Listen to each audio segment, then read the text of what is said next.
Chrissy Goncalves received a phone call around 10 a.m., which would be 1 p.m. Eastern Standard Time.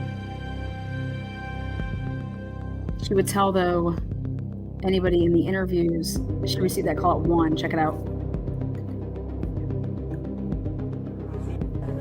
Sunday around. We're watching football. 1-ish, and we were like watching every football. family, or a lot of families on Sunday. And We're watching our football. son was here. Everybody was home except for she was down.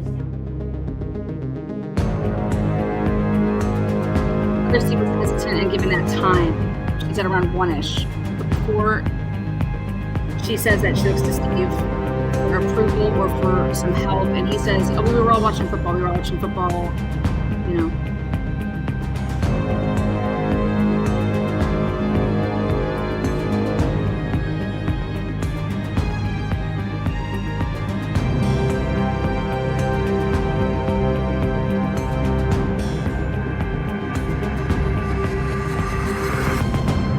You need new rules, because obviously the ones that you're using aren't working in every case. So we're gonna do what's right by Family us. told us our baby was dead. Yeah, 6 hours later, they tell us those rules aren't working. yeah. Media goes so.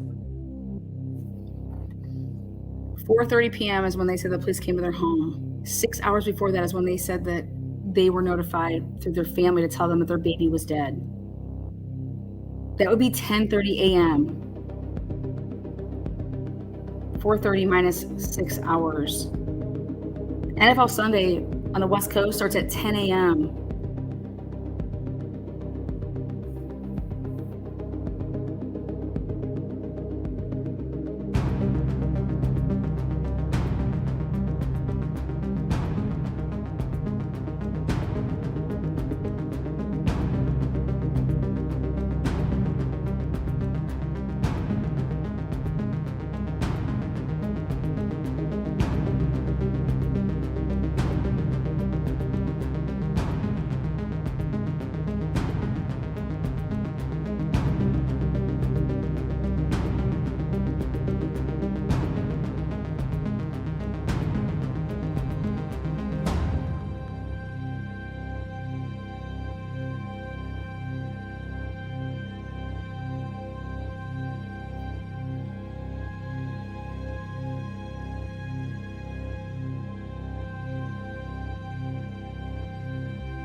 In every case. So What is up, Drunk Turkey Show? How's it going? How are you, Daniel? I'm doing good. Had a pretty good day off today. I know, right? Yesterday we had a long weekend. Yeah.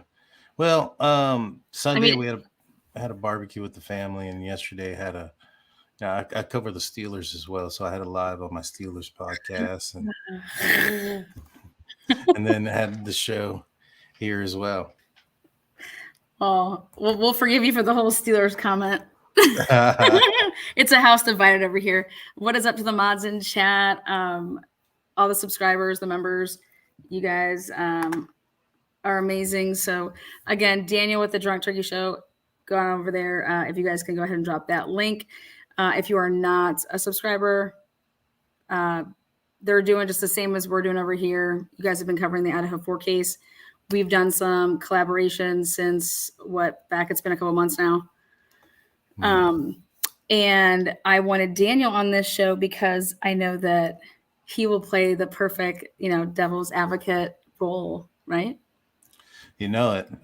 I like to argue and debate, apparently. My wife will agree with that, though, for sure. Speaking of which, Daniel, new daddy, right? Daddy again, yeah. Well, daddy again, but you're getting all the non-sleep hours. So how's your sleep pattern? Oh, my sleep pattern is great. My wife's, on the other hand, she's up all night. Just kidding. I mean, to a certain extent, I stay up for up to about 10 or 11 or so. There you go. And then you crash out. And then I'll go to sleep for a little bit, and then I'll wake up super early and kind of, let her go to sleep throughout the day and things like that. So we're kind of in a little bit of a rotation, but I'd be lying if I didn't say that she does about 90% of the work. But, that's just because that's the kind of person she is. It's Yeah, to do anything around my wife, you have to do it basically behind her back because then she'll try to take over it. You know what I'm saying? So, So wait, when you guys like did like your wedding plans, was she like all over that? oh yeah, like I had hardly little to no say. You know, And you get to pick some colors or something. the color of my jacket. That was about it. And it wasn't a color that they had. When I say they, I meant my wife and my in-laws.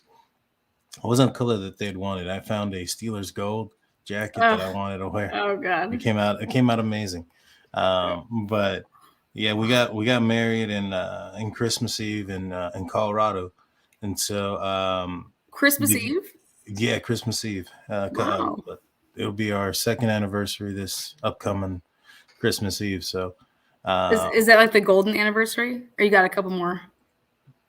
what do you mean? I'm not sure what golden anniversary. Oh, isn't it like so many years? You get like the ruby one, you get like the golden anniversary, like this. Like we have to buy some like leather, right?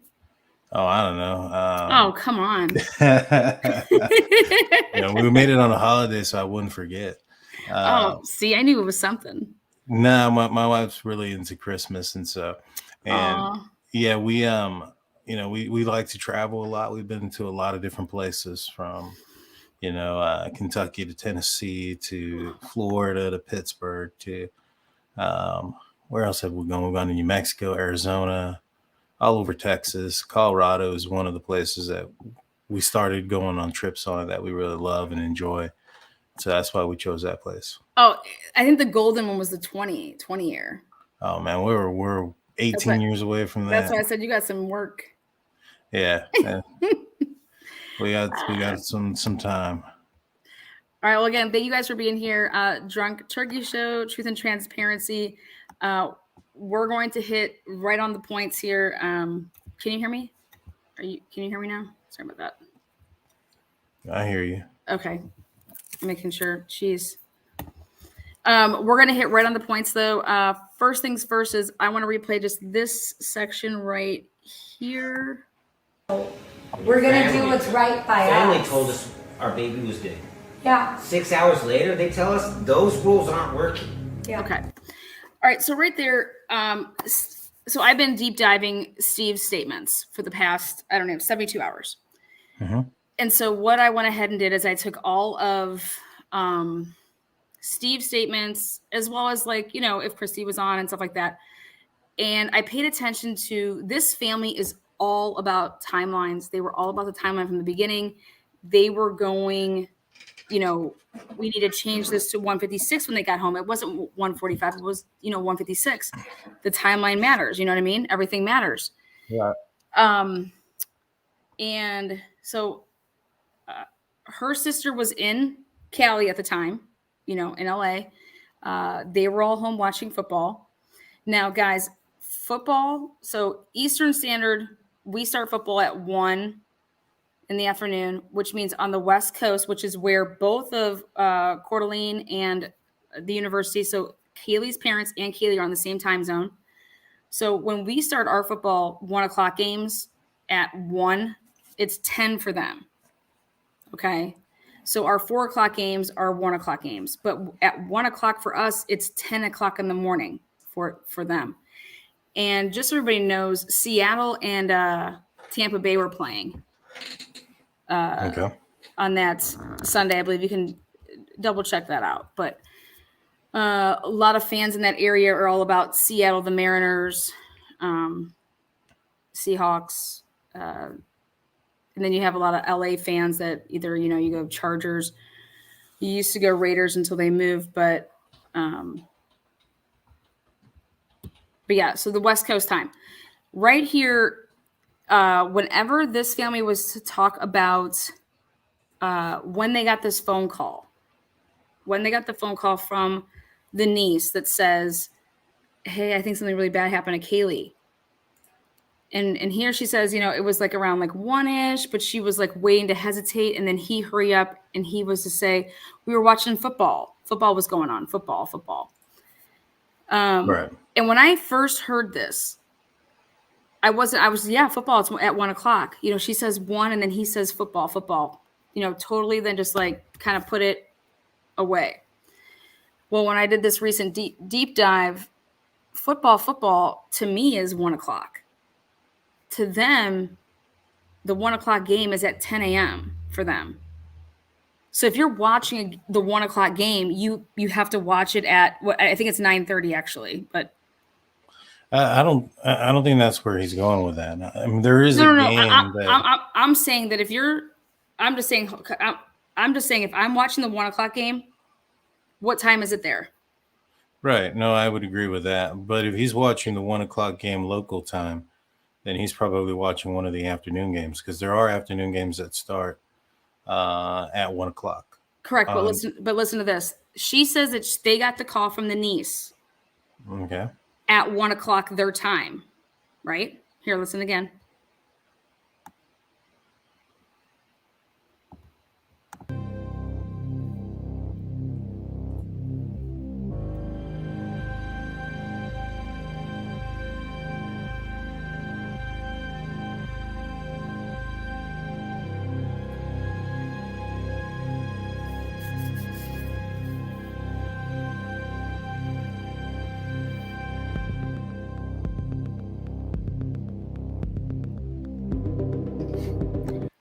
The reason that I say that I believe that she receives the call at 10, you're going to see why. It was Sunday around We're watching football. 1-ish, and we were Like, watching. Right there, Sunday around, and then he hurry up and he says, we're watching football. And then Right. she says around 1-ish. Around 1-ish, she says. every family, or a lot of families, So 1 p.m. their time, which is West Coast, 1:00, okay? That's the same Right. time, so 1:00, okay?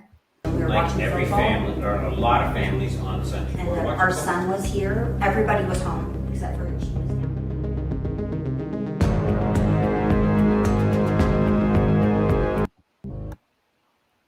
But I don't think Oh, wait, I hold don't on. think You have she's to wait for him saying- to say, you have to wait for what he says right here. Media goes so. Oh, wait, I went fast too fast. Here we go. We're gonna do what's right by us.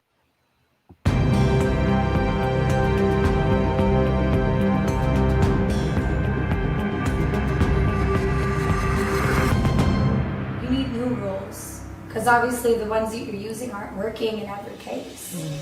So we're gonna do what's right by Family us. told us our baby was dead.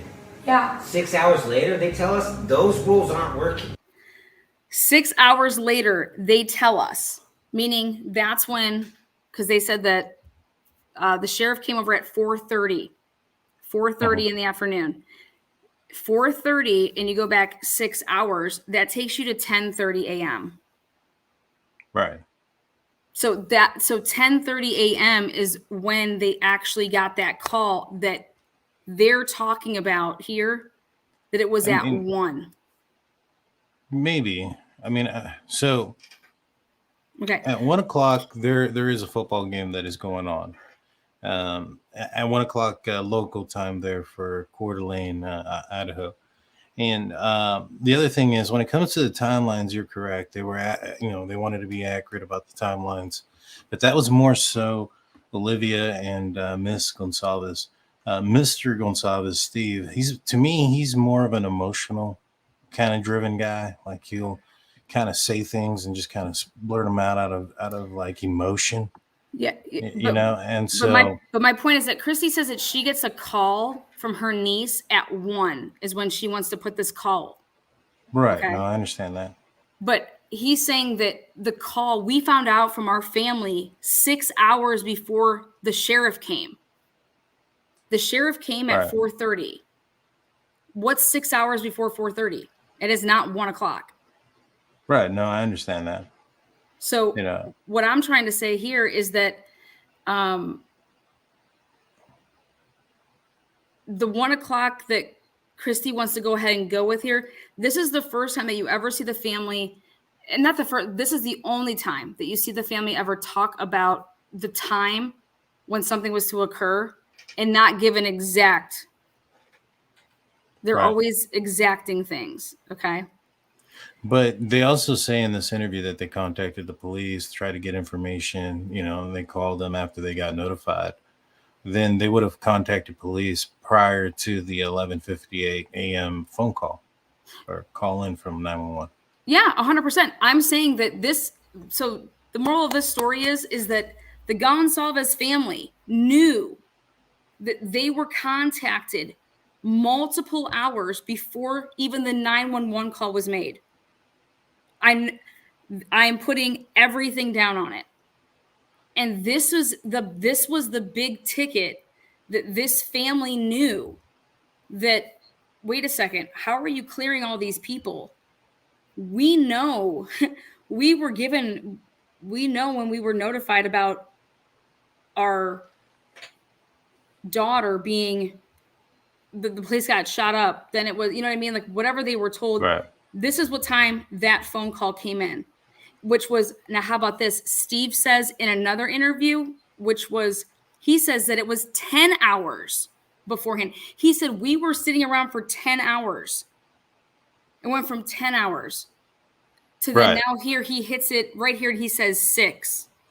So when he said 10 hours, 10 hours before, like we were waiting around for 10 hours, meaning that they got that first call and then they were. So it took me to hit home on all of these to put them together to say, okay, wait a second. You got to catch them in the moment when they're being raw. And this is the part that didn't make sense to me at first, but now I'm going to tell everybody what it means, which is. I mean, but couldn't it also mean that he's being just emotional? If he's coming out with 10 hours and then 6 hours. No, that's because I was paying attention to what's her name. No, I understand that. But isn't it possible that he's speaking out of emotion, though? You know, and he's just kind of saying, you know, it was forever ago. Just kind of like, for instance, that's what I thought. Did you see the video from Watts? So you think that, wait, so let me ask you this. You think that Steve is sitting here on a live saying that we were right here, our baby, we were told that our baby was dead 6 hours. 6 hours before the sheriff came out. It's possible that it's accurate. It's also possible that which is the same time frame that all these kids were talking about that they were notified. Right. No, I get it. I mean, there's two coins, you know, two sides of that coin. Is it, you know, was he being 100% accurate? Yeah, that's possible. Was he also being exaggerating in emotion of the moment and in the question, like, man, we had to wait forever. You know, it was hours upon hours. And sometimes, you know, I've talked to folks that were like, man, it felt like, you know, 6 hours, but in reality, it was closer to like 2. And so, you know, but they're going based on what they felt in that emotion. And I'm fairly positive, you know, 2-3 hours probably did feel like an all day event in that situation. Now, for me, you know, for me to think that why it took, you know, this long, and this is just a theory on my part, nobody's saying anything, is I think it was a little bit later in the day, at least at 1 o'clock, because, you know, if you listen to what they're saying, he says that they were gathered, they had a gathering, they were gathering for football. Okay, my take on all of this is a cover for, this is their part of covering what they know, just so you know that. Okay. I mean, that's what I'm saying. Like, that's why they're not like, yeah. Oh, what was it? Like around 1-ish? Like they were, when that vandal alert came out was 1:06. Like they're sticking to the timeline that they promised the police that they would, the FBI that they would not reveal stuff that they knew because they knew things. And this was one of the things that they knew, which was the sheriff came to our house at 4:30 to notify us. If somebody calls you at 10 o'clock in the morning and you live like an hour and a half away, and you know, says something like that is happening, you can't get a hold of your daughter, wouldn't you go down there? Oh, I think he did. That's the next part of where I'm getting. See, and to me, I find that difficult to believe, just solely because of the fact that, you know, the 911 call. I mean, we're going to talk about the 911 call too. Right. You know, that coming in at 11:58. Oh, here, I'm going to play this for you. And if Steve went down there, right, if he goes down there, is he not calling 911 when he gets there either? No. Well, no. I think that he walked in upon some things. Remember the comments of that blood not being in Kaylee's room? I don't recall that. Okay, I'm gonna. Oh then yeah, I'll have you know to- what? You're right. You're right. That there wasn't that her room was there was nothing in there. Yeah, you're right. I remember. How would that. he know that? How would Steve know that? I don't know, but Steve has said some things that I think that aren't completely true sometimes. Or like you could just think that maybe it seems that they're not completely true, but maybe if he was to actually get in the vehicle and go, we see how Steve is. You don't think that a guy like Steve, I think that he would have come out and said, I wish at some point, I think this is what he would have said before Brian Kohlberger was arrested. He would have said something along the lines of, I should have gotten the car and went to Moscow. He's never said that. Why hasn't he said that? Well, I mean, I'm pretty sure that's something that he probably wishes he did or may have done. And that's just me speaking. Steve's the guy out. to say it. Steve's the guy to say it. But the reason why I think it was a little bit later on in the day and why he didn't go is he talked about gathering for football and it being Sunday and they gathered and his son was there and he mentioned that a lot. They're overselling that. Absolutely. Right. I think he was drinking during that interview. No, during that football day during the gathering. I don't think it was at 10 o'clock. That's why I'm saying at 1 o'clock. Well, the Seahawks played they were the UK, I think, game. They were playing Tom Brady, I believe, that weekend. Right. I mean, there's tons of games that are going on that afternoon. I mean, that afternoon you're looking at the Arizona Cardinals, the Rams were playing, Cowboys and Packers. No, I'm talking about that UK game that happens. They're like so many hours before us. Right. No, I understand that. Yeah. I just feel that they wouldn't have said, I get what you're saying, that they may have been talking about the 1 o'clock game and meant that it was at 10 a.m. But like myself, I live in Central. So for me, the games are at noon, 3 and 6 or 7 o'clock in the afternoon. Okay, but these are live games. So whatever time that they you're are watching for it, me. Yeah. So I'm going to talk about that. Yeah. Yeah. So at noon for you, it's 1 for me, noon for you, and it's 9 o'clock in the morning for them. Right. But at 1 o'clock, 10, their time is 3 o'clock, my time. And at 3 o'clock, there's a ton of games that are available. 100%. And I'll say this, that at noon, I've gone to a lot of games at noon and popped open a brewski, especially when I'm with friends and family. And, they're not expecting something crazy to happen. And so I think that might be a very logical reasoning as to why he didn't drive down there. Okay. But this is what I'm talking about. What I'm talking about, though, is that right here, she says that she got the call from her niece at 1 o'clock. She's talking about her time, 1 o'clock her time. And then Steve says we knew 6 hours. She's trying to say that this call happened at 1. Okay. Well, Steve slips up and he says, we knew our baby was murdered 6 hours before the sheriff came. The sheriff came at 4:30. Right. No, I understand that. And I get what you're saying. And if you're looking at, exactness, exact times, then yeah, you're 100% correct. But I think also in the interview, he mentions a 10-hour gap. And, okay, I just want to tell people in the crowd, the Coeur d'Alene time zone and Idaho time zone is the same. Right. So when she says in this interview right here, she says it clear as day because she was trying to cover it up because this is part of the stuff that they knew. And they were trying to cover up the fact that they knew. They're trying to keep it all hush hush, guys. Remember all this hush hush about everybody knowing at 10 o'clock versus before the police knew. The family also knew because this call that came in from the niece came in at 10 o'clock. Right.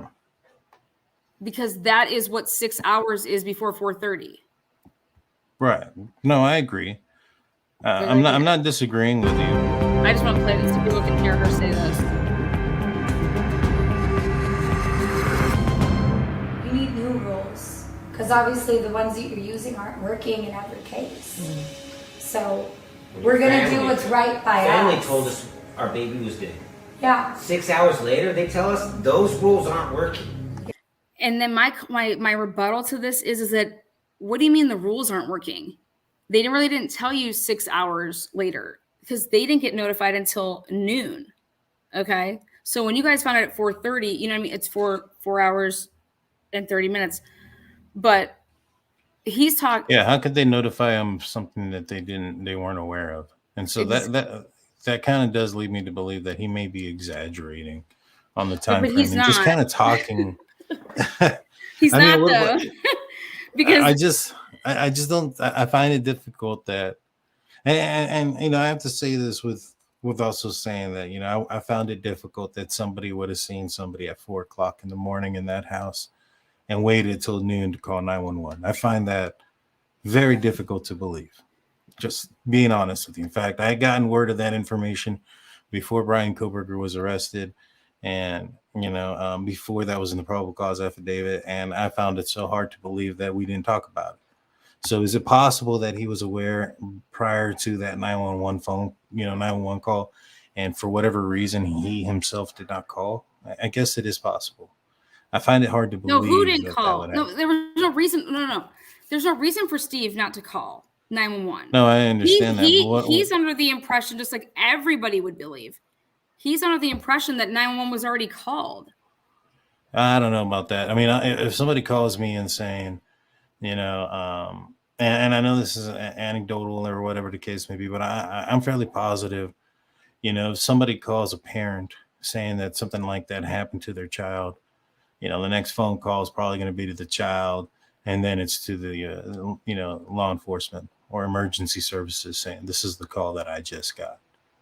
You know what I'm saying? So, you know, I don't think that a parent, you know, with experience in life and things like that is going to be doing that. You know, it's just, Doing I what? understand kids maybe perhaps, you know, so freaking out and not calling law enforcement because there's something. So you going think the on. Gonsalveses sat around and waited for 10 hours? You think that Steve sat around and waited for 10 hours, even 6 hours? You think that he would wait for an hour? I don't know. I don't know him, but if he did, I would assume that it's. I'm talking about patterns of behavior. This is a guy that lawyered. This is a guy that went and got a lawyer. This is a guy that you you think that he sat around. Do you know that it's an hour and a half drive from Kaylee's parents' house to the school?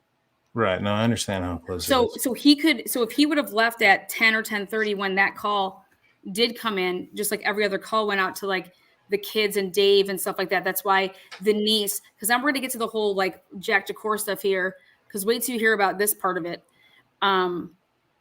It's, if I can get a hold of my kid, she says that she's trying to call Jack. He won't answer. Maddie won't answer. It's because it happens so much earlier in the day, in the morning. Right. So my question is they don't ever want to give times here. Kaylee's sister is very adamant of at 2:42, 6 calls were made. Like they're very timeline oriented, which you need to be.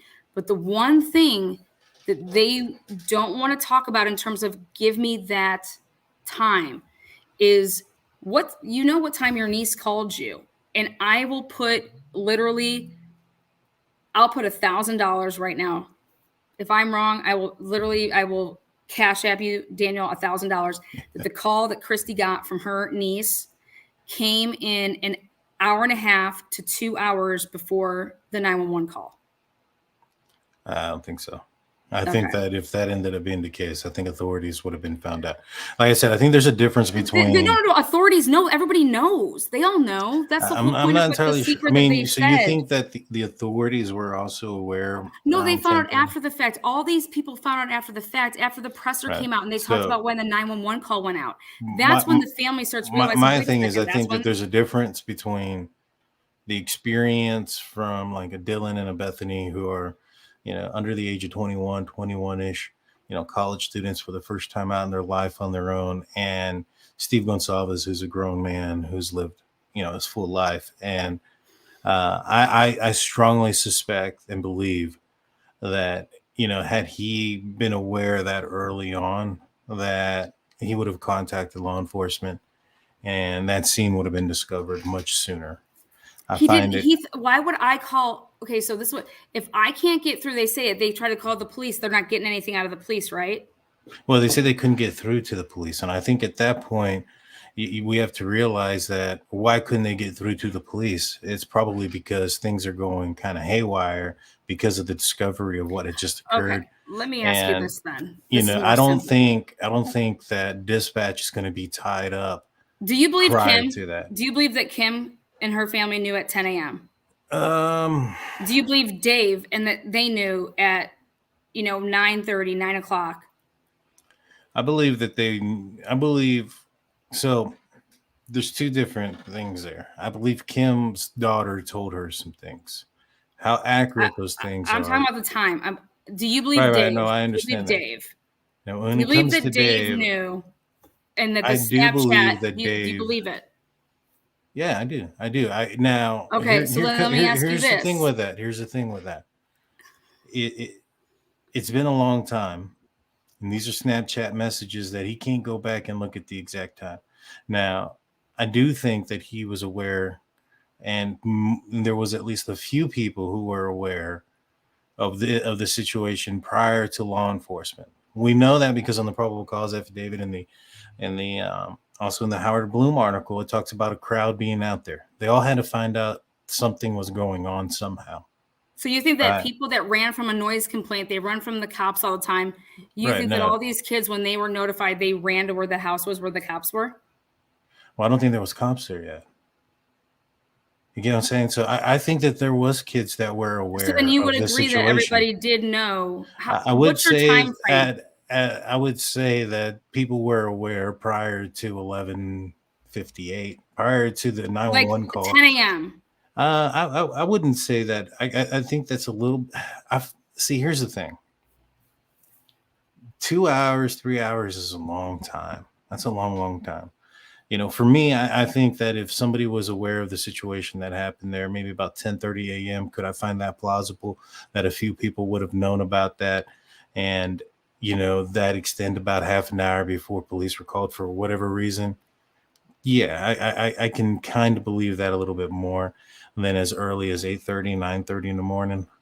You know what I'm saying? Now I I know didn't that say Dave, 8:30 or 9:30. I'm saying 10 o'clock. right, 10 o'clock. I mean, 2 hours. yeah, I'm saying yeah. 2 hours beforehand. Yeah, I can see that being a possibility. I Okay, do so check this believe out. that Dave, um, like I said, I do believe that Dave ended up getting, notified prior to the incident. But my conversation with him was half a year past the incident. It's been 6 months since this happened, and I'm so talking. or Yeah, he talked longer. about his work. He was Right, able to right. size everything up with work. I had to be at work at 9:30. I did not go because I already knew. No, I understand that, but what I'm So saying is, I'm choosing to believe that. right. Otherwise, No, I think that he should totally gets checked out for mental. right. No, I agree with you. It's just you know, sometimes, and this comes from witnesses and people that you take statements from, especially the longer it's gone from that date, the incident of occurrence happens, the shakier the memory is, so to speak. And so these were not things that he probably was thinking that he was going to come on to a YouTube channel and discuss half a year later. And so some of those minute details, I think that there should be some leeway there as far I'm as talking how about work. accurate He they says he could has to be. go to work at 9:30. That's not minute to me. That is Right. No, totally that's something true. that you That can is true. line He up said with. that. He knows. He knows what time he has to go to work. He had to be to work at 9:30. He's like, Lana, that means I had to get up and actually get ready because I had to get ready to go to my job.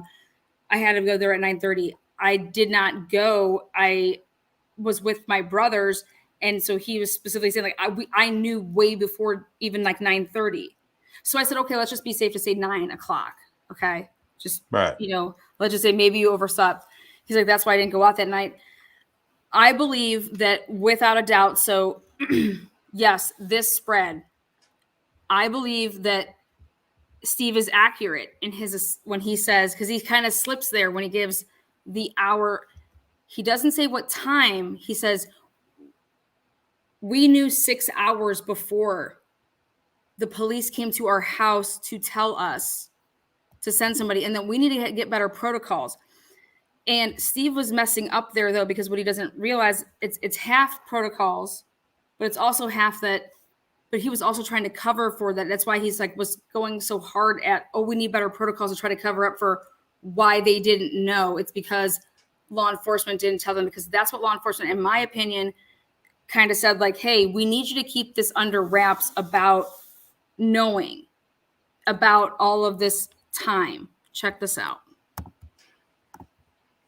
Ready? Investigation is that yes, they were. Okay, but they were unhurt. That's correct. So is there any explanation as to why it took so long then for someone to call 911? You have surviving witnesses to an incident at On the individual who was on, there's still a person out there who committed 4 horrible All right, so here's the crimes. part. So I think we got to go back to there is a threat out there still, possibly. We don't know. We don't believe it's going to be to anybody else, but we all have to be aware of our surroundings and make sure that we're watching out for each other. Okay, and then one other follow-up. I know you said when the call came in, it was for an unconscious person, and also that was a stabbing. It seems, just from an outside perspective looking in, like that would be not the first thing a person calling in would think. You're right. But the report that we got was that it was an unconscious individual. It wasn't until our officers arrived on scene, went in to do caregiving check on the individual who was unconscious. Boom, right there. Check this out. You're right. But the report that we got was that it was The report that we got. an unconscious individual. It wasn't until our officers arrived on scene, went in to do caregiving check on the individual who was unconscious, that we found the scene that we found. Boom.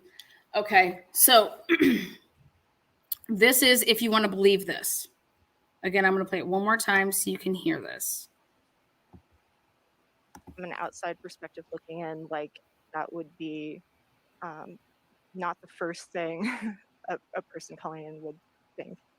You're right. But the report that we got was that it was The report that we got. So I want you to listen to this. If I call 911, okay, and I don't say anything, if I call 911 and I don't say anything and I fall to the ground and the phone hits the ground and it's on and it's what? Like they're saying 911, what's your emergency? 911, what's your emergency? And it's just, there's nothing on the other side. Would that be considered an unresponsive person? That would be considered a 911 hang up and an emergency and somebody. Well, no, if it was still running though, like a hang up would be like the call right. would end. Well, I'm saying, like, the call's regardless, still going. yeah, it would still fall into the same line. Yeah. Okay, so like you're 911. dispatching. Yeah, 100%. But there's nothing being said. So the way this would get labeled is an unresponsive, unconscious person. I mean, you don't hear anything, right? It would be kind of considered as almost like a 911 hang up, even though they're not hanging up. You're not. It Like could that's be, like it could be like a distress, like in distress. like somebody could just be calling and putting the phone in their pocket or something because they could be under duress. And we know that the cops still respond, right? Yeah, the cops would definitely respond. Yeah. So here we go. an unconscious individual. It wasn't until our officers arrived on scene, went in to do caregiving check on the individual who was unconscious. It wasn't until our officers arrived on scene, okay, to then do caregiving check on that individual that we then found out about, holy shit, we have dead bodies. Listen to this word. And so this whole time with everyone's talking about this 911 call, you guys, there is no 911 call in terms of verbiage, in my opinion. In my opinion, it's a matter of if that phone was ever hung up to hear what would then be heard on it from the point of, because, 911 doesn't hang it up. They're going to leave you on the line. They don't hang the call up. You know what I mean?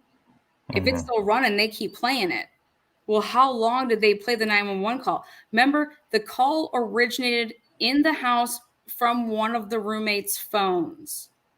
Okay. They don't know who called 911 to this day. in my opinion.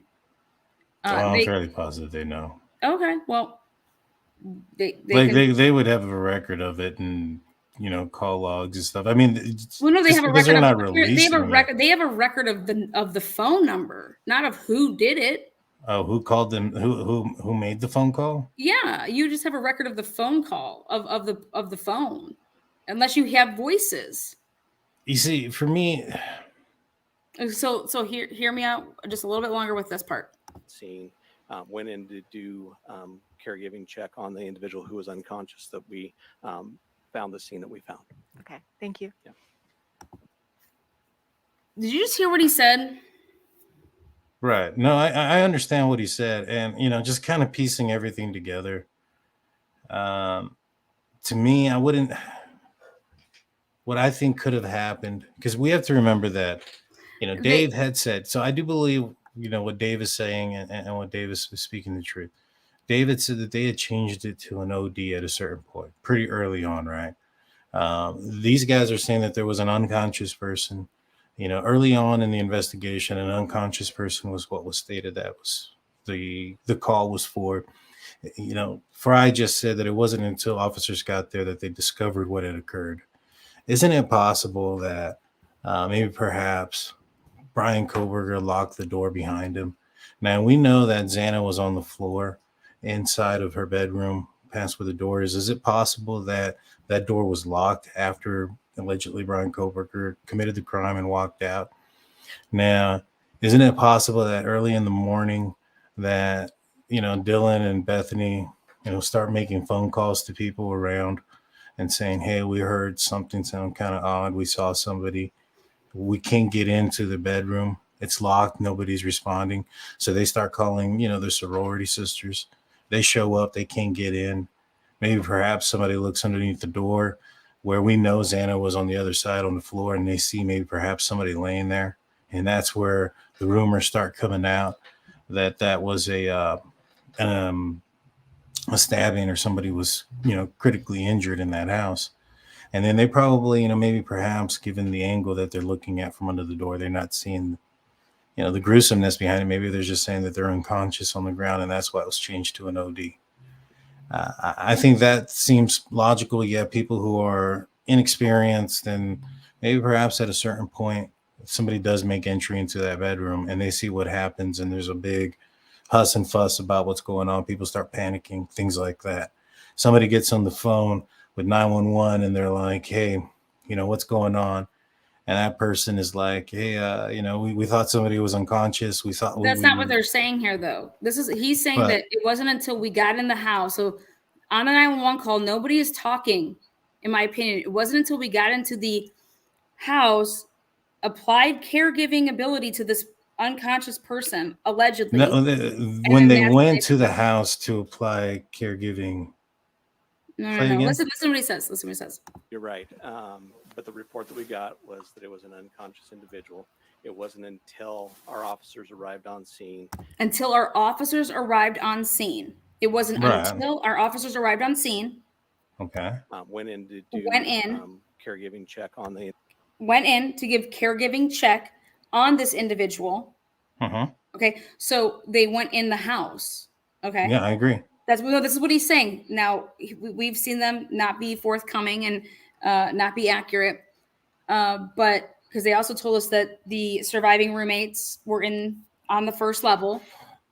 Okay, but so listen to this really very carefully, because he chooses his words very carefully. Here we go, one more time. I know you said when the call came in, it was for an unconscious person, and also that was a stabbing. It seems, just from an outside perspective looking in, like that would be not the first thing. See, he doesn't correct her to say it never came in as a stabbing. He doesn't correct her because he's fine with people believing that. He corrects when you're right. He corrects you when you were right. That's his tell. A person calling in would think. You're right. But the report that we got was that it was an unconscious individual. It wasn't until our officers arrived on scene, went in to do caregiving check on the individual who was unconscious, that we found the scene that we found. Boom.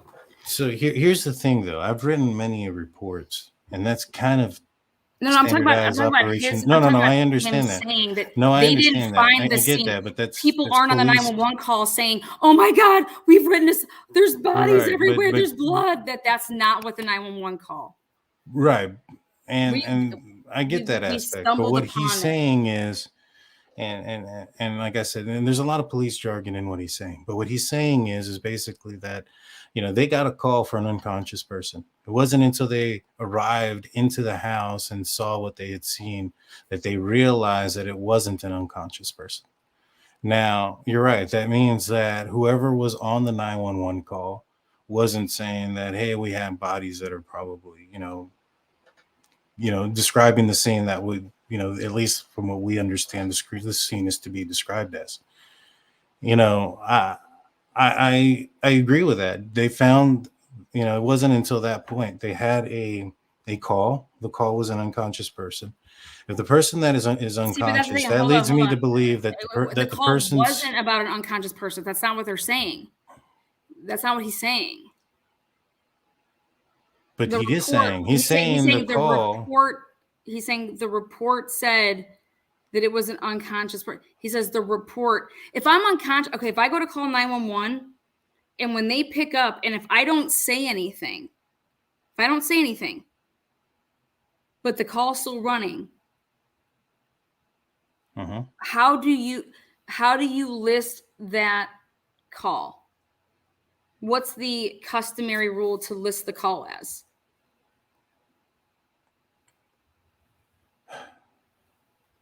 I mean, it's just somebody that's not responding on the 911. It would be almost considered a 911 hang up.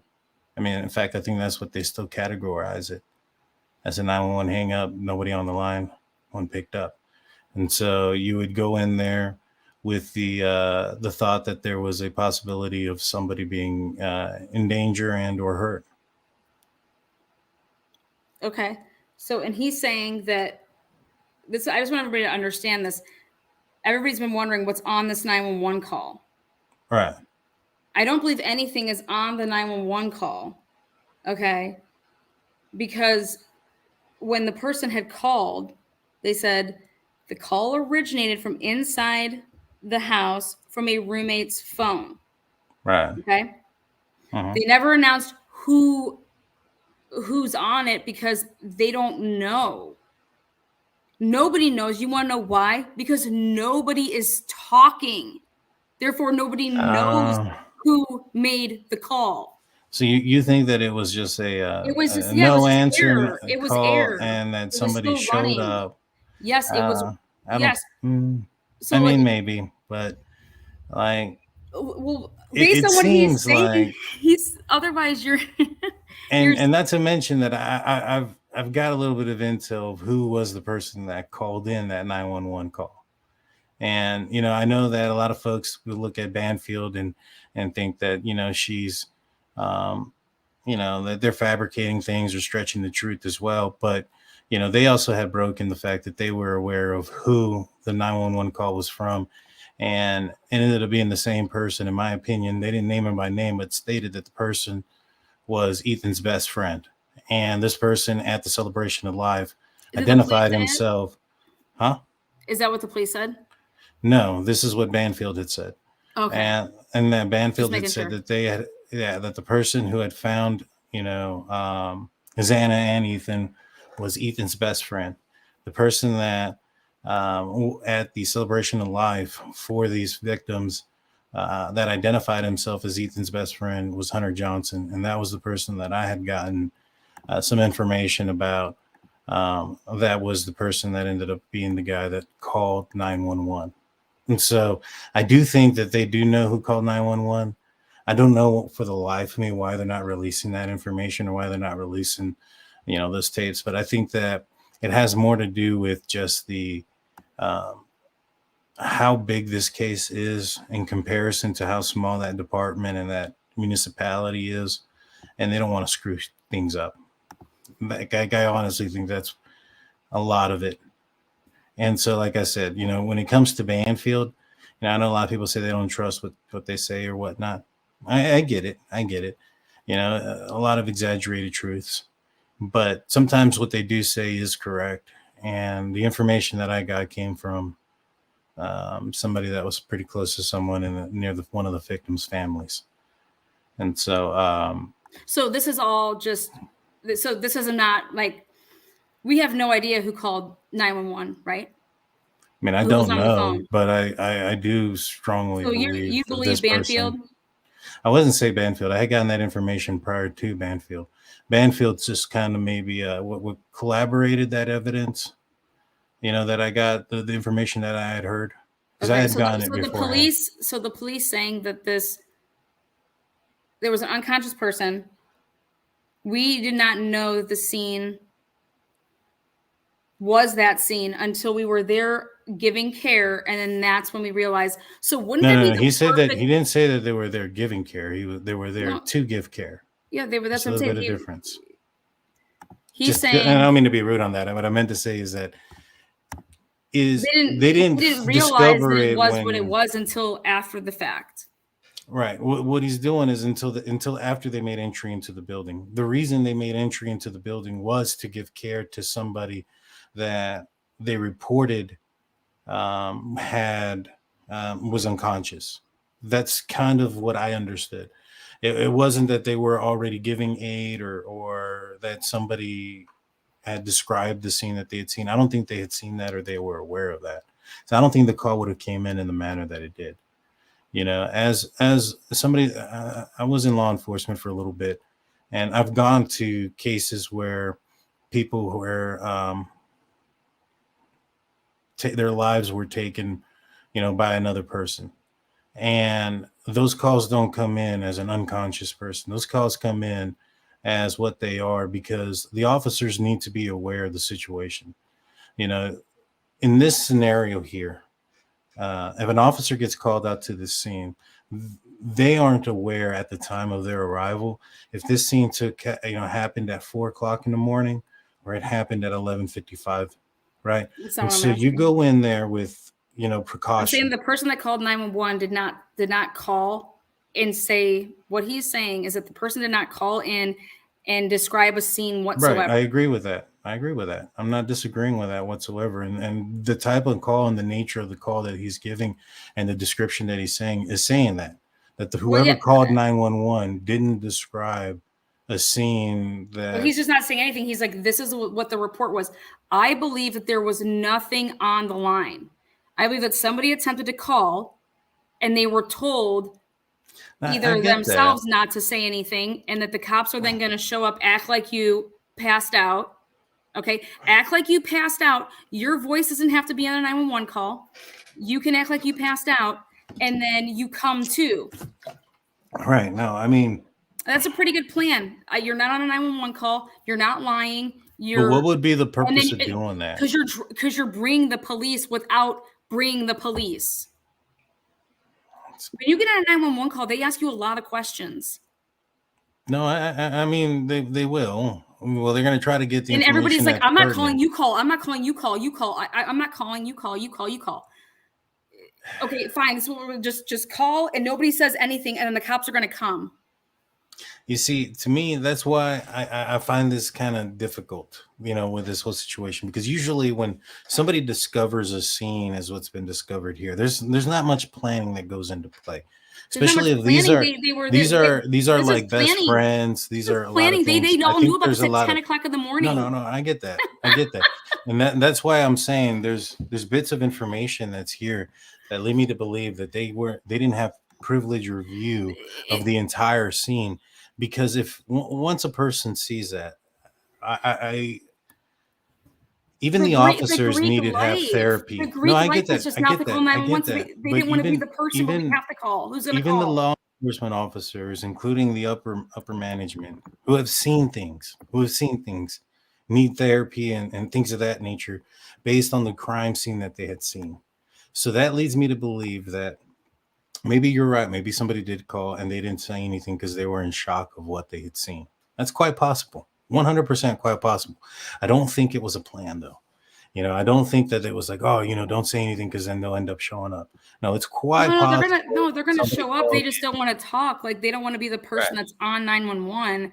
They don't want to be the person that's on 911. Right. I mean, It's and not, when that I say might a be plan, it's that like might be a, possible. But the thing is, you have, and this is somebody that supposedly, Ethan's best friend. Let's just say that Banfield is correct on it, and it was Ethan's best friend, whether that's Hunter Johnson or not. That's to disregard. I find it unlikely that that person is going to be able to control their emotions or their composure. I mean, if you go watch the celebration of life with Hunter Johnson in there, he's having a hard time holding his composure then. And this was several weeks later, months later after the incident. And so to me, to think that this person isn't going to freak out and just automatically call 911 and say, this is what we got here. That's kind of difficult to believe. Now, well, that's what happened. That's what happened. I don't Somebody think didn't so. speak. I think that they didn't have a So visual then you of think what that was they're going on. lying. So then you think that they're lying. Who? The cops said that we didn't know until after we No, get well, into the what I'm house. thinking is if one explanation that would explain it all is if there was a lack of a visual of what the scene was. Now we know that Xana's body No, was I'm talking right about the call. there. I'm talking about what he's saying. No, I understand that. I understand that. But what I'm saying is if all you can see, is that that somebody's laying on the ground. So Hold then on. you think he If took all the you roommate's see phone is and somebody called? laying on the ground, I don't know. If you can see underneath the door, let's just say you're locked out and all you see is somebody laying on the ground. You're in a party house, whatever. I understand there's smells and stuff that are going on with it, but these girls slept in it. So they're not going to wake up and be like, oh man, this smells like blood, right? It's going to be probably because they slept in it, their nose is going to be adjusted to it. Now, the other folks that arrived at the So home let me ask you are this different. then. I have a question. I'm saying that these people woke up. They clearly called friends over to the house, right? Mm-hmm. Okay. Then all of a sudden, you're saying, why did they call people over to the house? Well, Would they have seen the what I'm bodies thinking yet? is, I don't think they may have seen the entire body. What I'm thinking is maybe they saw somebody on the ground. You know what I'm saying? Xana's body was on the floor right next to where you could see it from the hallways, basically what it was described from the probable cause affidavit. That leads me to believe that she was behind that door. That leads me to believe that if somebody looked underneath right there, they probably did be able to see her. And so maybe perhaps those kids called their friends because they thought somebody was just passed out behind the door, and their friends tried to make entry into that house. Now, if you go and you look at the ledge that's there in front of the house, and you look at the ladder that's propped up against it, that ladder in all of the body cam footage and all those things, But that was ladder's, after that. Like those pictures on. are from way long ago. Hold on. It was from right around. You can see it when they do the drone deal. That's It, that's 2 days. that's the next day, or even if it is the 2 days after, that's not something. If you The go and cops look would at have that already ledge, been all over that area. they were, and there's a picture of them utilizing a drone to look over that ledge. Now, if you look at that ledge, it looks like somebody was recently on that ledge. It is, in my opinion, that they couldn't get into that second bedroom, and that somebody climbed up on that ledge to try to look into the window because they couldn't get into there. And I'm not talking about Brian Cooper. I'm talking about some of these college kids. Okay, but this doesn't account for the fact of that one of the roommates' phones calls 911. Okay, Right. there No, I is understand nothing that. on the phone. Okay, there's nothing on the phone call that leads them to believe that it's anything other than an unconscious person. Well, in order for you to believe that it's an unconscious person, either somebody tells you somebody's unconscious, Well, right? if they're Number calling one. in, if somebody's calling in and is saying that, hey, we're looking underneath the door and we see some, we saw somebody laying on the other side, that doesn't necessarily mean that that person's dead. The person could just be unconscious. That's why I'm saying, somebody being passed out on the other side of that door and not being able to gain entry would explain why it came in as an unconscious person, why cops weren't the initial, people that were called first. Now, For 2 hours, it took them 2 hours to figure out that people were unconscious. it's like I said, there's some weird stuff that 3 goes on here, hours. but I don't know. So I don't know if you want to share my screen. Okay, yeah. So right here, this ladder, which is typically on the ground, is up. Now you can see, like right here, you can see the buildup of where water comes over the top of this drainage. And you can see right here where there's dirt that's thickened out and lined up. And what that is from the condensation of the water bubbling, pushing out dirt, and it's forming a hard edge line there. Out over here, you can clearly see a fade, and you can clearly see where it's been really cleaned off right here. That fade right here leads me to believe that somebody slid either on or off. You also have prints back here that look fairly clean and fairly new that are up against this wall that aren't affected. Like right here, you don't see anything go up against the wall back here, only right here, right? And I believe, at one point when we put this up there, somebody even thought that they could see where maybe somebody had put out their hand. But I strongly believe that somebody climbed up there and tried to look into this window to see if they can see what was going on, because they couldn't get into that window. This ladder here was on the ground on every single body cam footage that has been put out there. Okay. And so to me, if they couldn't see that, this is going to be amazing then. This is going to be amazing because everything that you're saying right now, this is all going to be seen on the Ring body cam footage of the neighbors. All of this. For 2.5 to 3 hours. I would assume so. Yeah. So it's kind of like for at least a short period of time. For at least a short period of time.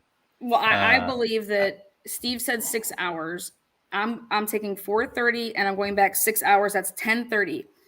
10:30 is when I believe that they at the very latest knew. 10:30 in the morning, which is almost it's an hour and a half before 911 was called. If you were to put in the Gonsalves's address to this address, that takes you there at the same time that basically 911 was called.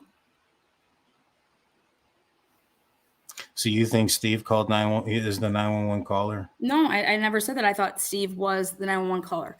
I'm saying that Steve said some very interesting things throughout it. He talked about Kaylee's bedroom and that there was no blood in there. He talked about the points don't match. The points of, how did he word it? He said it. He said the points of entry don't match. That they don't know if he went. Yeah, the damage. The points of damage, right? Right. The words damage. Yeah, they said the second floor window or the sliding door, which. And then I had a question and then he about also as well. had the Ring camera footage because his daughter Olivia was able to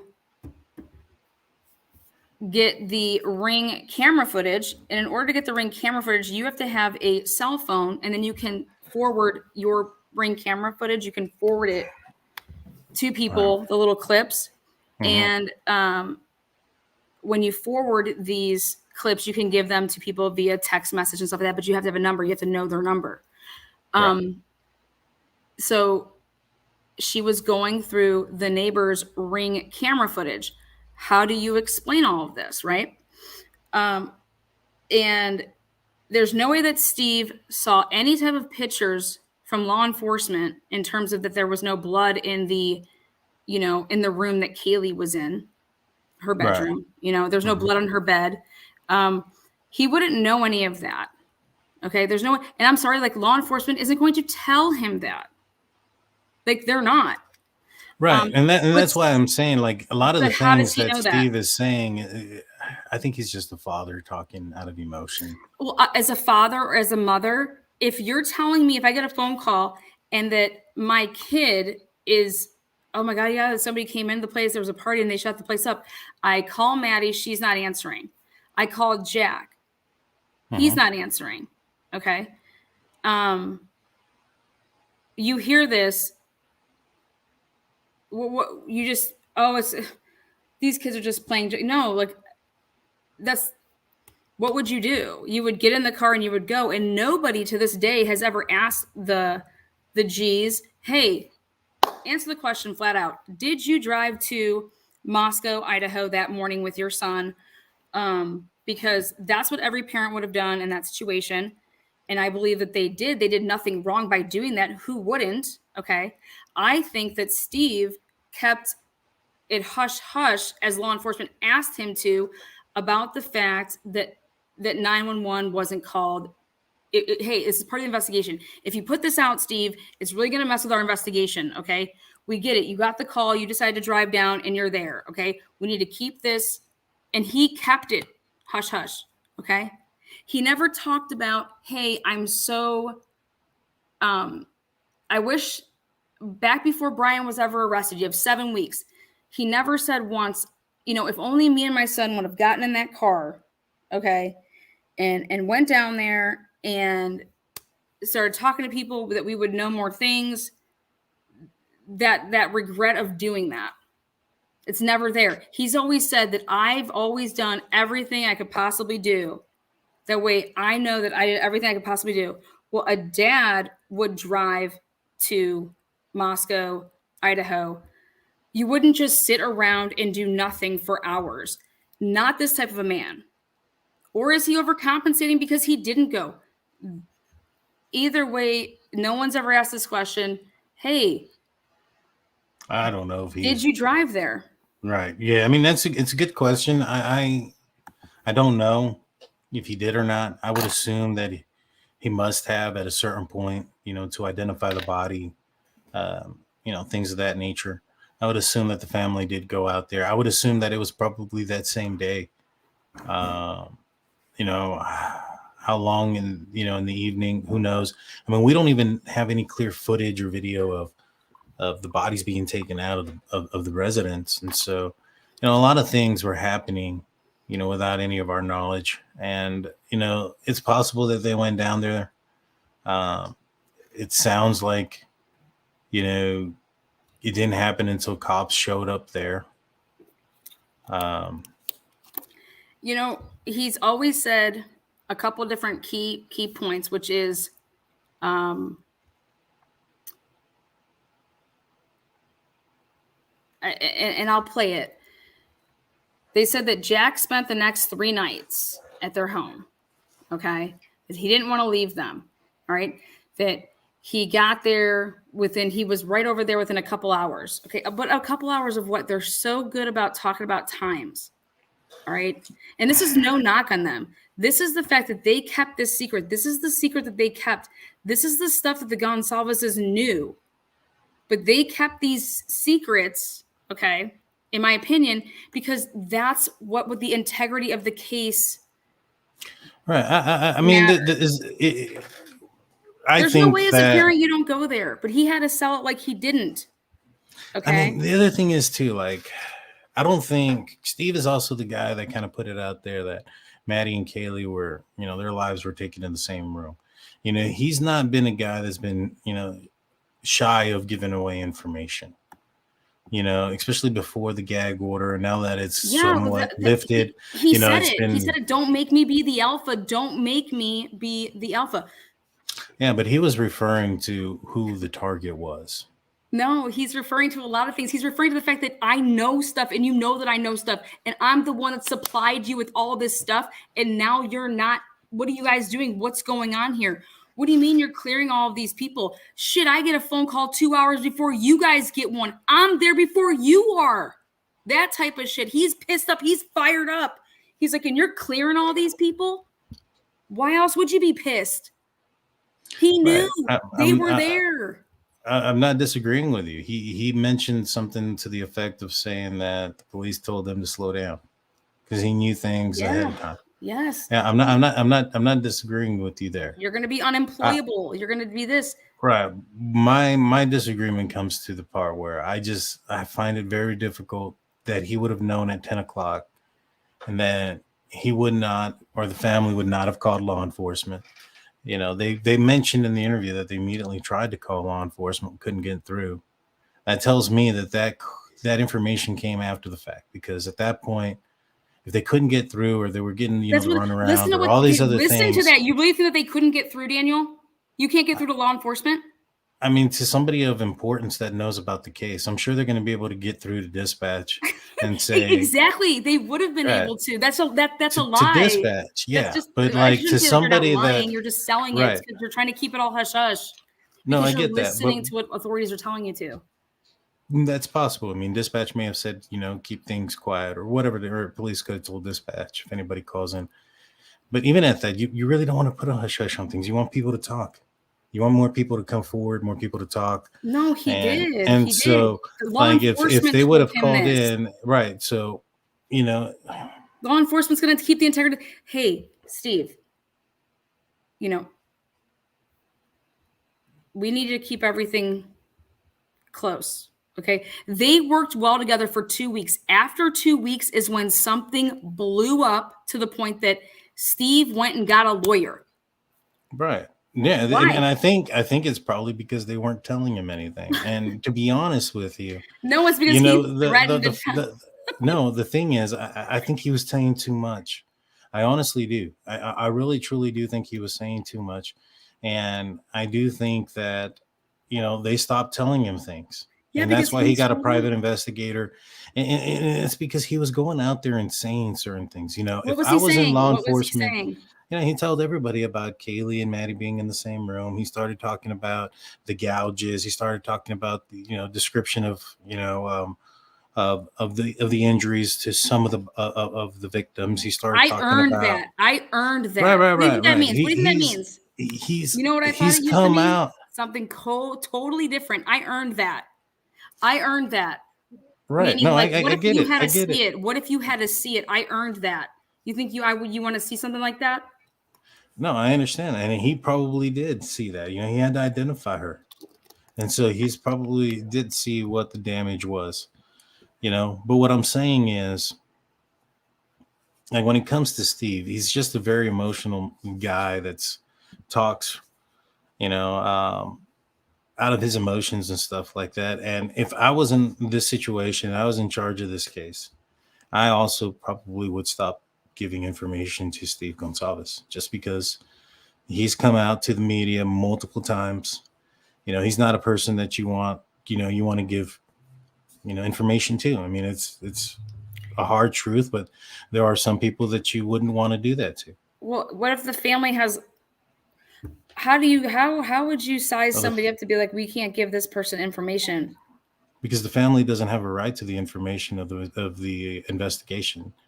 I don't think that Steve was asking the for victims, information. I think that Steve was wondering why. I know. No, they all of were. this They stuff. were. They were What's wanting to going know on what here? the alibis were for some of the people that were cleared. They were asking. Okay, why do you think he wanted to know the alibis? Think about that. No, I That's get a that. great I point. understand. I mean, I get it. Because a what lot if of people Steve was wanted like, to know. I was there and these people weren't there. Where were they? I was there. They weren't there. Right. No, I get that. 100%. Then But they come in. the thing is, you know, that's privileged information for the investigation. And so, there's going to be information that I wouldn't give out to certain people. And it sounds harsh, but just because you're a victim or a family member of a victim doesn't mean that you're going to get privileged to any information more than what's privileged that is out there. Now, obviously, when somebody's been found out to not be a suspect, updates and things about, we're still investigating the case, they'll go into those type of things. They, detectives may even tell somebody they're working on leads or whatnot, but they don't go into details of that information. It's just never going to happen, or it never should happen. Let me rephrase that. But yeah.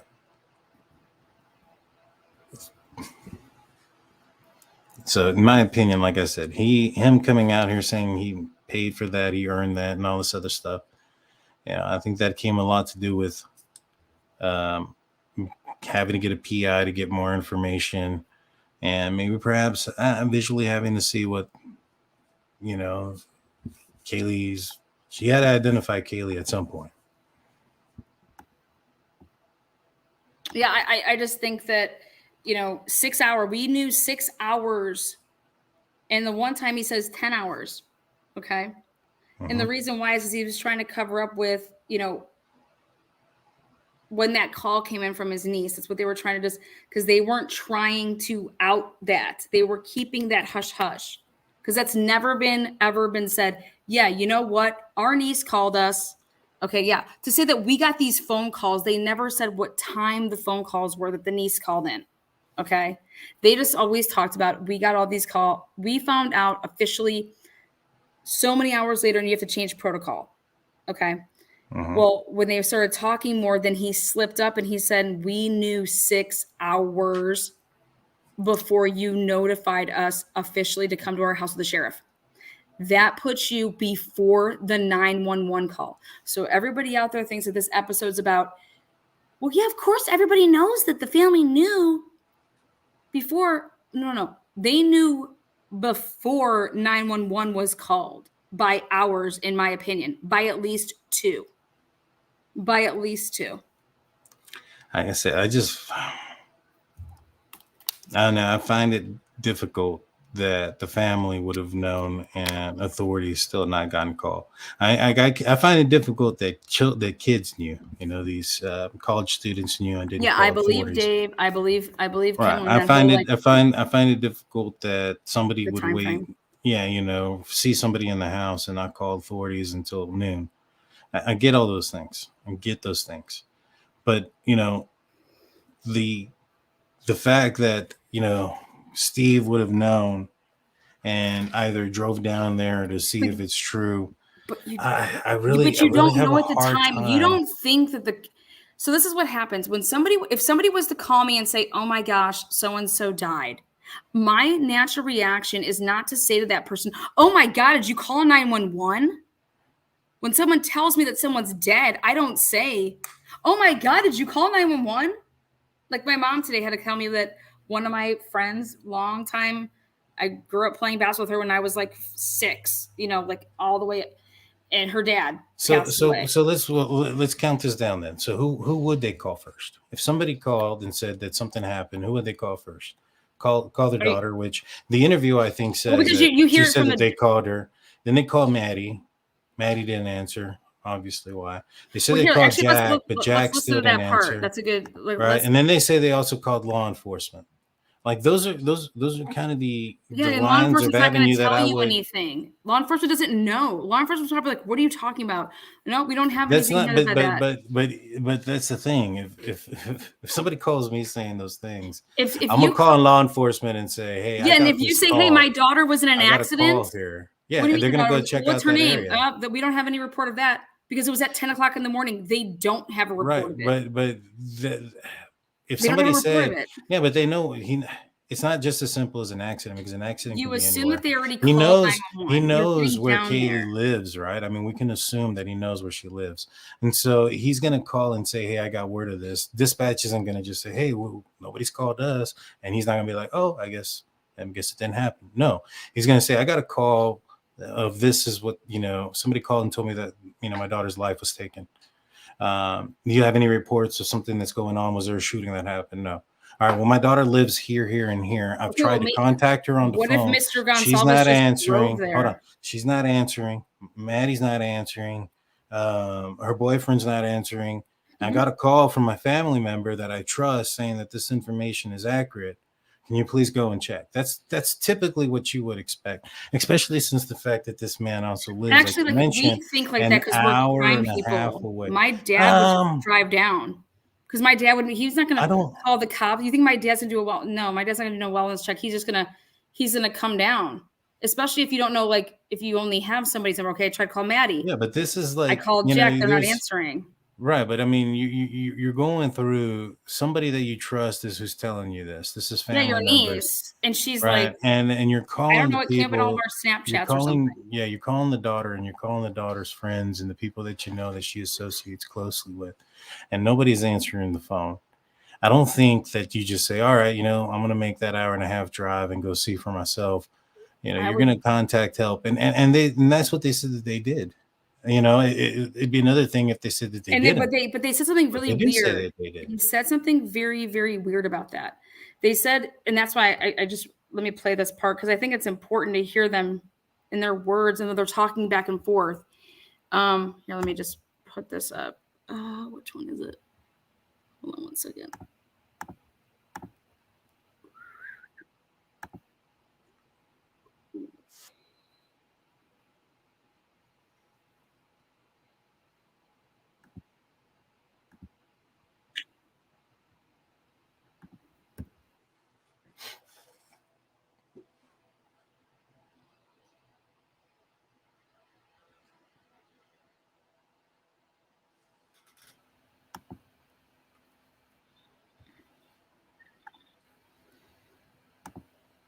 All right, here you go.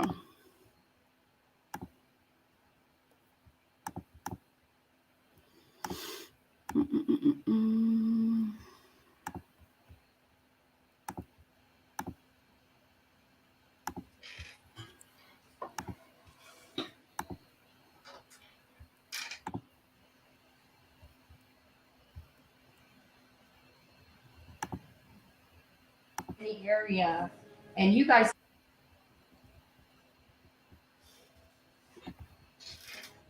Show red flags, we identify them, we address them, and then we remove them from hurting other people. The phone call the Gonzalez family received on November 13th is one they'll never forget. We were, it was Sunday around We're watching football. 1-ish, and we were Like watching every football. family, or a lot of families on Sunday. And We're then watching our football. son was here. Everybody was home except for she was down at her home We in LA. we gather on And Sunday. my niece called me and she was freaking out. And she said, Christy, have you talked to Kaylee? And I said, yesterday, like last night. And she said, something bad happened. And she was just bawling. And I said, well, what do you mean? What do you mean? And she said, I think he's dead. And I said, well, what do you mean? And she All our said, stomachs just dropped. she said there was somebody just called me and they live down there. She said there was a party last night and somebody went in and shot the party up and Kaylee was shot. I was like, what? And I just threw my phone. I started screaming. I started telling everybody to call Olivia and to get all her roommates on the phone. And I started calling Maddie, and Maddie wouldn't answer, and I said, no, this can't be, because Maddie would have called me. If Kaylee was shot last night at a party, Maddie or Jack would have called me. Like, no, and I kept calling. And this is why they didn't yet, because it was so early when these phone calls, in my opinion, were being made. It was early. They called Kaylee and it called Kaylee and went straight to voicemail because I believe her phone was dead. And then here she says, Maddie, it's calling Jack. It was ringing. I turned on the TV and I saw it said 1122 King Road. Kaylee's car was in the driveway. Boom. This part of this, the news putting this out. Try to go out there and find this. They were not revealing. They were not revealing the house that it was. They never showed this on that day. That is not accurate. That is 100% not accurate. They were not revealing the victims' names or the location. That's just not accurate. I don't know. I saw a breaking news video from that day with the picture of the house. And also like local news. Can you send that to me?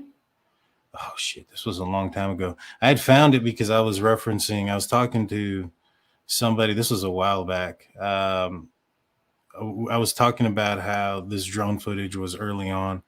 This could have been, what do you call it? The first day, the second day. And I was talking about snow and the snow that was on the house that people thought that was Jack D's house. And somebody had said, there wasn't snow on the ground that day. And I said, there was a little bit. And I went in, I found a breaking news video. And it had a picture of the house and had a picture of the surrounding area. But this was like way long time ago. I can try to find it. But also let's try to find that, because then listen to this last part of it. But real quick, they're in the area, so they might be, local news could have been. Yeah, no, that's what I want to see. Like that's what I'm saying. Like we should be able to let's try to find out. I'll actually send something to the Idaho Statesman. All right. But it was saying an unconscious person. And we're saying, okay, maybe this isn't maybe something happens. So Steve starts calling the police. Steven, our son, started calling the hospital. Okay, right there. She's talking about, it's saying that there's an unconscious person. Mm-hmm. Listen to what they're talking about. I guess his car was in the driveway, Maddie's car was in the driveway, but it was saying an unconscious person. And we're saying, okay, maybe this isn't maybe something happens. So Steve starts calling the police. Steven, our son, started calling the hospital, and he started calling the PD and saying, my name is Gonzalez, and we heard that my daughter Kaylee Gonzalez was killed in an accident. And they said, we can't give you any information. We'll call you back. Well, we just, next thing you know, some more phones started ringing. Our daughters that came running down, 16 and 17 years old, came and said, Mom, somebody just called me and said the Kaylee's dead. And we're like, what? Like, who was it? She's like, I don't know. It's somebody that they're there and Kaylee's dead. And we were like, oh my God, like this can't be, and it's just very, very, very Yeah, dramatic. these protocols have to be updated. Yeah. These protocols of somebody showing up at your door 10 hours later is ridiculous. Because we had hours of panic We were before just- sheriff It was department. terrible. It was about 4:30. And I don't So blame you guys, 4:30. It was about 4:30 when they you hear that? 4:30. Mhm. And they're talking about, yeah, it was pure panic, like hours. Okay. That is not what you would say if you got a phone call at 1:00, Daniel. To say this has been hours. I mean, no, I get what you're saying. Okay, so hold on, listen to the rest of this. Just think about how, as a dad, what you would do.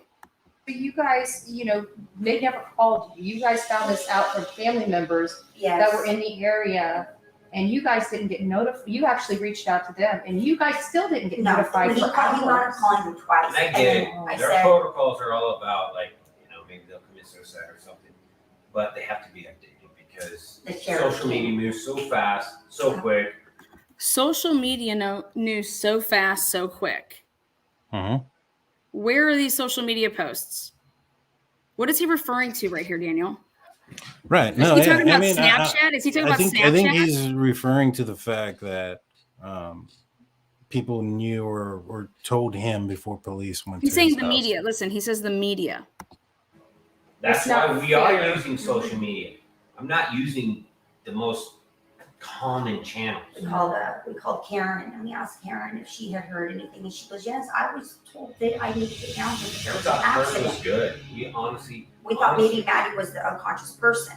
And we had already been told by several people, like 100% Kaylee was dead. And we were like, 100, and they're we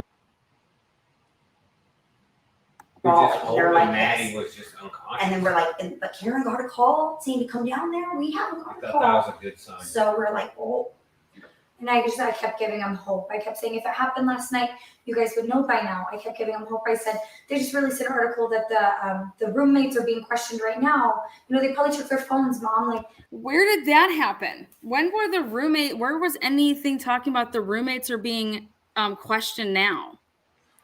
I mean, that's just their assumption as to why No, that's not what they were she's just saying. right. She said right there. When were these? She's saying that she saw an article. Listen to what she says here. But here's the thing: Oh. if they said, so hold we're on real like, quick. oh. If they I said kept that, giving him hope. I kept saying, if it happened last night, you guys if- would know by now. I kept giving him hope. I said, they just released an article that They just released an article. right, and the thing is, releasing articles, the news. We're talking being about out there- in the moment. We're talking about in the Right. hours of like just finding out about this. So Right. releasing articles. Right, but when did Roommates are those being things interviewed? happen?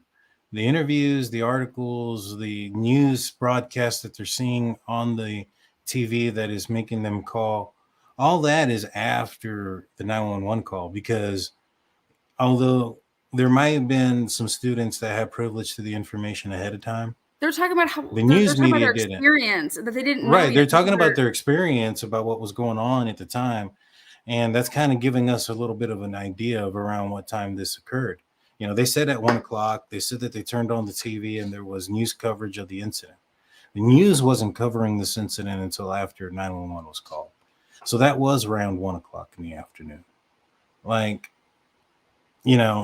I get the 6:30, 6 hours earlier and stuff like that, but I mean, it's a little bit hypocritical of us to look at one time frame that he said it's 6:00 or 6 hours earlier, and completely just look over the fact that he also said 10 hours. There was a 10-hour gap as well. But this is my thing, is that they're never. Why aren't you just telling us the time? Tell us the time Because, that the like niece told you, like you do with everything else. They did. They said at 1, and the. And like I said, if And it then you would have been contradict yourself, though. That doesn't make Olivia sense. or Steve's wife, I think that the time frame probably would have been a little bit more accurate. But because it was Steve, who also is the one that came out with both discrepancies, right? The 6-hour time gap and the 10-hour time gap. Those were both by Steve.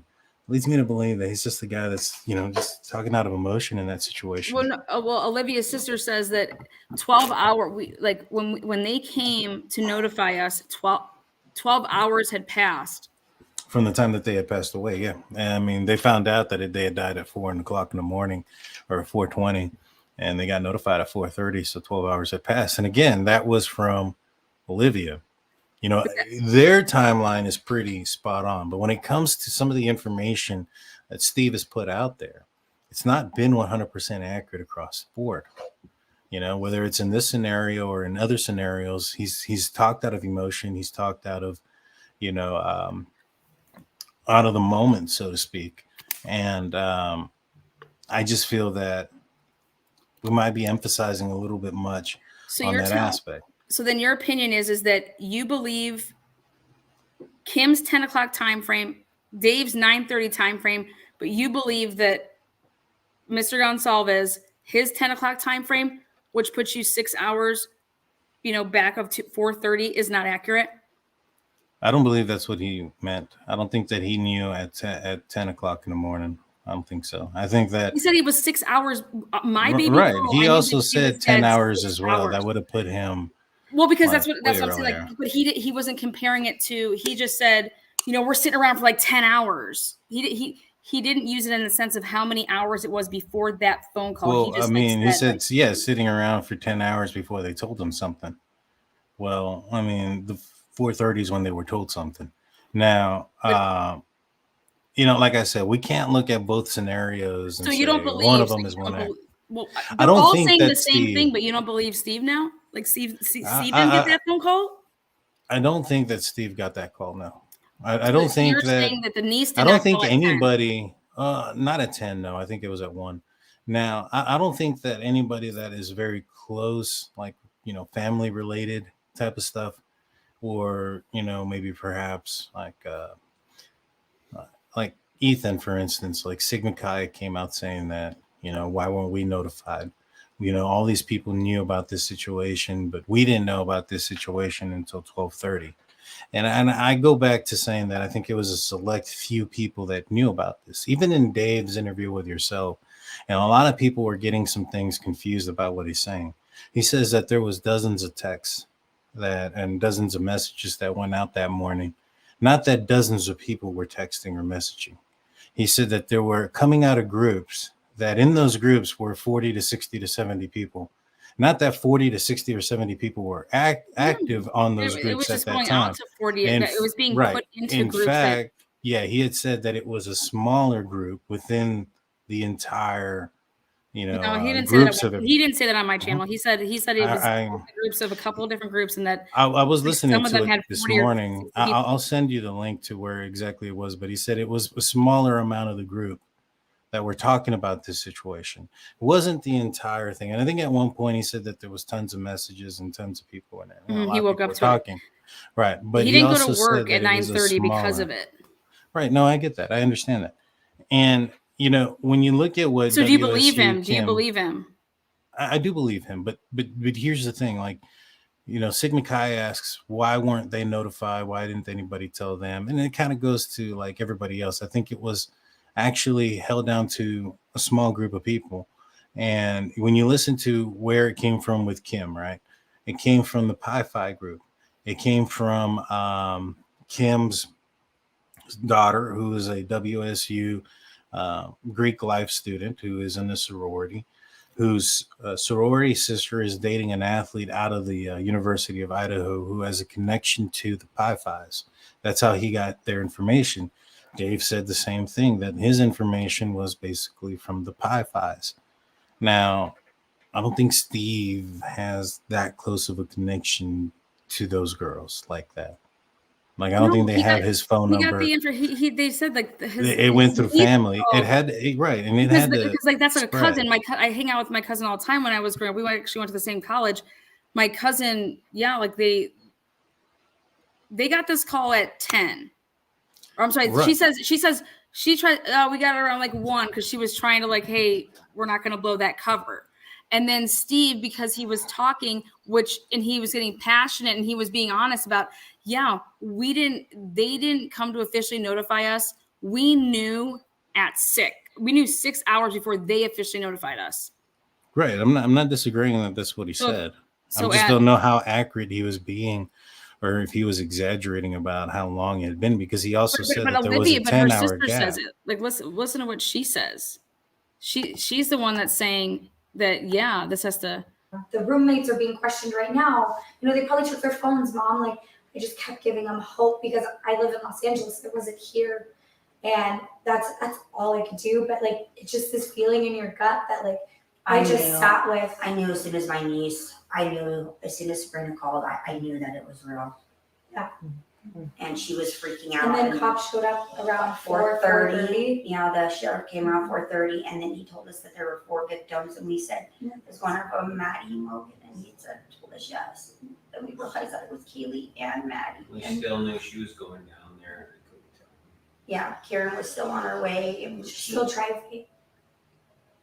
And then she got down there, and she got there about 20 minutes after we got the news. And Another person who is broken by the news of Kaylee's passing is her ex-boyfriend, Jack Decor. Not only has his life been picked apart, he's been scrutinized by social media. You know in your heart he had nothing to do with this. More than, I mean, even just logically. I think that a lot of people assume we're blinded by this individual, but contrary to that, we're very capable of removing our emotions for Jack, which is absolute love, and just looking at the situation logically, looking at this individual in front of us, looking at a pattern of behaviors of him that we've seen throughout 5-6 years. So emotionally, and you know, in our hearts and in our heads and in every sense of the word, it's Physics. not We did a job thorough. vetting him. I asked him to, yes, like, did he have any scratches? Did he have any bruises? He came here immediately after it happened. We can prove that he had none. He came here immediately after it happened. Okay, so check this out. He came there immediately after it happened. Now, Payne doesn't get to the crime scene until 4. Okay. Then he has to walk through and do his walkthrough. Okay.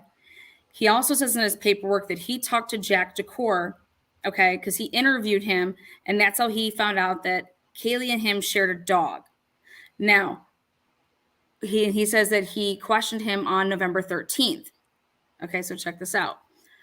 So did you question him over the phone on November 13th? Did you question him in person? No, I checked his shoes. Yeah. I checked his car. I checked his hands. How could she do all that from LA? Was she on FaceTime?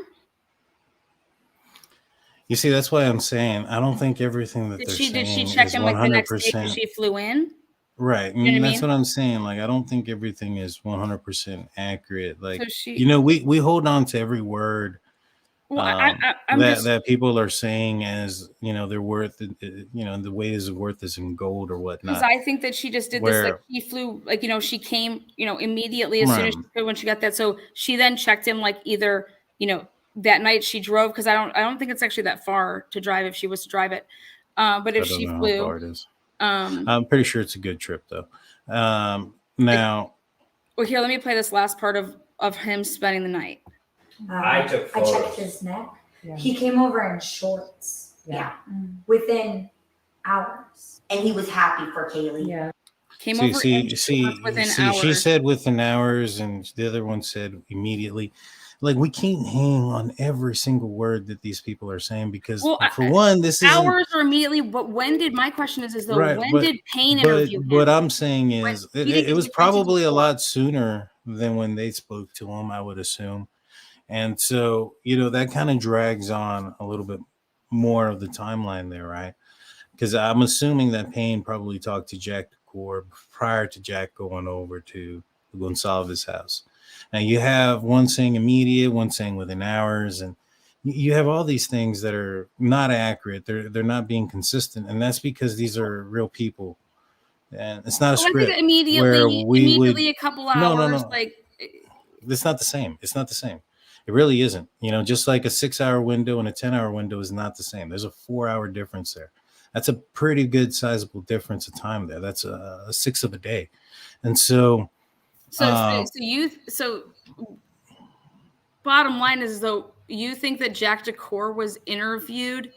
I would assume he was probably interviewed very quickly. I would assume that he was probably like suspect number 2 or 3. My assumption would be that, the people that were, alive, that survived the incident during the time, would probably be prime suspect 1 and 2, or treated as so early on in the investigation. Then you're going to look at anybody. Did anybody have an ex-boyfriend? Well, but at this point, you don't even have to like start interviewing the people. Like, right? I was just surprised that he said that he interviewed Jack DeCore on November 13th, and that's how he found out they shared this dog. Like, Right. So like, some people don't interview people like until like it could have been like the next day. But listen to what she says here. She says that he spent the next 3 nights over their house.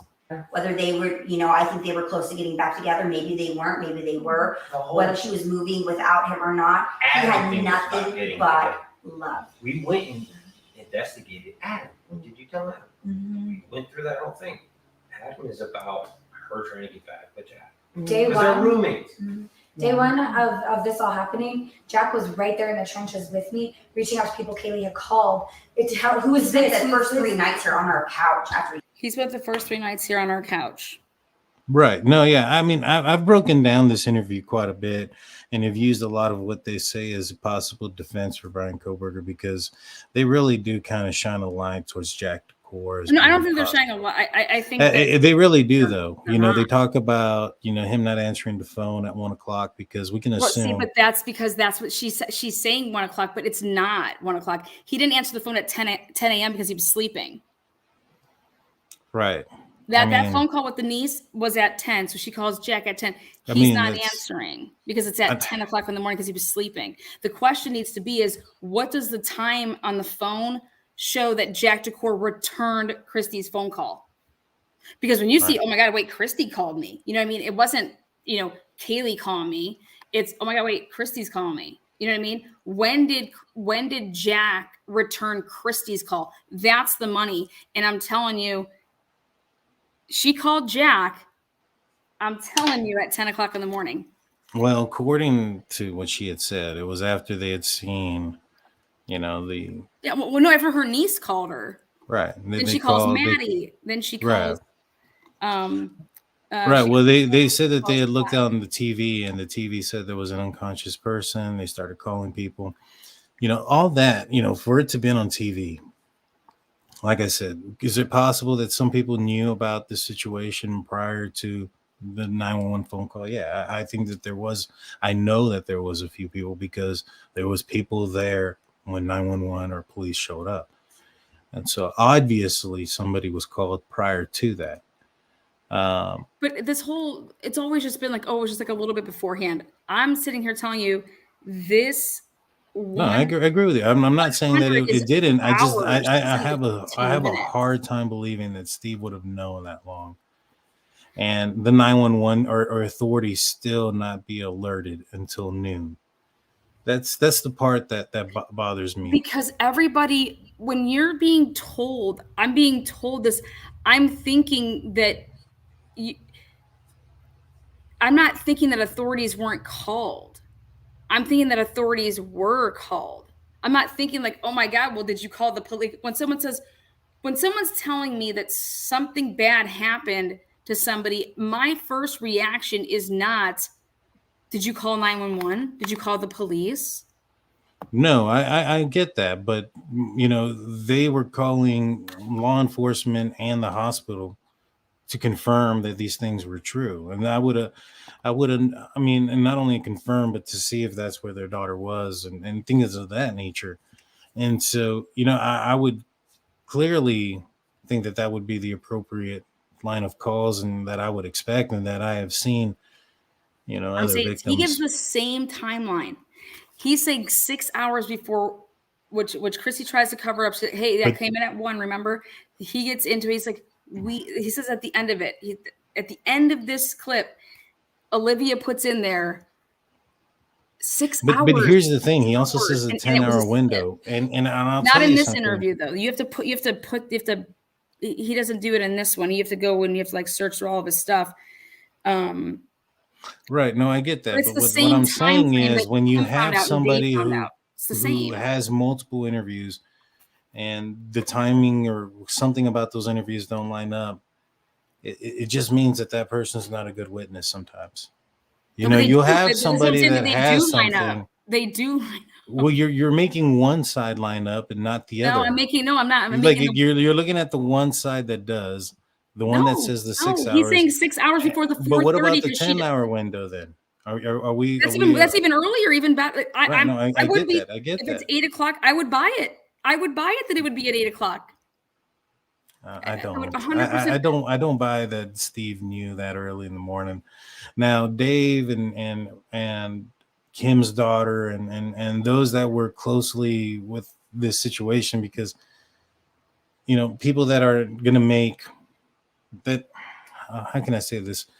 They're a bunch of kids. I get them. I understand them to a certain extent, right? Yep, I they don't know understand to why call they would do 911 that. because they're thinking that But 911 is already called. I'm not they calling to called. report a No, I crime. get that, but they also say they called law enforcement. They said that they called the hospitals, that they started doing their rounds. These are older folks. These are experienced people, grandparents, and so I just do not so wholeheartedly believe that if they would have Exactly, found they would have out gotten in the prior car. They would have to. went down there. Experienced Like, people would have well, gone down here's the there. thing. Maybe, I mean, he also said that they had a gathering, that they gather, they're a family, they gather. Son was there. If they were an emotional wreck, and let's just say that he had been drinking because it was Sunday and they were watching football all day, and he'd started already opening it up, and he's an emotional wreck. I think his family probably would have stopped him from driving out there. I mean, that's logical. That's something that I would expect a lot of people to do. Is like, hey, you're not in your right mind. This is an hour and a half drive. You may or may not have consumed alcohol. If it's a family gathering around football, there's a good At 10 possibility o'clock in the that morning. at 1 o'clock is a good possibility. That's your take. I say 10. Right. Right. We'll agree to disagree on that aspect. To me, that if it happened at 10 prior to drinking, prior to the gathering, prior to all those things, I think that you would logically have seen him get in the vehicle and go down there. I think that there's a possibility he wasn't, because of the emotional stance that he was in. Like, he had to have been an emotional wreck in that moment. Like, Yeah, so hey, stay here with your mom. I'll drive down there. Or hey, come with me. You stay here. Right, but I mean, I somebody think comes he had here. family there, and that family was Who was there? probably The holding kids him were. back. Who was there? Well, one, his son was there. He said that they had family over, that they gathered. Mhm. They gathered for football. Mhm. So, if we're gonna, And they were punt on watching football. every Hey, single when we got the word, call, we yeah. were watching football. Mhm. Right, they were watching the football game. Mhm. For one, let's just take the possibility of alcohol out of it. Let's just say that there wasn't any. He's probably an emotional wreck. I mean, I wouldn't doubt that would be the case in that moment. I think all of them would be an emotional wreck. And when they're in that type of situation or in that stance, I think I would be in shock. I think that they show that they're in shock. Like they need to know. Right. Like they're the no type. Right. I need to know. So therefore, they would get in the vehicle. But when you're go in down that there and find out. situation, right? They know a ton of I people. I get that. But until you're in that situation, I mean, you might handle a lot of situations in a certain manner, but you just put in one single one. Like I'll be honest, for instance, me, like I can be around people that have broken arms, broken this, broken that, but you pull out an IV and somebody's going to get a needle. I can't handle it. I can't handle the needle stuff. Can't handle it on me. I can't handle it on other people. Now I've seen people shot. I've seen people stabbed. I've seen floaters. I've seen all those things, and I've handled those things. I've seen people hit by I've seen a person get hit by an 18-wheeler and survive it. But I didn't think he would. And those things don't bother me. But there's one thing that it'll get to me.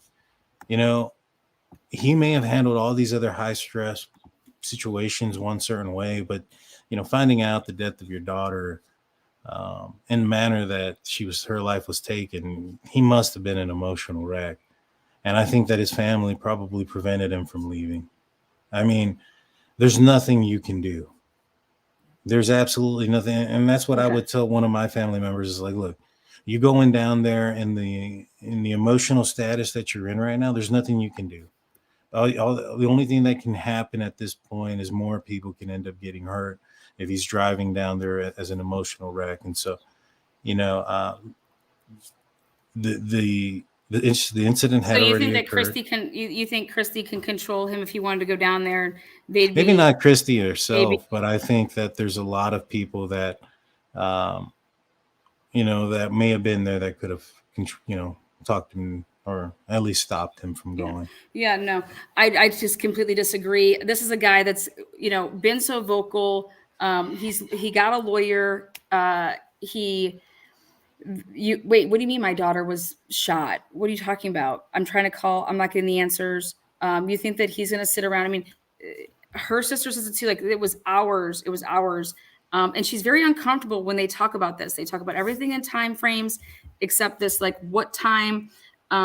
Hey, 6 hours beforehand of us finding out officially from a sheriff as at 4:30. Well, guess what?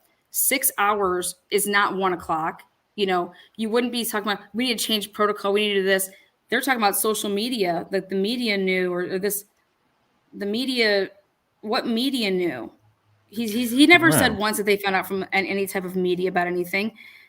Well, he said they're trying media. to cover stuff up about what they already know because they need a little slip. But I don't think so. I think what he was referring to was the fact that it wasn't the police that had to notify him about the situation. It had to be a family member, you know, finding word through social media and the rumor spreading, and because how the that police was weren't able to reach yet. him before. Because you don't realize it. Like when you're sitting back and why did they wait until the 16th to do their first presser to talk about? I learned in the first presser when the 911 call was made at 11:58, right?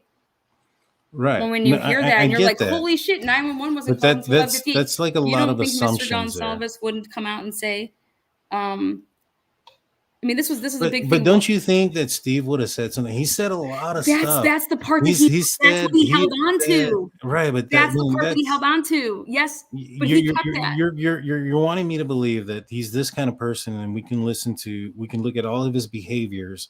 So he would have been this type of person that in this situation he would have done this.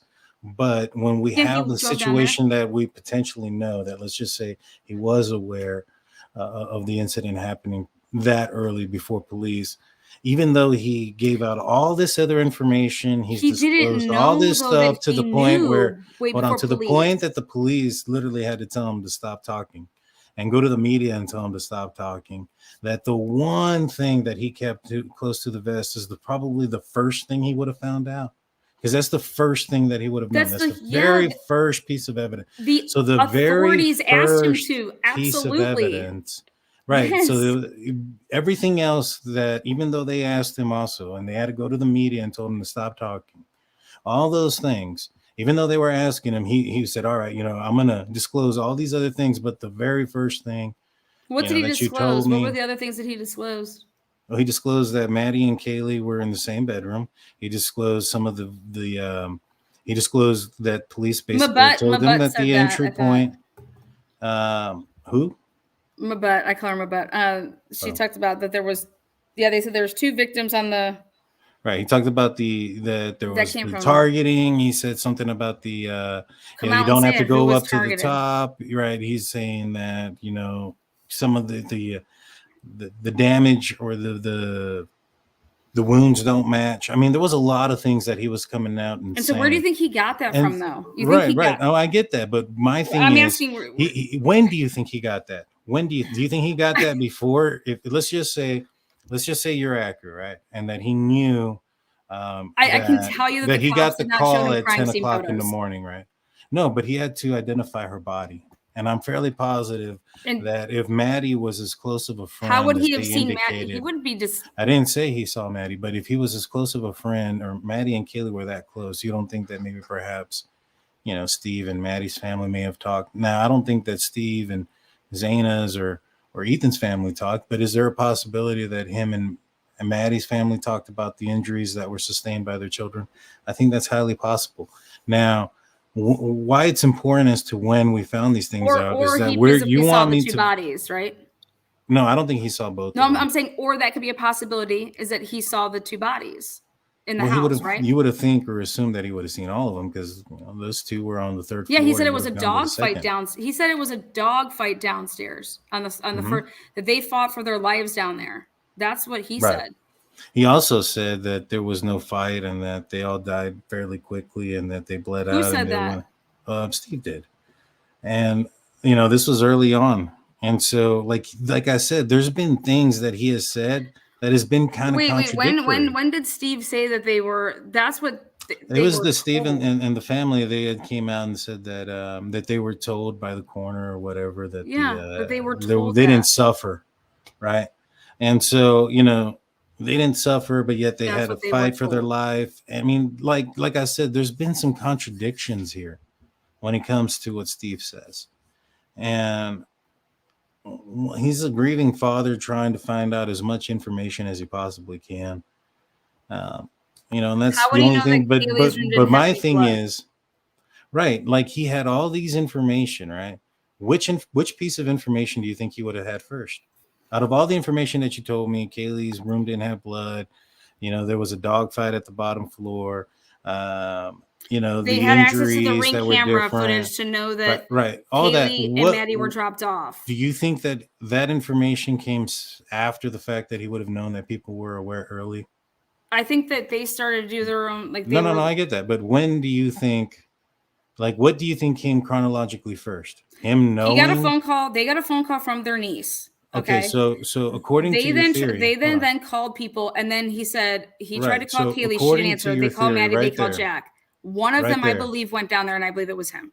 Right. So right there. So that he was aware, And that was at early 10 in the o'clock morning. in the morning. Right. Well, they got this phone call at 10. So then or possibly everything earlier. else that he disclosed, the fact that the wounds that Kaylee suffered, They had different points of damage. Right. All that other stuff You would have to see came after he knew that people were aware since 10 in the morning, including himself. No, this would come after he could have possibly. Right, but that all of that stuff came at the after. house. Right. So he would have had to have known before all of that information, before all of those things that he disclosed, that he got a phone call at 10 o'clock that morning and that he knew ahead of time. Why is that the only piece of evidence out of everything else that he has discovered that he hasn't come out and said? That was the first thing that he knew about. What do you mean?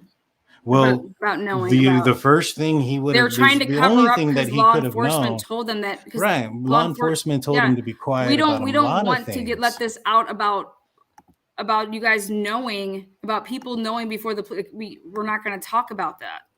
But why would he care? Why would he care if he's it's about the gun ho? investigation. He wants to find everything out. That. If that is a he big was piece, keeping stuff. But I don't think so. And then right before he started, you know what I'm gonna do? I'm gonna go in chronological order, and let's play all the clips of Mr. G. Right, but the thing is, before all of and the we'll stuff see that what he found out, we'll see what he says in the order. But it is impossible for him to have found out about Kaylee's wounds, the possible dogfight in Xena and Ethan's room, the Wi-Fi touching the router or whatever, his phone touching the router. Like all these things, he would have known before any of those things. Wait, touching what router? How would you know about anything about a router? Well, that's what Steve said. He said that that's what he said. The authorities told them. Right. The authorities. What I'm trying to say is, all of that stuff he was willing to come open about. But he found out about the order in which, they didn't have to go to the third floor. Like there's a lot of stuff that he found out. No, I think he's just making a comment. He's making a comment. Right. What I meant was there's a lot of stuff that he has come out with, like a tremendous amount. I'm not going to go through the list, but there's a tremendous amount. And the very first thing that he had to have found out, he's protecting his niece, and how his niece would have found out so soon. Absolutely. He's protecting the case. He's protecting his niece. 100. They won't even say where the niece got the phone call from. Who called you? I don't know that that's the case. Like I said, for him to know that piece of information first, and that be a pretty big piece of information, and him not disclose that he knew about it ahead of time, but was willing to disclose all these other facts that had to have been found out after he knew that supposedly people were aware, or he was aware earlier than the time frame of the 911 call. That doesn't jive. That doesn't make any sense. We can look at him and say, well, all these other actions and all these other things, he would have driven, he would have done this, he would have done that. Well, let's look at all the stuff that he actually did do. He talked about an FBI profiler, right, but he also talked a no one's going to sit lot. around for 10 hours. Steve talked a lot, and since they have reopened up the fact that he can talk again, he's been back in the news, so he talks a lot. And for me to think, or for me to believe that the one thing that he didn't talk about is probably one of the biggest pieces of information that has this case up in the air, as far as what really happened, is the one thing that he decided to keep the faith of law enforcement and not disclose. I find that hard to believe. I just do. I really, truly do. He verbally says it. He says, like, don't make me be the alpha. Don't. Right. He came out with a lot of things. He says, right. And he's had to come out and say a lot of things. So for me to, sit there and think that he's sitting on that piece of evidence, on that. Yeah, because he's gonna tank the roommates.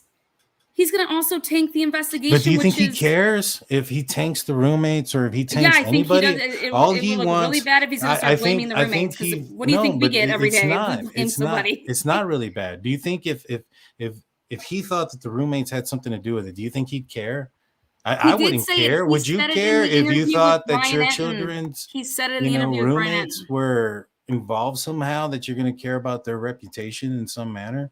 I highly doubt it. Yeah, you're going to go after the person. A PR thing with him, right? But yes, I don't think it's a PR thing with Steve. I think that he wants to find the right guy. Like, even to this point, he hasn't really even. He said we're not going to go about finding the right person and then hurting innocent people. He says it in his own verbatim. Is I'm not going to. We're not going to. But throw he innocent even people under says the that bus. they want. Right, but he even says that he wants the information out there to know for a fact that Kohberger is their guy, right? It makes me believe that he has. He may have a little bit of doubt there. He may have some doubt there. I don't know. He doesn't have all the evidence. We don't have all the evidence that's available, that is out there. We don't know what the results of the Elantra was, and so maybe perhaps he's withholding his judgment until he finds out those things. But like I said, I just for me, I would assume that he would want the right person to be put behind bars, not just any person put behind bars. And if they had somebody like Kohberger that was in jail and he felt that there was some other avenue that was going on and that an innocent person was being arrested while the person that actually committed the crime against his daughter was out there, I think he would be screaming a lot louder about certain things. And so I'm not necessarily saying that the things that Kim or Dave were told or said were a lie. I believe what they said, but I don't think that he got back to Steve Gonsalves in the manner that, we're assuming right now. I really don't. I think it was closer to 1 o'clock, and it comes down to like Sigma Chi, where, they were on that other channel, Watts the Obsession. And they were talking about, like, why wouldn't we know? Why wouldn't we know? All these other people would know. And I'd be like, unfortunately, man, there's been a lot of cases where the victims' families and friends and those that were closest to them were really not the first persons to know things. People knew things that knew those people and didn't say anything. And I'm talking about other cases, where people don't go necessarily running and telling the families right away, that's true life. That's real life. That's what it is. And, more often than not, the family members and those that were closest to somebody that's involved in a crime similar to this are usually not the first persons to find out about it. It's usually, how did they get the Ring camera footage? Oh, they probably did a canvas. Wait, what? How did who get the Ring camera footage? The Gonsalveses, Olivia got the Ring footage. I thought you were talking about the police. Oh, yeah. How did they get How did the Gonsalveses get the ring camera footage? I mean, they probably were They talking got to it people that before were the cops nearby. got to it? Not necessarily. I wouldn't be surprised if it's in the cloud somewhere and they got some sort of copy of it. If they got it, I'm not familiar with them having Well, it. she says it in this interview. She says, I went through the ring. Here it is right here. She says, I went through the ring. You cannot leave us. That's why the FBI agent said, Steve, slow down. We realize you guys are ahead of us. We realize that you guys have this chain of thought, and you're going where we're going, but we're an organization, and we have to check it a little bit slower than you. And you're just ripping through it, and you're ready to tell everyone. He's like, slow down. And I know it sounds weird that we asked him to show us his arms and stuff if we trusted him so much, but I mean, I think that People, I think people would look at you negatively if that wasn't your reaction. and I said, and I looked him in his eyes, and he was crying, and I was crying. I said, I'm so sorry. We hate that I have doing this to too, ask, but we have but to. can you broke his heart? Yeah. And he was just like, Nobody's Yes. sticking up for like, me. lifted up And his we shirt, were sticking up for him. and I said, okay. We're I said, not I'm so blindly sorry. stupid parents. Yeah. Yeah. But I'm sorry when your child Yeah. meets her And demise. it did not make me feel good Yeah. either. But I mean, I was just like, But when people are like, how do we stick up for him blindly? We're not blind. no. We And have we know that done kid's our heart. due diligence. We We know have his looked at this. family. He's been around my babies when my babies were born. He would watch them for me so that I could go to the grocery store by myself. Right. He had nothing but love for Keely and Maddie. The thing that got me is, I love that woman I've been married 27 years with. I've lost my cool. I've said things I shouldn't say. My daughter broke up with me. Share with those parents. We almost tried to put together. I'm going to say I gave it my all. I did everything I could. And we're not trying to say we're not going to follow the rules. We're just saying you need new rules because obviously the ones that you're using aren't working in every case. So we're going to do what's right by Family us. told us our baby was dead. Yeah. 6 hours later, they tell us those rules aren't working. Yeah. Media goes so fast. So yeah, we're gonna play with a little bit more. I'm an IT guy. We're gonna play with some more new modern rules. Yeah. What would you say? What do you take by that? We're going to play with some more, newer rules. Like, what would that have anything to do with? I mean, I just feel that they're wanting to go out there and talk. This interview was taped prior to the arrest of Koberger. So Koberger was still on the list. There was still somebody that was out there. And they felt that this was getting away from the police department. And, they weren't going to stay quiet about it. They were going to continue to put but this part of it, this is there. about finding out. This is about finding out. Like you need a better protocol. Like the media knew what this is strictly about is about the whole right. But I get that. But that's something that I get that, and that's from perspective. That's from perspective from the victim, and I understand that it would seem that hey, they should have been notified sooner or whatever, and every family feels that way when something happens to them, whether there's a burglary in progress and they call police and the response is there a minute and a half and they show up, they're going to be upset that they weren't there within 30 seconds, because a minute and a half seems it's like forever, especially when somebody's in your house. And so that's something out of perspective. I get what they're saying. This protocol don't work. That protocol. But what protocol didn't work to do what though? With like to notify them? Like Kaylee's an adult. That's what it sounds like. She's adult, talking about. Right? Mm-hmm. So Kaylee's an adult. We're not. So we're notifying next of kin. All right. But we're also like if they didn't get a phone call until noon and the family which is an hour away is having a sheriff drive, to their location. I don't know what. I don't think that's how it happened. It was probably. They said a sheriff showed up. They said a sheriff showed up. Right. It was probably local sheriff. So was it Idaho State Police? Like I've had to announce to family members of somebody's passing that didn't occur in the area that I was working in. But I would think that 4.5 hours. This to me doesn't have anything to do with protocol, though. Okay. Right.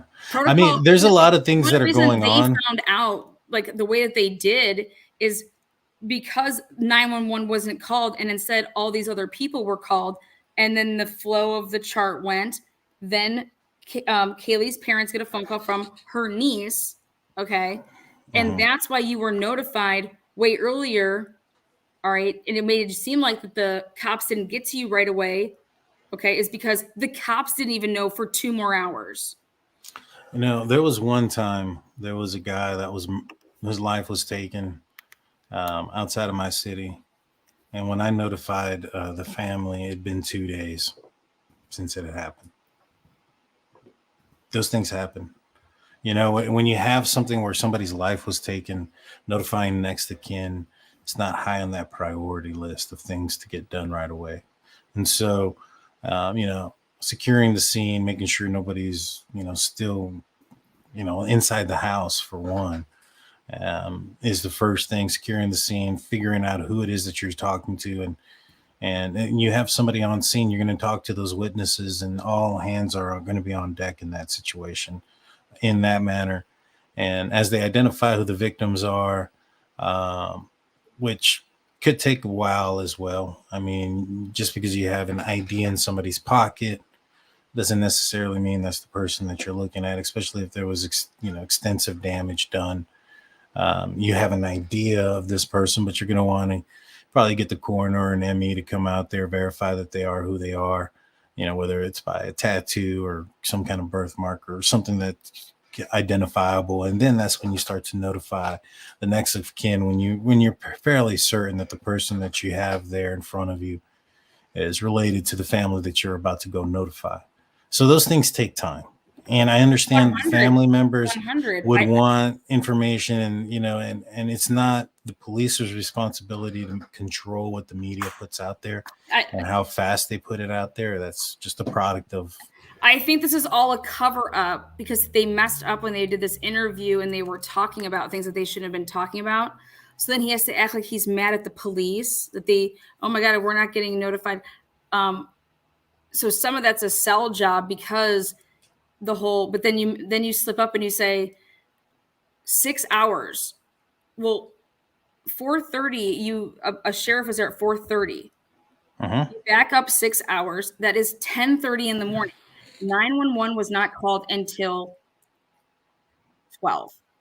So how do I get that. I get that. Like I said, so he knew we're hanging on, right? We're hanging on some words there because I'm not hanging on. I'm saying I'm going off of that window. He was notified at the same time that Kim was talking about, same time that Dave was talking about.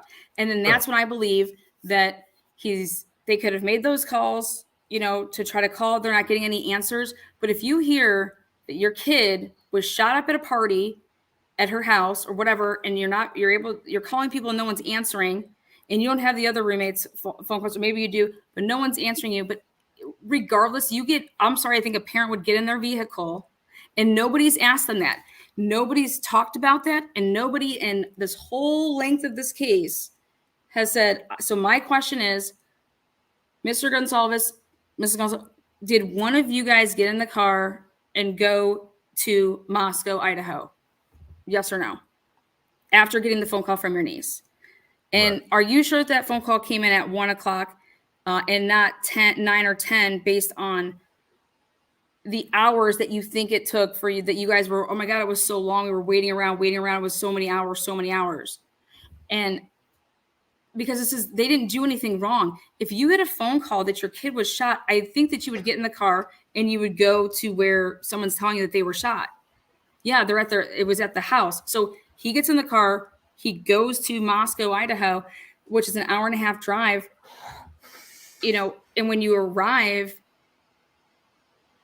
that would put you right before 911 would be called if you left at 10:30 in the morning.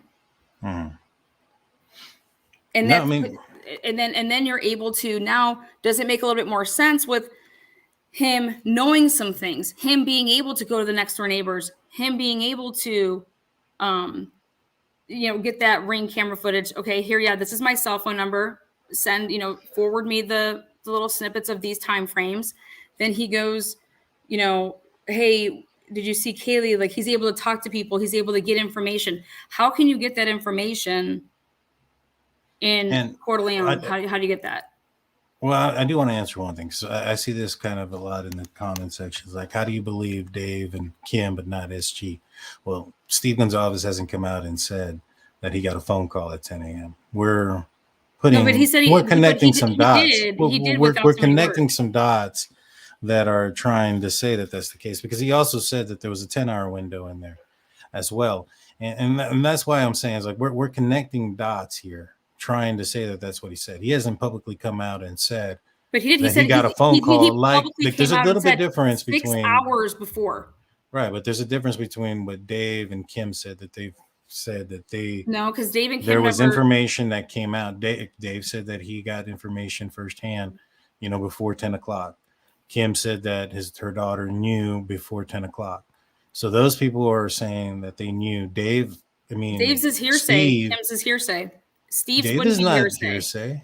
Dave got firsthand. It was in the groups of the people that were talking about the information. So because he got the message. He got the message. Yeah, he got the message. He got the so message. he was firsthand. But Kim's is hearsay. Steve isn't firsthand. Even it is. He got the phone call. Steve came from a family member. It wasn't from somebody that would have known. Now that, like I said, we're trying to connect some dots here. He said 6 hours before but Steve hasn't come out and said that's math. Like, right, I get that. And also it's 8 o'clock also, if you look at the 10-hour window as well. And that's also that's also saying that they were 100% accurate on the time that the sheriff's office arrived. Like, well, she said 4 or 4:30. Right. No, I understand what she said. Well, I'm saying Olivia. I'm saying Kaylee's sister said, because she said they got about 4:30, and Olivia's like, yeah, 4 or 4:30. And I'm saying they know this. They know this time. Right, but witnesses and people that are trying to recall things. No, this is fine. This is you have your statement. Pull it up. Pull up your they don't have a statement in front of them, though. That's the thing. They're doing this interview off of memory. Trust me, this is going to get to them. They don't know what time. I understand that, but like for instance, there's a statement. Are you familiar with Richard Allen case? Are you familiar with the Richard Allen case? Yeah. Delphi. There, in the probable cause affidavit, there are 3 juveniles that passed by one guy, and there is one situation that happens where one of the juveniles says hello, and that person continues to walk by. And there is almost 3 different accounts of what those little girls saw of that one situation. And it's because testimony like this, when you're going to have to recall our memory, is very not reliable. You have one witness saying that he's wearing black. You have one wearing blue. Phone records will prove that. I understand phone records would, but we haven't seen those phone records. Phone records. We haven't seen phone records that say that the phone call was at 10 a.m. Well, I'm telling you right now, we haven't. Show me the record that says this. No, but I'm saying that there's going to be an answer to this. There's an answer, and the phone records have it. Whereas, like, the description of what somebody looks like, you're going to have 3 different descriptions. What I think is skinny, fat, ugly, it's all different than it's objective. It's right. What you think. But this is fact. What time did your niece call you, Christy? Let's see your phone records. What time did the niece call? And right, I'm putting $1,000. It was at 10 a.m. Right, but who's to say that they didn't provide that to police and it was at 1 They o'clock? They did provide it. That's why they kept this all hush-hush about everybody knowing so many hours beforehand. This was the hush-hush secret part. I don't know. Why would they be so adamant that they waited around all day? If somebody came to your house at 4:30 and your niece really called you at 1, you didn't wait around all day. You waited for 2 hours. Right, but they also said that they called the hospitals. Which would you not do the same? If somebody told you that somebody, I would go. I would. You would just go straight to the house. You would assume I would do all that in while I'm driving. I would right, be doing but that while I'm driving. But those things would, you would. So somebody would have gotten notified while on that drive. If you told me that my son was shot up, right, and you called, and it came from my niece, right? And you call the hospital. You call the hospital. I'm doing that while I'm driving. Right. Let's say that you're accurate, right? And the phone call came at 10 o'clock. You call the hospital, and the hospital says, "We don't know what you're talking about," because 10 o'clock they weren't aware. So you call law enforcement. Dispatch would be aware of what was going on in the situation. Because of the 911 call. Because the 911 call didn't come in yet. Hold on. Right, exactly. So nobody would know. What I'm saying, no. What I'm saying is, if there was a situation that had occurred, dispatch would be aware. And so when you call dispatch and they're not aware of the situation, the hospital's not aware of the situation, don't you think at that moment, while they're already on phone with dispatch, that they wouldn't say something to the effect like, yo, my niece called me and said that my daughter was shot up. We're on our way over there. We called the hospital. They don't know anything about it. We called you guys. They don't know anything about it. She lives at 1122 King Road. We're heading that my niece direction. told me something like, hey, I don't know what's going on. They said there was a party set up. I don't know what's going on. That people are acting weird. People are saying something's weird going on. Like, I don't think I would unless my care niece said what something people like were that. saying like that. I don't think that would matter. Like I wouldn't care like if somebody said, oh, we can't say anything because this or we're keeping it. I don't think that person would care. I think they would call the Protocols need to change. authorities. Remember this whole thing about protocols needing to change? Maybe the Right, but protocols that's that the need protocol. to change is not about what you think it's about. Well, what is it? His own protocols? No, Because about you protocols would have about like assumed that he would have called law if I was enforcement right trying, away as well. because I'm trying to like ask you, hey, it's well, I don't know. I'm getting phone calls. My niece said that my daughter was shot. Like that's kind of extreme. Like, and they're gonna be like, huh? Well, no, we didn't get any calls in about anybody being shot. You know what I mean? So then when somebody punks you down, if you're talking to like the dispatch and pole man, I mean, if you do you believe want the us to? So information, you want us to do a wellness check? Yeah. I mean, of course, you would definitely want to do the wellness check. You know how Now, many people don't think about that though? You would think that that's yeah, something but that not would in this happen, but situation, a though. lot. I I'm mean, you telling got you, somebody I'm that telling you trust, a family you're in member shock. You're just that you Steve trust. Gonsalves is thinking, let's do a wellness check. No, he's calling law enforcement, and they're calling the hospital to see what the hell's going on. And he's asking if you've gotten a phone call. But do you think? All right, so let's just play the other way around. If But you're they said that if they you're the didn't answer. dispatcher, if you're the no, they didn't say that they didn't answer. They said they couldn't get through to anybody. Yeah, What they that didn't means answer. is They didn't they get through to anybody. What does that mean? no, like anybody that to get any information, like you're probably going to be able to get through to dispatch, but dispatch isn't going to tell you, hey, yeah, there's 4 bodies that were found. These are the 4 people. Yeah, we can't give you any. We can't even. They ain't give going to give you any information. They ain't going to be able to get to, and they're not going to be able to get a hold of a detective that's on scene or any of those things to give them any so you would permanent just drive information. down there. Right, but you don't know. You don't automatically assume that. You're gonna say, oh, you know what? I better not call dispatch because they're not gonna tell me anything anyways. I find I'm that saying a stretch. I would still What I'm call, but I thinking would still is drive down there. right, but let's just say if he did that, he drove down there, and on the way he called. What time do you think that is? 10:30, 11 o'clock, 11:15?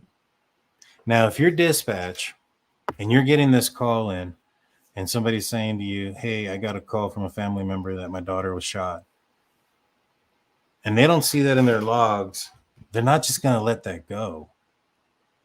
They're going to they're going to ask questions like, well, where does your daughter live? Who told you this information? Have you made contact with your daughter? No, we've called. Nobody's answering. We've called her best. All right, where do they live? That's what you think. We're sending that's what an you officer. think's going to happen. That's what I'm saying. No, that's what I know what would happen if somebody called 911 about a situation that hadn't been reported yet. Mm-hmm. That is exactly all right. The first thing they're going to do is ask about the location. They're going to ask, what is your location? What is the location of the incident? Who is involved? Your name and phone number in case we get disconnected. And this is what you think Mr. Gonsalves did. Right. What I'm saying is, yeah, I would assume that would be what occurred as soon as, and this is also what they're saying. They said they called hospitals and law enforcement. So it's not just me assuming that's what they said that they did. No, but now, to go to this what extent I'm that saying they are is, saying, like, right, yeah, no, it's automatic. I mean, that is standard operations and procedures. That's SOPs. When you answer the phone in dispatch, first thing you need to do is get an address what's your of the emergency. 911, right, what's your emergency? Yeah, well, I don't have an emergency. I was just told that my daughter got shot. Oh, that is an emergency. Somebody tells me that my daughter got shot in some form or fashion. That's an emergency. And if dispatcher heard that prior to the 911 call coming in at 11:58, they're not going to just say, "Oh man, some crazy guy, somebody's playing a prank on him." It doesn't fly like that. Okay. Like one, if they did something to that nature, no, I don't think it would be a prank. To a freaking lawsuit. They would just say no, that didn't come in.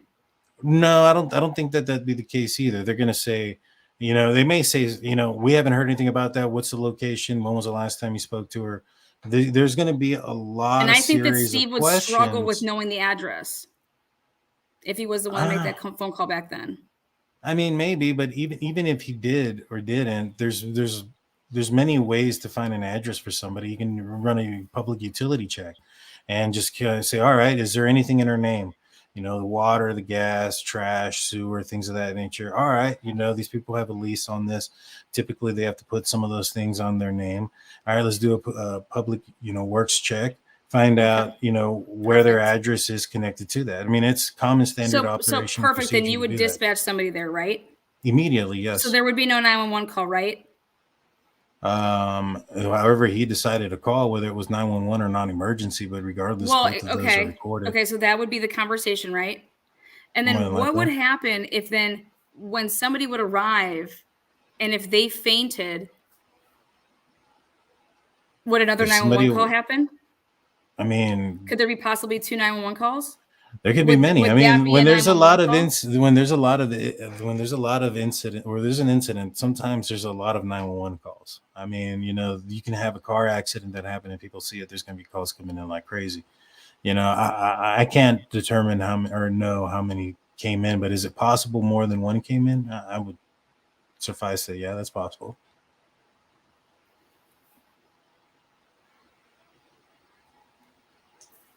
But like I said, I mean, there's just so much to that. Just doesn't ring well.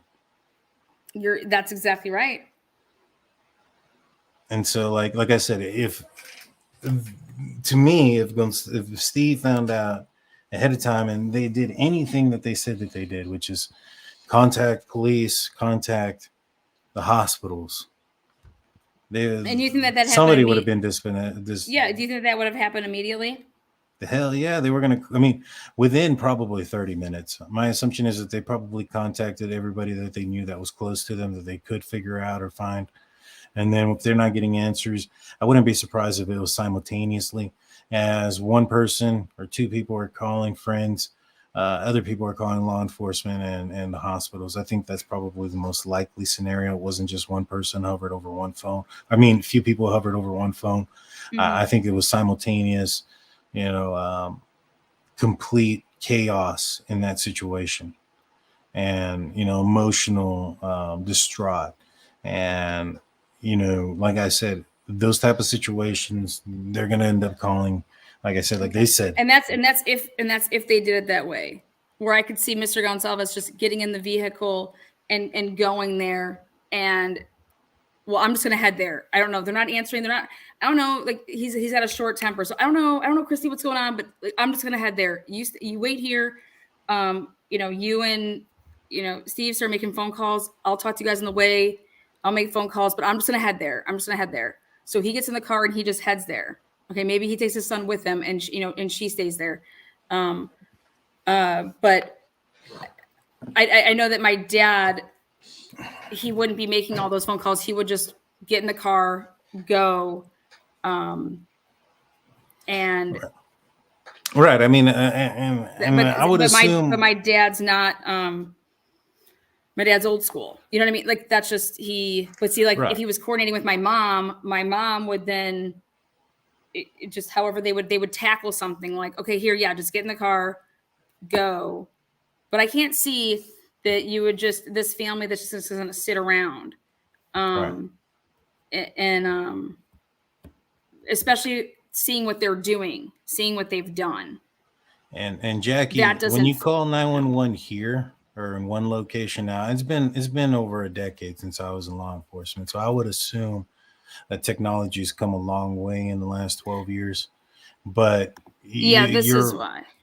There was a super chat that was up there. Oh, I was going to go through all of them here right now. Yeah.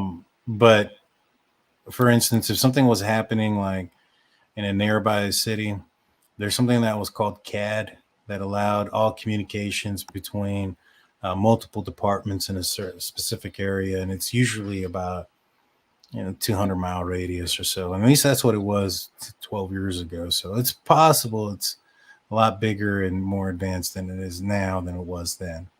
Okay.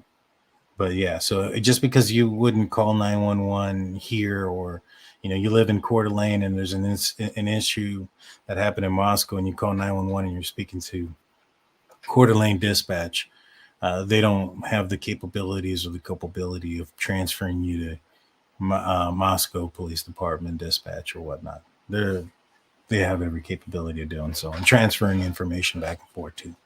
I don't think that Steve would make an idiot out of himself in an interview to say that protocols need to change. He's talking about a different type of protocol, in my opinion, because if the 911 call did come out at noon, for them to then, then get a phone call at 1 from a family member, because it went through the grapevine of the kids that's how they were notified. You know what I mean? Right. And then so he was notified at 1, and the sheriff was there at 4:30, 4 or 4:30. That's 3.5 hours. Right. They're over here talking about hours upon hours upon hours, and then he throws out that we were notified 6 hours before through our family member that our baby was dead, and that was 6 hours before 4:30, which takes you to 10:30 in the morning. And to answer Dra Latina here, this is why I believe Jack D did not answer his phone when called, because it was so much earlier in the morning when they call Jack D. They call him at this time frame, not the time frame of the 1 or 1:30. I mean, maybe the other thing is, though, if they found out at 1 and police were out there at noon, let's just say Jack was somebody that they found out was an ex-boyfriend and wanted to talk to. Isn't it possible that they would have had him in some sort of interrogation room, or at least some sort of I don't police think that any car of that's talking at replaced about yet. 1:30, 1 o'clock, 2 o'clock in the afternoon? Maybe that's why he didn't answer either. No, I see. No, I don't think any interview happened until I believe that Payne didn't get on until 4 o'clock, like he said, to the scene, as well as Blaker. They did all of that. They did their canvas. They, gathered the information of, who the victims, are, and then who their, boyfriend, all those branches of friends and whatever. And I believe that Jack talked to Payne over the phone the first time on November 13th. Later on. I mean, it's possible, but like I Corleen. said in this case, though, multiple times, that two things can be right at the same time. Like, for instance, the occupants of this house could have used narcotics, and narcotics may not have been the reason behind, the reason why, this happened. Kim's daughter could have gotten information ahead of what police had. Dave could have gotten information ahead of when police had. And Steve Gonsalves maybe didn't. Maybe he did. Two things can be right at the same time. Two things, just because I don't think that Steve was aware doesn't mean that I don't think that Dave had information ahead of time. You get what I'm saying? Those two things can be right at the same time. Dave can know something and Steve cannot. Now, not necessarily saying that's not true. There are some things that make you wonder, did he know ahead of time? I think my biggest thing is if he did, and they did contact law enforcement, in the manner that they claim that they did, then police would have been out there before noon, in some form or fashion. Maybe perhaps somebody did go out there but see, that doesn't make any sense. If somebody did go out there I just and don't there think was that just that's no what happened. answer at the door, and then come back later, a couple hours later. But if there was people already there, then yeah, remember there's a unconscious. Yes. Yeah. Yeah. I think that you have to listen to what they say, and they slipped up a couple times, and they say it. They were sitting around allegedly for all these hours. Well, the only way that is possible, that you'd be sitting around for all these hours, is that phone call from your niece came in before 1 o'clock. And I believe that it did, just like how Kim knew, just like how Dave knew. That phone call from her niece to the Gonsalves, that happened at 9 or 10 o'clock in the morning. And that's how it equals out to being that 6 hour time frame that, we we knew 6 hours, you know. And when he's saying that, like knowing like for sure, maybe he's using the whole like we knew 6 hours, you know, because of the family member. I mean, like I said, is it possible? Yeah. I have a hard time believing that Steve was aware of that early.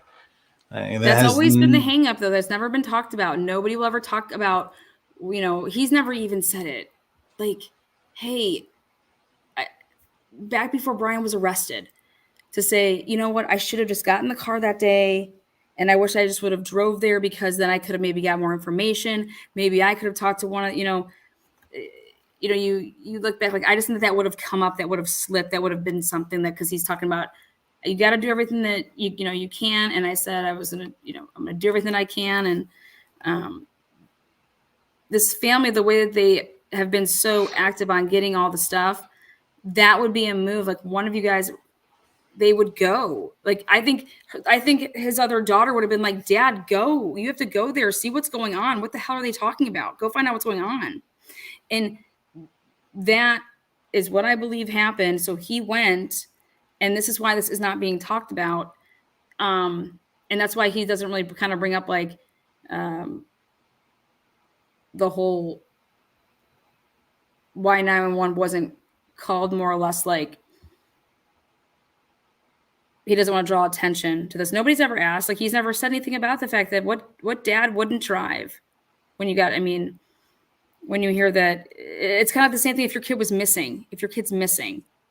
Right. Oh my God, I'm getting my car, I'm coming now, or I'm on the next flight. You know what I mean? If you're an out of state, parent. And there's just, in my opinion, I don't see this family just waiting around for 10 hours. It just doesn't, or 6 hours, even 1 hour. It's just not. No, I agree, which why I tend to believe that it was later on in the day. So you think that he went there then, but it was later? No, I think that they found out when there was nothing that he could do. But he said he waited around for 10. You think that they waited around for 10 hours? 6 hours. I think that was even, an even exaggeration of time. Well, he then came clean when he said, he's like, it was 6 hours. 6 hours. I mean 6 hours. That's a pretty. I mean, like you'd be basically also throwing the department under the bus for something that they weren't capable or culpable of doing. Like, for instance, there's a 2-hour gap there. If that ends up being the case, that he's claiming he's just waiting around, where that would have been his own fault, that he had gotten information and didn't call police to go out there and check out, if what you're saying is true. How it moved to 10:30 is, Steve says in this interview, he says, my niece called at 1 o'clock, or because Christy says my niece called at like 1. Right. And then he says, we found out 6 hours before the sheriff came to our house at 4 or 4:30. We found out from our family member to say that our baby was dead.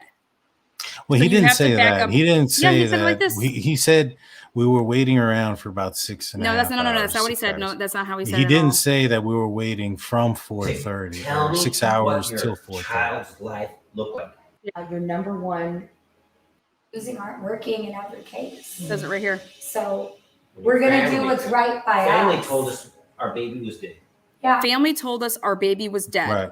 Right. Period. 6 hours later, they tell us those. 6 hours later, they tell us, meaning authorities. Authorities from they came at 4 or 4:30 here to tell. The sheriff went to their house to tell them that's the 4:30. So I subtracted 6 hours minus the 4:30. That's how I got to the 10:30 a.m. Right, but he's not specifically saying that at 10:30 or at 6 hours later at 4:30, I got this call. Right, that's when they came in. He's saying like 6 hours later is when they came, and we found out 6 hours later. It's built out of frustration. It's built out of like 6 hours. I mean, that's a very. He didn't say 5. He said 6. No, I get it. I get what he said. And it puts you right at the time frame of when Kim and Dave found out. But he's also says, within time to get there before 911 would have been called if he would have gotten right. But he also says that there was a 10-hour issue, which would have put him at like 6:30 in the morning, And so, like I said, I get it. I understand. I mean, it's definitely would bring up a question in my mind. As if I was investigating this, I'm like, hey, when did you find this out? And if he were to tell me, was it this time? And it would be pretty easy to verify. Older folks aren't, into like the Snapchat and stuff like that have things that are more difficult to pull up. They make phone calls, they have text messages, so it would have been not very difficult to find out the exact time that he would have gotten called. Well, the phone records are going to say it. Right. No, yeah, 100%. It's down. So like, this is what's great about when I do every type of research. And I know that you got to get to the baby and be on your duty, but it's about things that, that you can find out to prove something. So the phone records of Christy, or, whose ever cell phone got called. So Christy said it was her phone that she gets the call from her niece. There's a call. Your phone records have it. What time was the call? Boom. And I'm telling you right now, that phone call, I'm putting $1,000 on it, that it was right in the vicinity of like 2 hours before 911 was called. Just like how the rest of the timelines match up with the other, like the niece was contacted. Right. Just like how Dave and Kim, like that's what was already going around in the friends, the young people. And this does not have anything to do with Brian Kohlberger whatsoever. This is just simply about when you're talking about a timeline about anything and everything. This was something that they all wanted to keep hush hush. Law enforcement, when they said we would have loved to have the phone call in the middle of the night. Yeah, you want to know why? Because of everything that has happened. It muddies the waters, and that's what makes it more difficult for the prosecution, to be able to convict Brian Kohlberger. And we also have to remember, in the moment there, 6 hours, 10 hours, if it was only 2 hours or 3 hours, given, just being left in the dark, only having to go through social media and what's on the news to find out bits and pieces of information about what happened to your child, 2 hours can probably feel like 6 to 10. And so, that might be where he's coming from in this. 10 minutes could feel like an hour in a situation like this. I don't care about any of that. I believe that one of these two parents would have gotten a vehicle and went there. Why didn't they? And I mean, my answer is that they did. They're just not talking about it. You see, I don't think so. And I think the fact that they didn't go, voices on there. Right. But I think that the fact that they didn't go kind of leads us to believe that, or would lead me to believe that there was nothing that could have been done by the time that they found out. I feel that if they weren't 100% sure, right, like they're not getting phone calls that aren't answering, 10 o'clock in the morning, the news media is not there, they probably are going to go out there. But if they're 100% sure, they have a family member that's called, they have, news media that's telling them that this has occurred, they're distraught, emotionally wrecked, maybe that's why they don't go down there. And so, that to me, the fact that they don't possibly go down there is more evident to the fact that they found out after there was nothing that they could do. Now, I assume that he went down there. He had to have gone down there eventually. He had to have identified the body, at least at one point. But, I don't know. I mean, unless, the only person that knows that answer right now would be the Gonzalez family, in my opinion.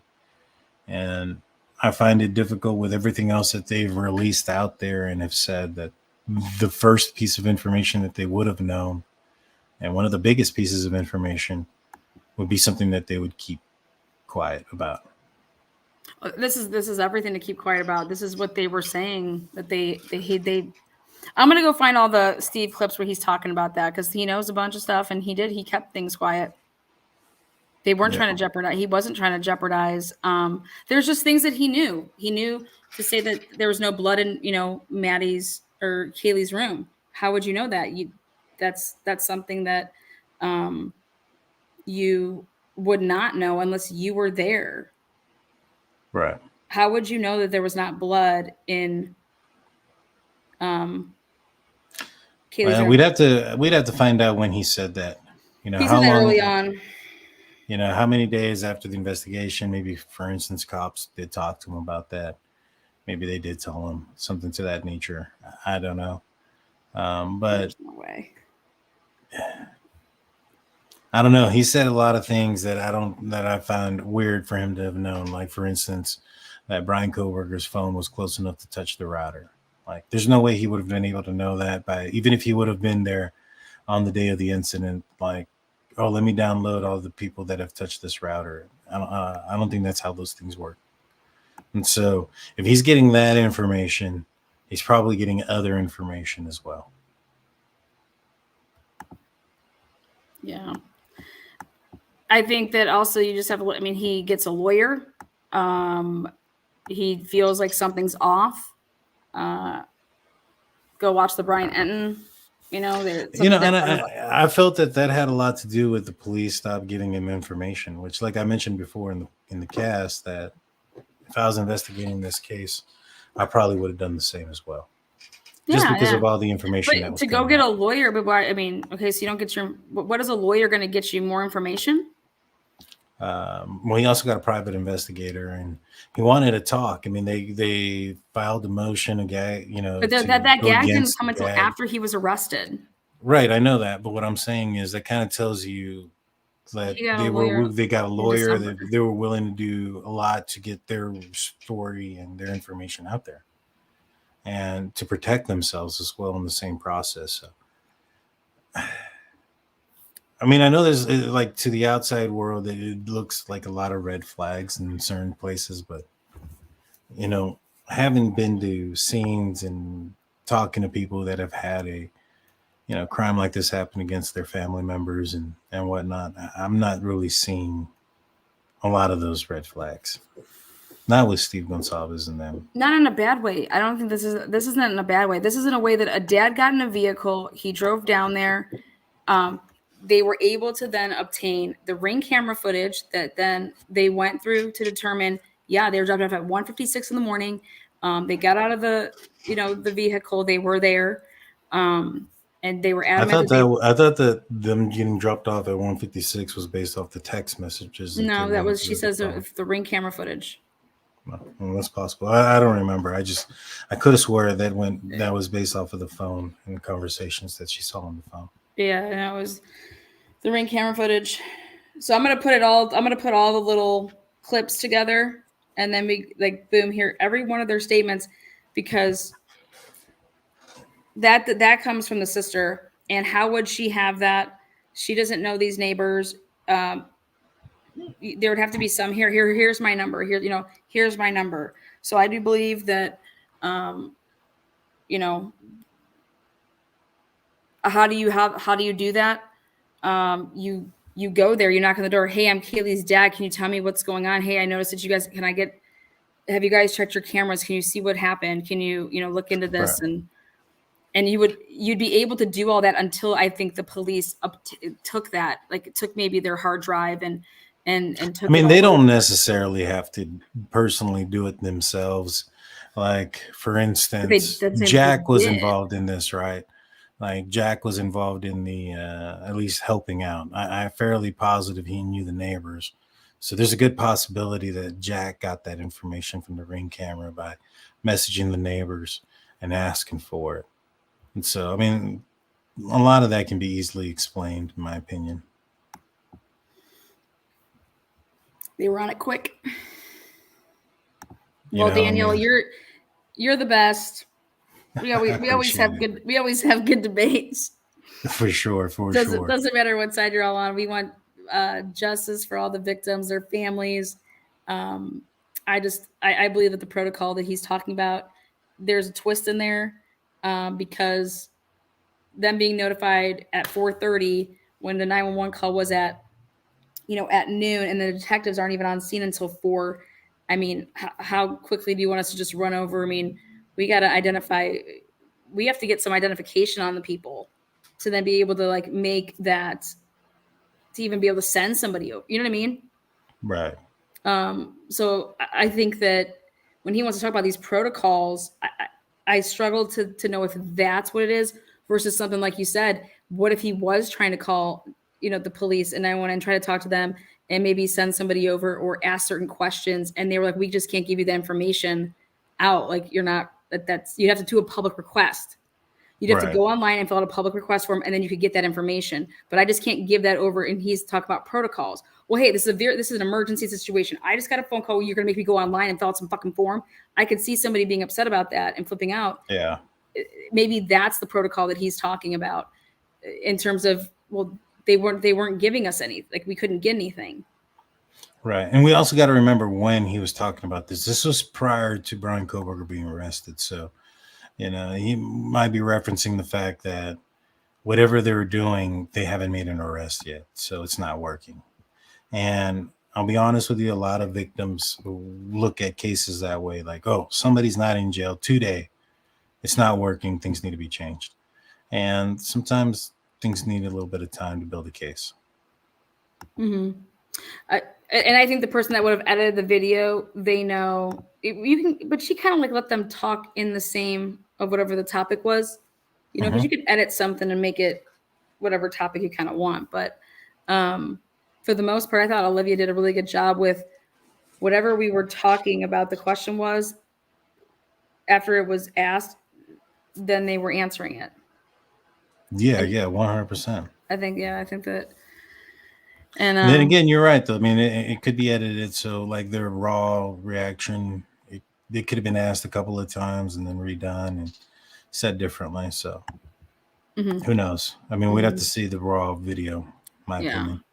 But I don't believe that the family or any of these families are wrong in any capacity. If I got a phone call, I wouldn't care. Like I got a phone call. I don't think that my natural reaction would be like, wait, are you there? I'd be essence of how did you find this out? Who called you? Stuff like that. I'd want the chain.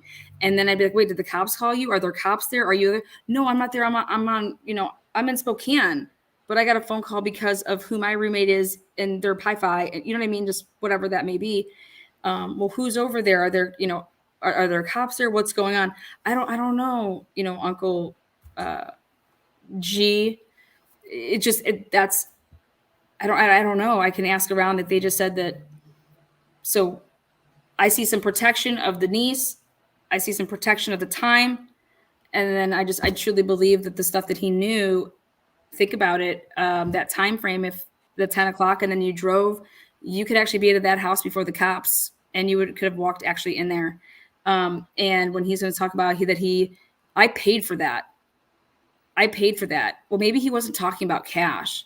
Maybe he was talking about, I paid for that. Like I had to actually go in there and I had to witness, like I had to see that, you know what I mean? Right. Like, and then if you have to identify your daughter, I mean, I can imagine what he went through.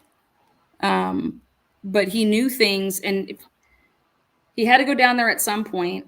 And I just think that how active they are, and I think it's amazing, and how on top of it they are. They know timelines inside and out, but this was always the one thing that they never threw exact, boom, timestamps. They're timestamp family.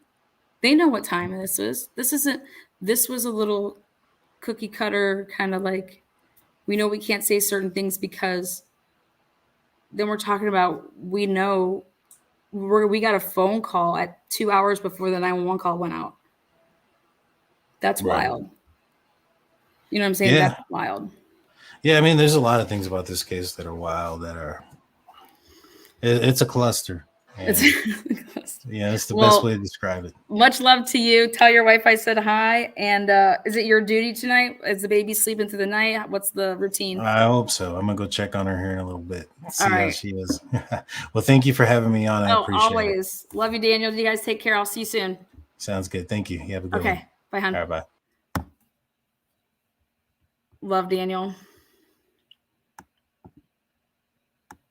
If you guys don't know, Drunk Turkey, get on over there. Support by becoming a subscriber. Become a member.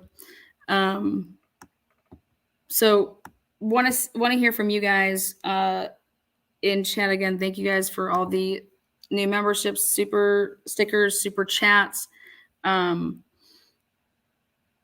Jackie says, you both fail to see Steve can't call 911 in Moscow. Not in Moscow. It would go local. He could call Moscow PD, not on the emergency line. Well, I can't say that I missed that. I don't think that he would be calling 911. I agree with you, Jackie. I don't think that they would be calling 911. 100 on that all day. Interesting debate. Oh, wait. Thank you for everything you do, Lana. Much love and respect to you. Thank you, Joanne. Doc Goose. Thank you there, Doc. Interesting debate and logical opinions by both. Thank you so much. Thank you. Awesome chat. I agree, Dawn. What about Kaylee's LinkedIn? Why no search warrant? We'll find out.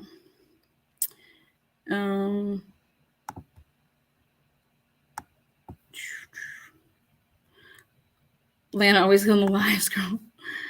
Home team for the win. Thank you, Heather.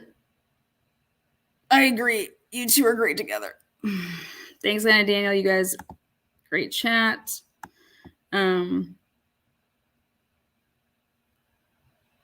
Peace and love all.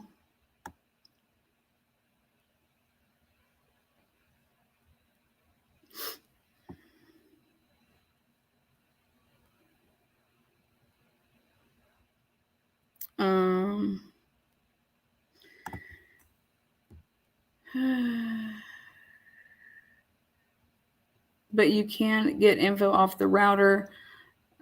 You can probably even do it remotely with an account password. Yeah, this is about him saying that he got they found out 6 hours before from his family member, the niece, saying Kaylee got shot up. And I just subtracted 6 hours that on another time he talked about 10. But this was the big thing that none of them ever talked about in terms of like throwing out times. And I think it was like a slip up. And they did it a couple times, but this is a family that talks about timestamps. And if the sheriffs came over at 4:30 in the afternoon, I was like, well, no way could they be watching football at 10. But I was thinking about my, time zone. I was like, wait a second, West Coast. Yes, there is football at 10 o'clock in the morning. On the East Coast, there's not because of the time difference. So that's the epiphany I had. And then I went and listened to all of his speeches. And I said, you know what? This is the only time that they never talk about the exact time. She'll break down interviews left and right, his daughter, and she's on it. Kaylee made so many calls at this time. She's talking about this timeline, and it's got to be accurate. And then how would you get the Ring camera footage? There's only one way you can get that. That would have to be sent to you.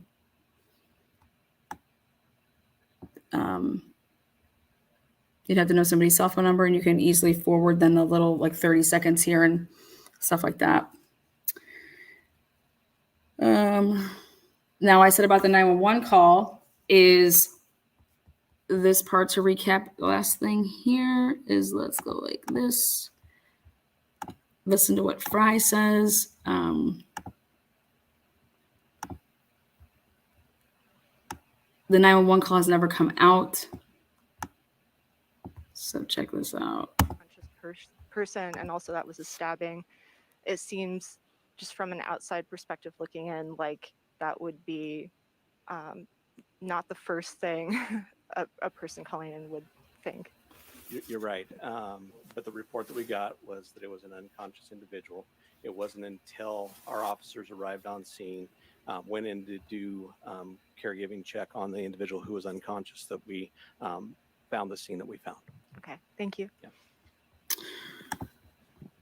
Hi, Heather. Whether this is true, whether he's just saying it, I believe what he means by that is that a 911 call was made by one of the, like they said, one of the surviving roommates' phones from inside the house. It originated from inside the house. The call was made, and then nobody said anything. And they just left it, like it was just, you call and you just set it down. And boom, the police come. When you call 911 and you're like, no, what's your emergency? Hello. And it's just like there, it's dead air. Maybe you can hear like a little bit of something. But you would dispatch somebody to that home. And we've all wondered, here he's basically saying that his team, they arrived there, they had no idea that they were walking into 4 dead bodies. They didn't realize this until after they get to the unconscious person and attempt to apply care to this unconscious person, that they realized that there was the scene that there was. Now, is this the truth? But I think there is some truth into what he's saying about the 911 call. Was for an unconscious person, and also that was a stabbing. It seems he doesn't correct her there. There was no such thing that ever came up that there was a stabbing. It was just an unconscious person.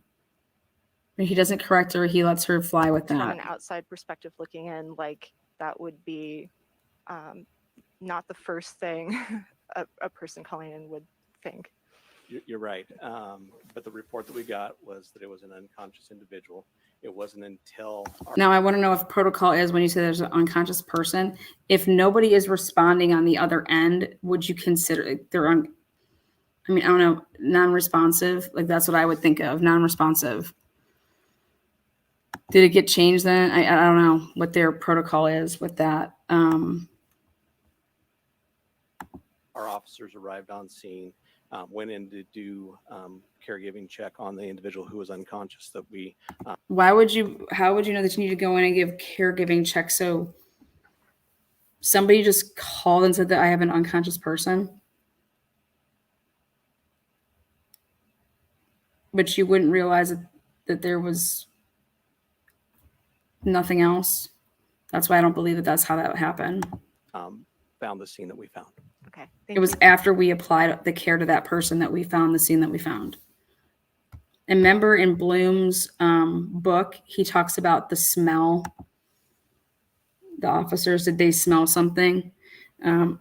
Again, so my thought on the 911 call is that this 911 call, I don't know if the phone never got shut off, because when you call 911 they leave it on until you actually close it down. So did this 911 call sit on the ground right there in the house? Was it on a table? Was it right, and was it playing this whole time? How long did it run for? Was it something like that? And when they say that they don't know who made the phone call, because they just knew whose phone. They don't know who made the call. So that's why I think that they can never answer that, because nobody was on it to say who they were. Nobody was on it, period. They just showed up. And when the police got there, that, did they walk around back? Did they go through the front door? Walk up the steps? It makes more sense to me now that there was nobody on the line to say who made the 911 call actually, but we know that it originated inside the home and then it was with one of the roommate's cell phones. That to me makes sense, but nobody was on it. Because if you go to make a phone call because you see something like that and you pass out because you faint or you were pretending to, and that's kind of what I get into, is where if everybody knew 2 hours beforehand, then how could you have a fainting type situation? How is that a fainting type situation? Maybe it was a faint, a fake faint, or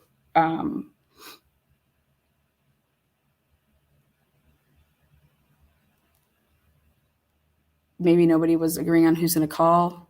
And someone said, okay, hey, let's just call. Nobody says anything and the police will come, you know, because you don't want to be on the line and they ask you a bunch of questions. And so, but it makes a little bit more sense to me as to we don't know who made the 911 call because nobody was talking on the phone, but we just know what phone it originated from. So, but you could just go back and listen to the different clips now, you know, more that you know.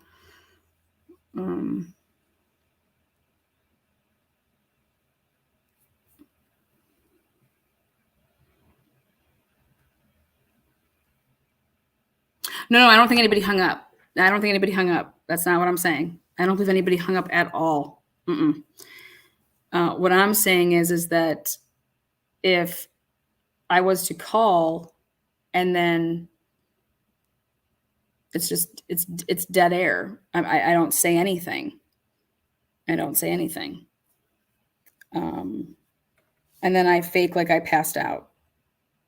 So when the cops come in and they, you know, I act like they like woke me, but really I would, you know, I pretended that I was passed out. And then the cops told me, well, it was technically we got called because it was, this person was like unconscious. They weren't with it. So there was never a hang up because I think that it kept running. If I don't think that the cops got to the phone, and if the cops didn't get to the phone in time to shut it off, how long did that 911 call run for? You know, is that a reason that it ran for like an hour and there's all this stuff on it? But I don't think that they have a person saying, hey, my name is so-and-so. Because whatever made sense to me is why would you use somebody else's cell phone to call the police? Why would I go and grab somebody else's cell phone to call the police? I have my phone on me. I would call from my phone. And why is anybody fainting if they've been in the house for a couple hours before they've called 911?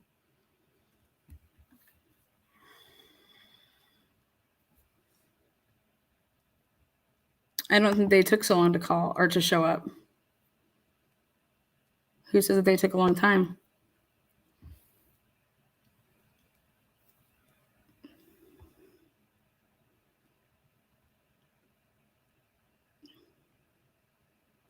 They did. They were there right away, so I don't know what you're talking about. Sorry about your luck.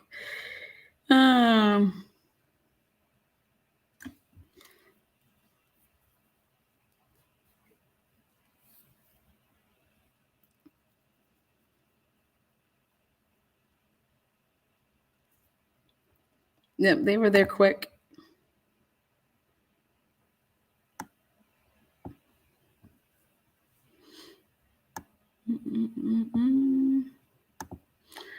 Again, this is all coming from, you know, the Gonzalez is talking about how long it took for them to be officially notified. So when I was listening, I listened to, wait a second, why are they talking about how long this took if they really, in fact, just got a call at 1 from their niece and the sheriffs got there at 4:30?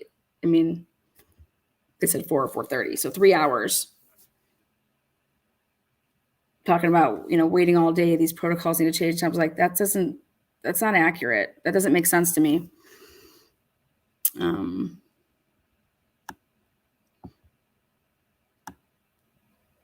So when I looked more into it, when he said the whole 6 hours thing, I said, well, that's interesting because that puts it at 10:30. And that's the same time frame as Kim and the Dave. And I'm like, bingo. I said they're covering for this whole, not that they're covering for it, it's going to come out, but you want to, at the time that this was all happening, there was no arrest and you don't want to put out more information than, because you don't want to tip, you know, the perp off. So that's, and there's, I mean, I think that he slipped. I think that they slipped a couple of different times, and that's why they never talk about a time.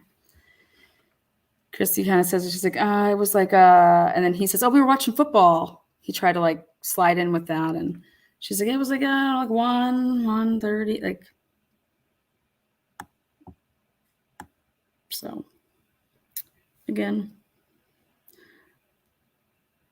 it makes more sense to me that a family like this would make that trip.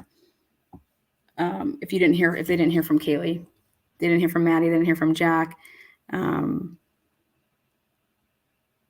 So I'm curious. I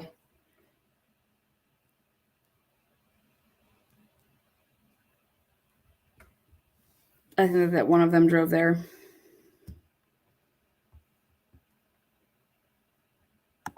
I agree.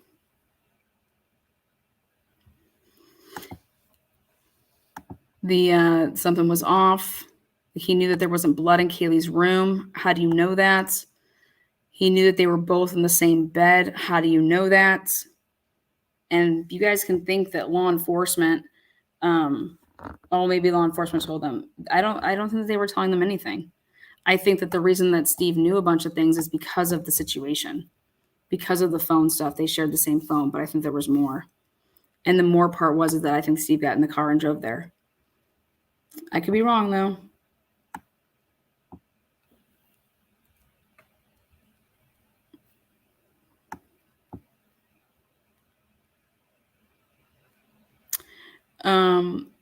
The first responders got there at 12. Okay. Payne doesn't get there until 4. Blaker doesn't get there until 4. And the Gonsalveses were notified at 4:30. Think about that.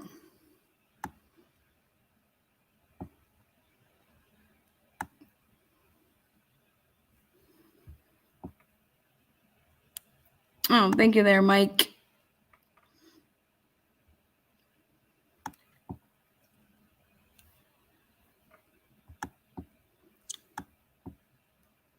I also just think that you think that when someone tells you a story, oh my God, somebody's dead or this happened, you're already thinking that law enforcement was called. You're not thinking that law enforcement wasn't called. So what would make sense to me is that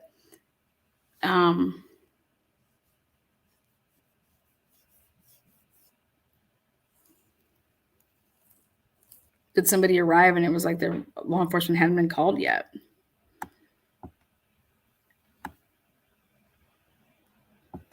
I agree. I don't know why the family would say that they waited around for 10 or 6 hours if they got a call at 1.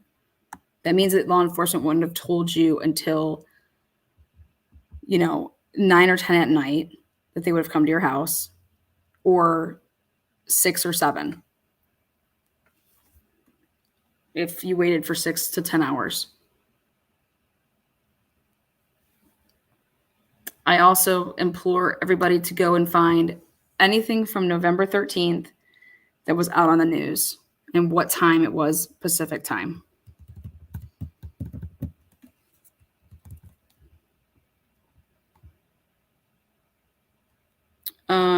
Dispatch cannot automatically. Yeah, they can. They have. It's called locate trace, so they can. They're able to. If you call 911 from a cellular device and keep the phone open, dispatch cannot automatically locate you. It's in an area. I mean, what's your take on SG saying they in communication with witnesses? I don't know what I take about that. That would be definitely something new to the case.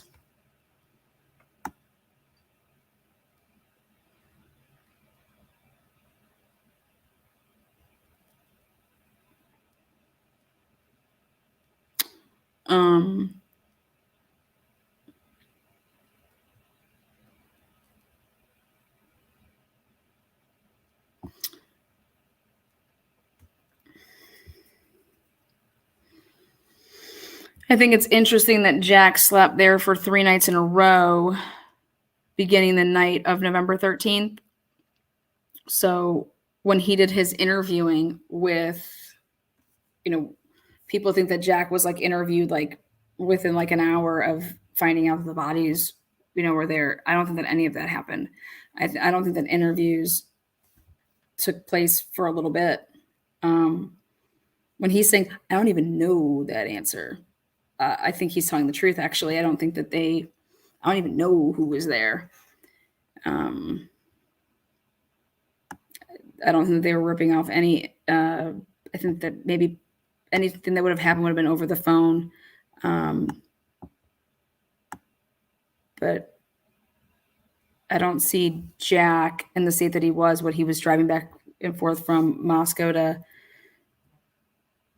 CDA. No. Can they do phone interviews? Can they ask some questions on the phone? Yeah. It's going to be interesting. It's going to be interesting with what they're saying. Did they send, a police to him? Did they say, okay, we'll just come out and talk to you? We know you've been through a lot, so we'll just come to you.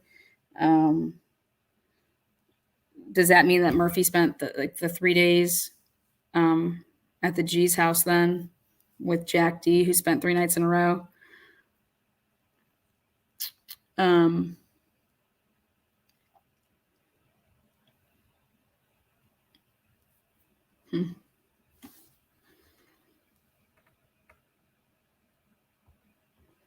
Police had not previously revealed that they were in the same bed when they were attacked. Yeah, no. That came out from, I got that information from listening to Steve. Steve said that they were in the same bed. So how would he know that? I don't believe, unless he got that.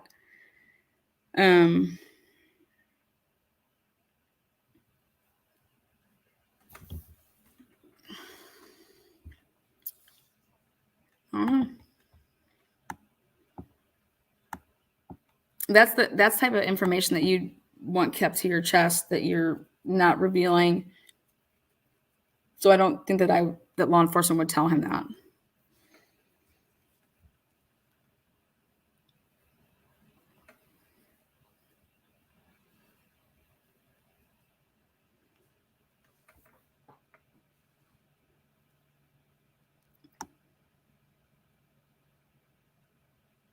I would just like to have a bottle of wine, talk to Lana about all this. You got in a fight with your sister? Memorial Day about Brian Kohlberger? Oh my God, no. The Brian Kohlberger talks. We can just put on Steve's pressers. Let's see.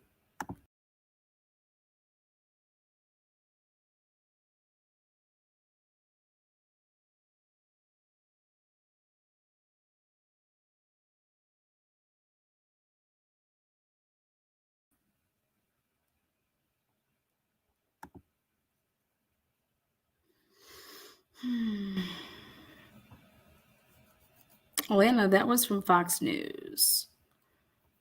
Well, we're gonna do a little check. We're gonna do a little check here. Let's see.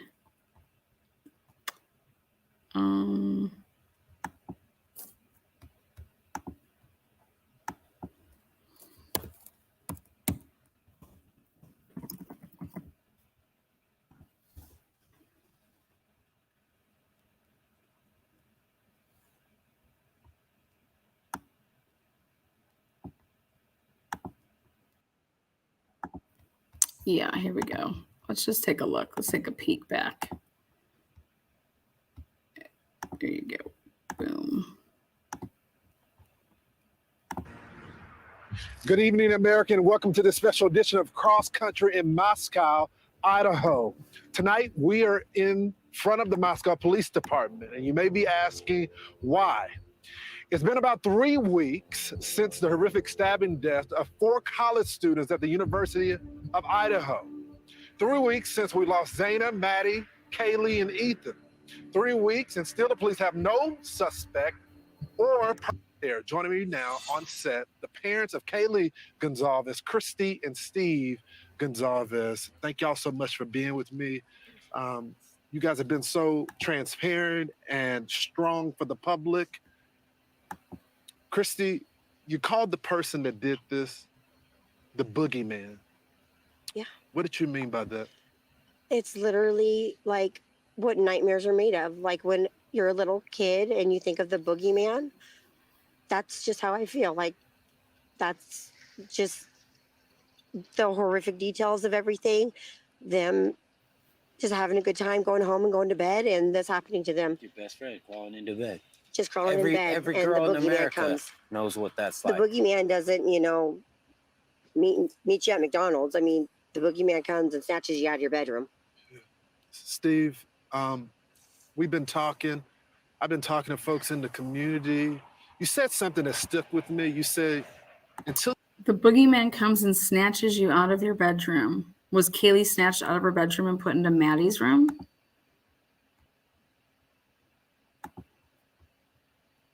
this person is caught, you can't sleep in your bed. No, I can't just lay in my bed and do nothing. That's not the way I raised my family. That's not the way I raised my girls and my son. You don't be a victim. You stand up for yourself and you do everything in your power to make sure people hear you. And they're gonna hear Kaylee. They're gonna hear Maddie.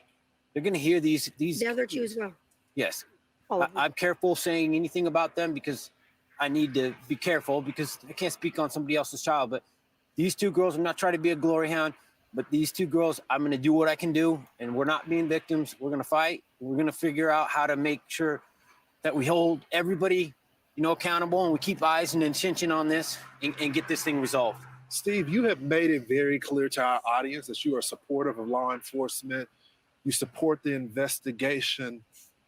But recently, I've been watching and talking with you, and you're getting frustrated. What does that frustration come from, sir? They put certain people between you and the officers that are making things happen. And those people are like lawyers and they don't want to say anything. And they don't have the guts to come up and be alpha and be like leaders and say, hey, we might say something that's wrong. We're going to take that hit. So the officers, they look me straight in their eyes. The lead detective looked me in his eyes. I have no doubt he's working as hard as he can. But somebody isn't communicating. There's nothing being released. It seems like they're trying to suppress the story.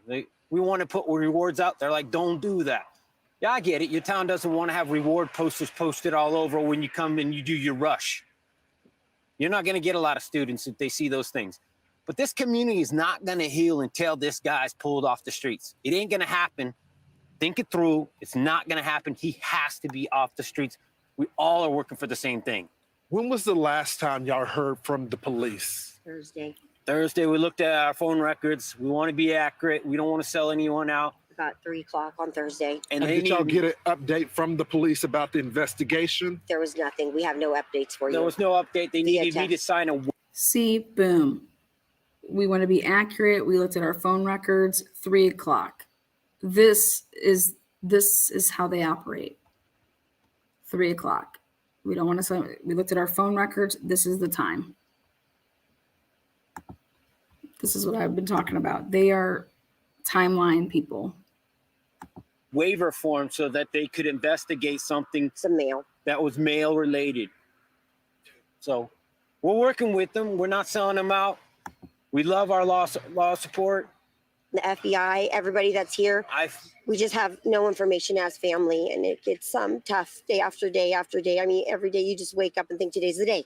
We're going to hear something, and you see these, there's a break in the case, and it'll just be something stupid. The sixth person on the lease that was never there. Stop playing games. This is serious. These are people's lives, and this is the future of this community. There's going to be 10,000, 15,000 kids that come into this community next year, or they don't. So be serious. I had the opportunity to speak to some of my sources, and I've been told that there were differences in the way that the victims were killed. Some were more severe than the other. And this week we heard the target attack walk back and then reverse it back to it being a target attack. What can you tell us about the targeted attack? They have told us that it was targeted, but they told us they can't tell who. We asked specifically, and they said, we'll try to get that information to you. And they got back to us a day or so later, and they said, we're sorry, we can't give you that information. But then a day later, we saw in the news that it was not targeted, or they think the whole house was targeted. But I'll cut to the chase. Yeah. Their means of death don't match. Maddie's They don't. And Kaylee's cause of death, it does not match based on the autopsy report. They don't match. No. Would indicate that one of them. He doesn't answer that. He doesn't answer that question. He doesn't answer. They say autopsy. That's the question. He says he doesn't answer that. It does not match based on the autopsy report. They don't match. Would indicate that one of them. He doesn't have to may go have up been the target. steps. Let's stop playing games, guys. I need somebody to step up and be an alpha. Be somebody to be a leader. Don't make me do it. I don't want to do it. He doesn't have to go up the steps. Their points of damage don't match. I'm just gonna say it. Their points of damage don't match.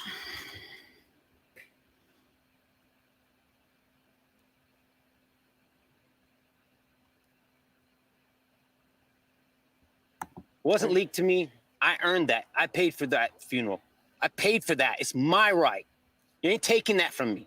Calm down. If you don't want to say nothing, that's your bet.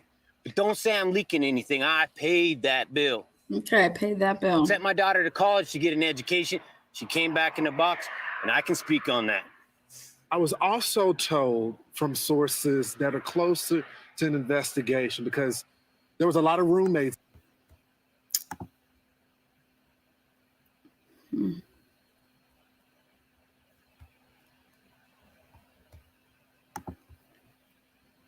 In there.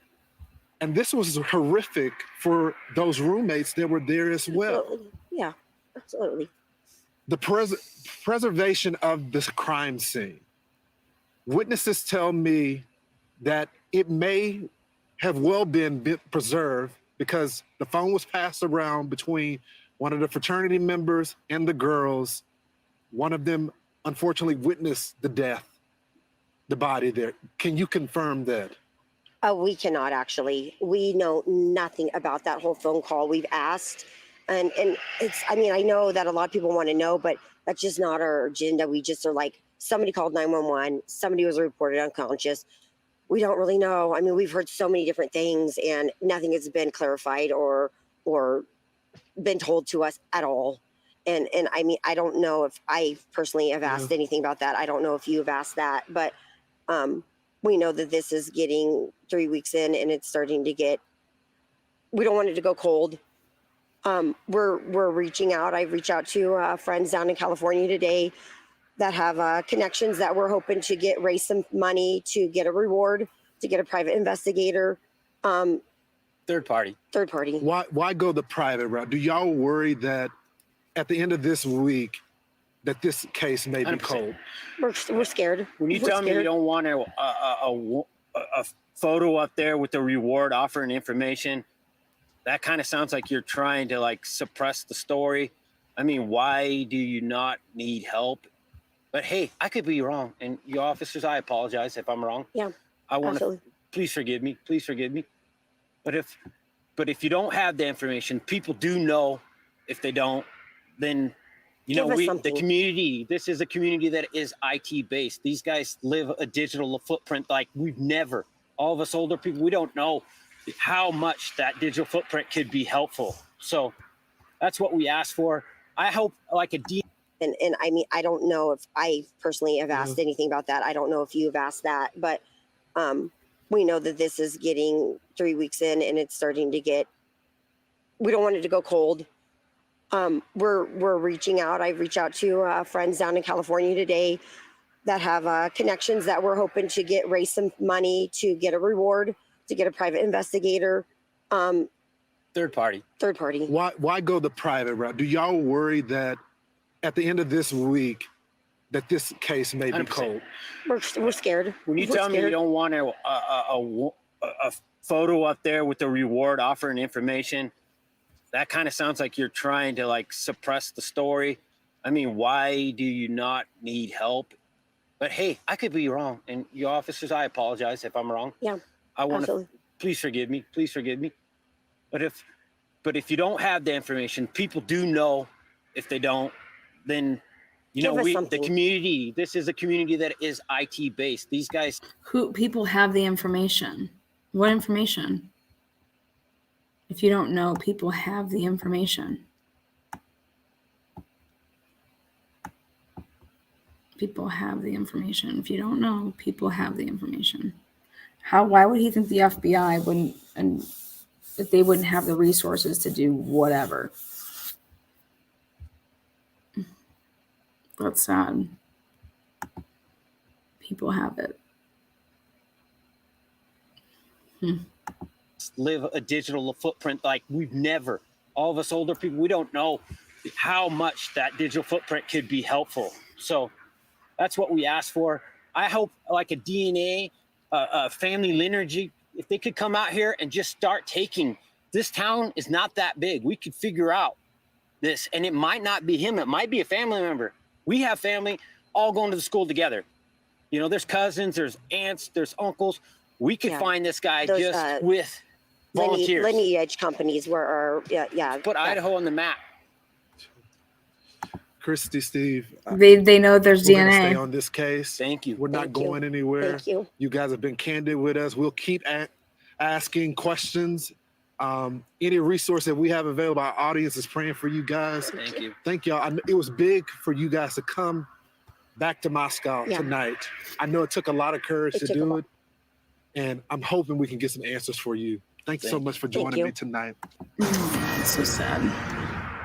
Good evening, American. What was the date on that again? Just so heartbreaking. I don't know what would prevent you from sharing somebody's alibi. Yeah, I think that's what we're struggling with. So it's like, we know what we know. We've, fought for Jack, Kaylee's boyfriend, and, we still stand that way. So I did just kind of want to clear that up while we're talking through this ambiguity that, that's not what we're honing in on here. We don't want to make more victims out of innocent people. Exactly. We definitely don't want to do that. You've mentioned before that you didn't want to have a funeral right now because the killer's still out there. Is that something that you're still thinking about? Are you? She was hurt so bad that she was not able to recover. That is just terrible. Oh, it's okay. It's terrible. I cannot fathom in my head what kind of person did this. It's capable. And why. I can't sleep at night. I lay in bed pondering just millions of different scenarios. And I want to know, but then there's stuff obviously you don't want to know, but You just cry. I think I want to know it all. And you're okay. I just don't understand why, how somebody could take somebody, four of them. It wasn't just my girl, just so savagely. Is anyone acting differently since the murders? I mean, is there anyone that you have a weird feeling about that the girls knew or that comes to mind? Yeah, I would say not in the immediate circle by any means, but a few of the names that have been circulating around, I think it's hard not to kind of, dig into this. And I don't know how much of that is just because we have so little information from law enforcement and how much of it really is, a sister or a father's intuition. Can you elaborate at all? I don't know. You don't have to give a name, but I mean, is it someone that she knew or? I have something to say about that. I just feel like there's been a couple individuals that were cleared very fast. That may not, maybe shouldn't have been. And Share the strong alibi. just really fast. If you can dismiss. An hour later, and we're like, what? And I don't.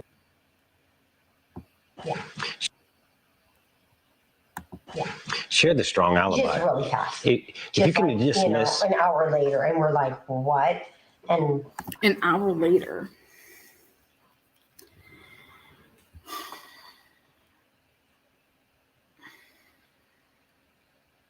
How would you know if somebody was cleared an hour later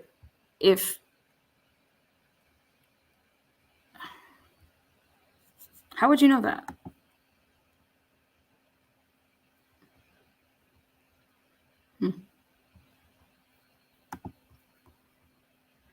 I don't know. I don't know anything about those individuals. I just know they were people that, definitely should have been looked at. And I don't know what would prevent you from sharing somebody's alibi. Yeah, I think that's what we're struggling with. So it's like, we know what we know. We've, fought for Jack, Kaylee's boyfriend, and, we still stand that way. So I did just kind of want to clear that up while we're talking through this ambiguity that, that's not what we're honing in on here. We don't want to make more victims out of innocent people. Exactly. We definitely don't want to do that. You've mentioned before that you didn't want to have a funeral right now.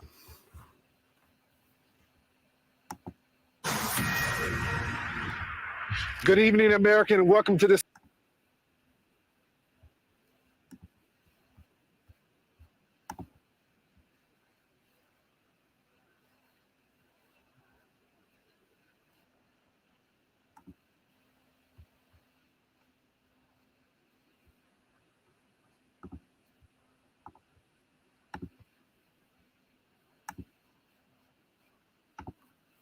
Opportunity to touch base with you. I know this has got to have been one of the most difficult days of your life. Steve, let me begin with you. Your reaction after laying eyes on the person accused of doing this horrendous crime against your family.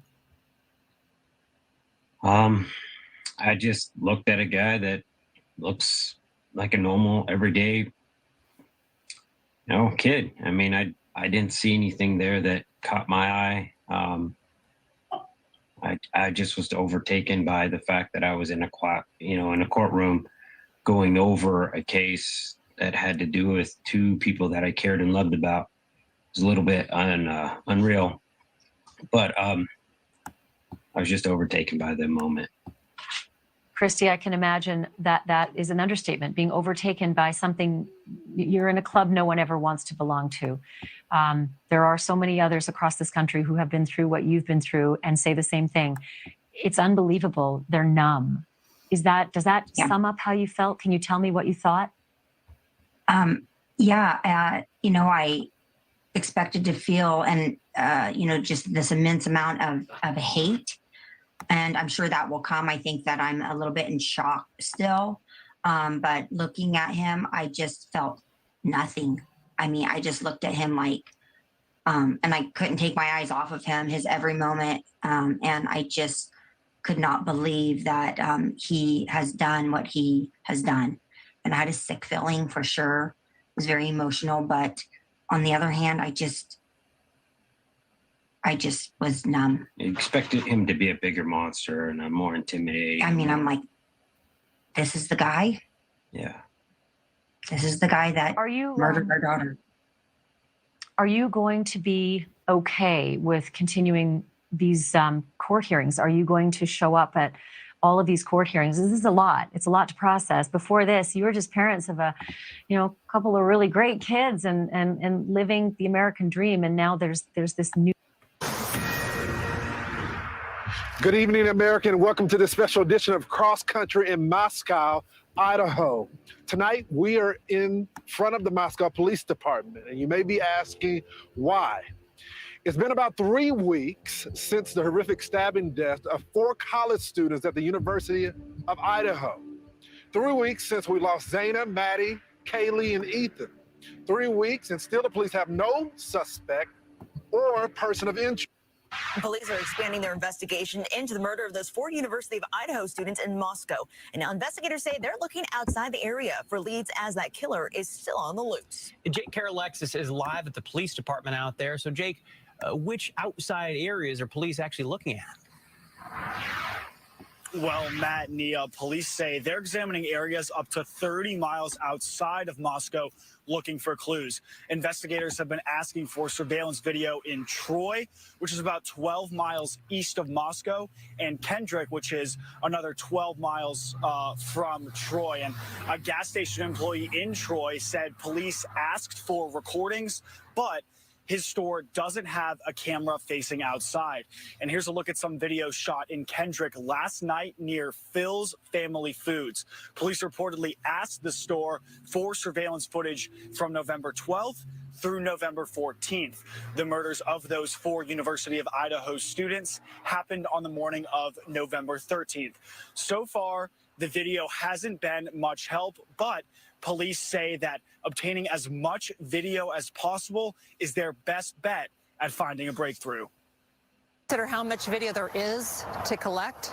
and what you would think of to do, and that's what they're doing. Any surveillance video we have is definitely part of what is moving us forward as far as progressing in the investigation.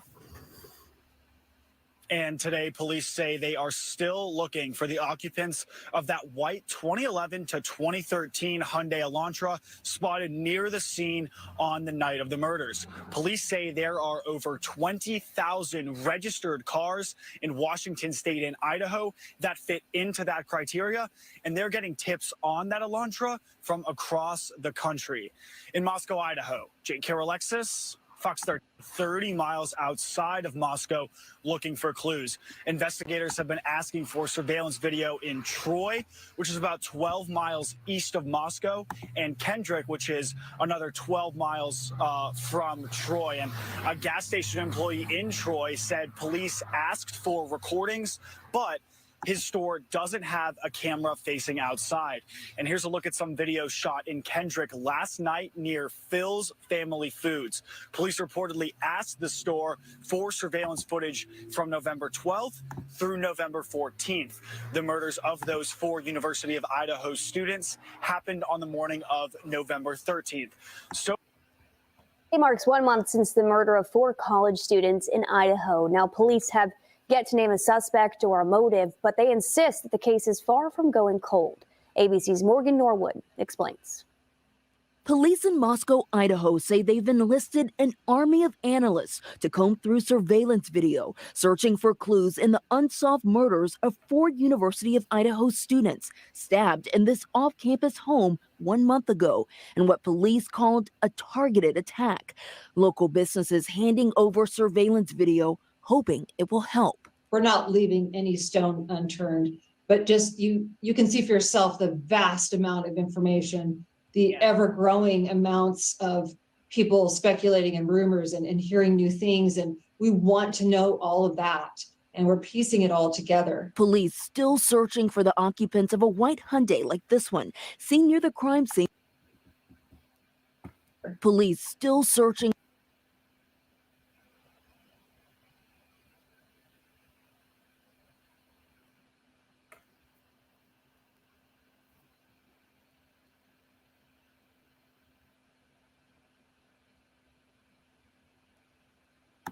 for the occupants of a white Hyundai like this one, seen near the crime scene that night. They acknowledge they're being tight-lipped about evidence in the case, insisting they need to be to protect the investigation. Progress really is being made every day.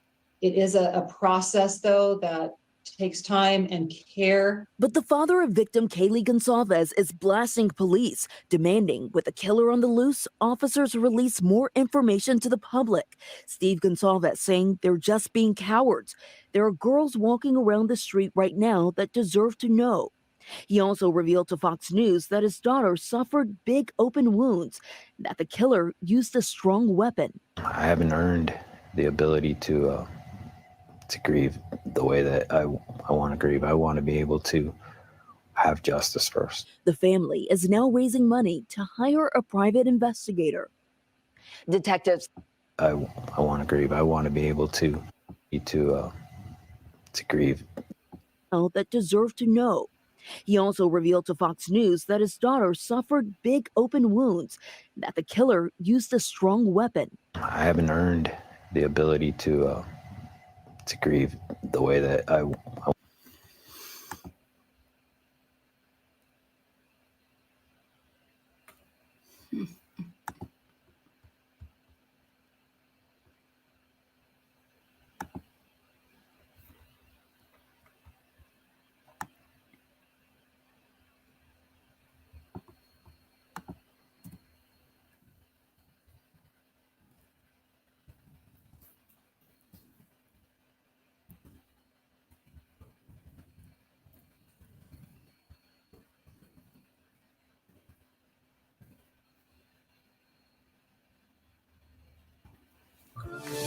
And welcome to this early edition of the Sunday News at 5. I'm Doug Petcash. We begin with breaking news out of North Idaho. Students at the University of Idaho were asked to shelter in place earlier today. The University of Idaho says Moscow police are investigating a homicide on King Road, which, as you can see, is very close to campus. They say police don't have a suspect yet.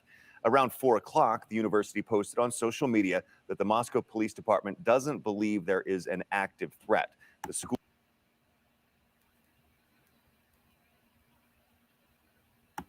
has lifted the shelter-in-place requests, but asks people to remain vigilant. Just after 1 o'clock today, the university had sent an alert asking students to stay away from the area and to shelter in place. Again, that shelter in place has been lifted. According to the spokesman review, Moscow police say the initial call was for an unconscious person, and police are now investigating it as a homicide. We'll continue to update this story as we learn more. Dateline NBC correspondent Keith Morrison is joining. And welcome to this early edition of the Sunday News at 5. I'm Doug Petcash. We begin with breaking news out of North Idaho.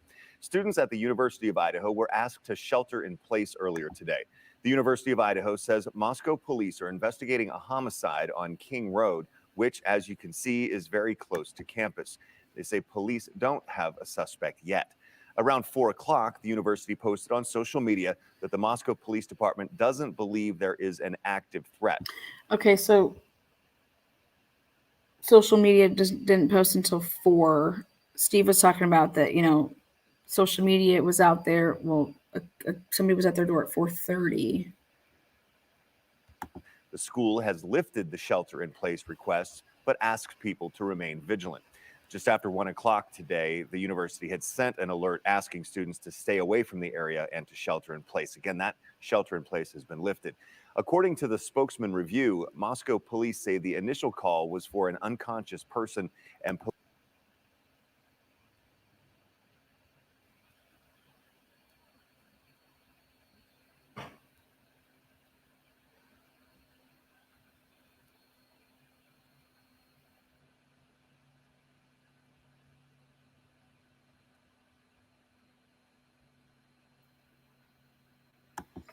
are now investigating it as a homicide.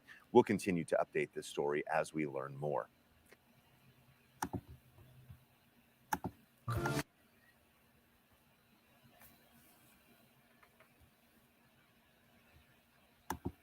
This hour, we are tracking breaking news. Just a moment ago, Moscow police confirmed 4 people were found dead in a home just steps away from the University of Idaho campus. Right now, we're continuing to work to get more details tonight. We know that students were ordered to shelter in place for a time this afternoon because of the scene's proximity to campus. That order has been lifted. Krem 2 crews traveled down to Moscow as reports came in earlier today. We go now to Janelle Finch, and she was one of the first reporters on scene to talk with police and with neighbors in the area. Janelle. I've been here in Moscow on scene since about 3 p.m. Since I've been here, I've watched Moscow police cars come in and out of this neighborhood where officials found 4 people dead. What time of day do you think it is? This is at 5 o'clock. It'd be that dark. It'd be that dark at 5 there.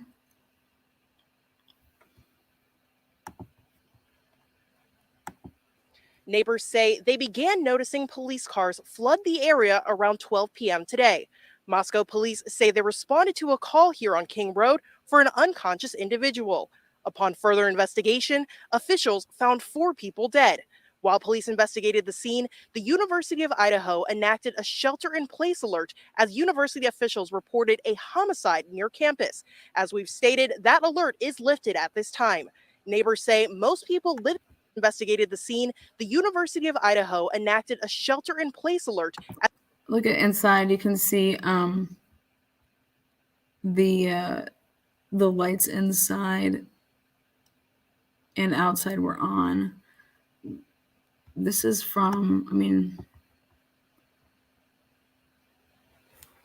November 13th.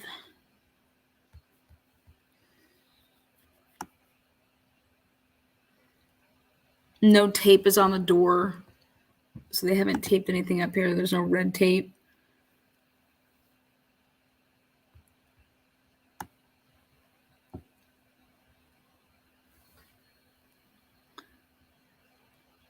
You see that chair? That's where the couch was. I don't remember seeing that chair there. chair that's by the couch. It looks like a as university officials reported a homicide near campus. As we've stated, that alert is lifted at this time. Neighbors say most people living in this area are a part of U of I Greek life or are students, but we do not know the identities of those involved or who lives at the residence. Officials are investigating.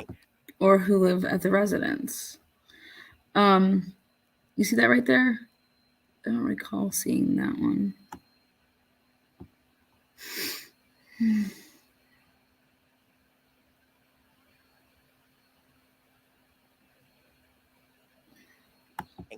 This is a very much developing situation, and we will continue to stay on the grounds until we have more information to report back to you. Until then, in Moscow, Janelle Finch. And because of the scene's proximity to campus, that order has been lifted. Krem 2 crews traveled down to Moscow as reports came in earlier today. We go now to Janelle Finch, and she was one of the first reporters on scene to talk with police and with neighbors in the area. Janelle. I've been here in Moscow on scene since about 3 p.m. Since I've been here, I've watched Moscow police cars come in and out of this neighborhood, where officials found 4 people dead. Neighbors say they began noticing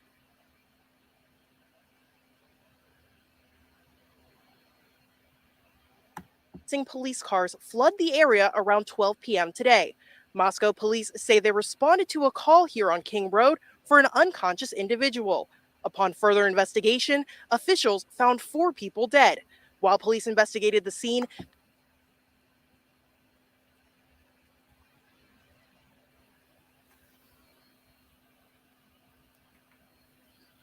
the University of Idaho. Whose red car is behind Kaylee's? See that right there? It's like a maroon car right here.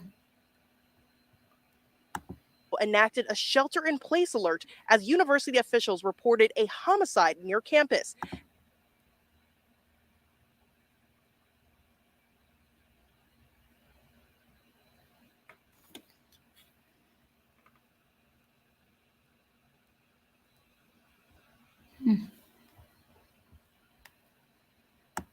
As we've stated, that alert is lifted at this time.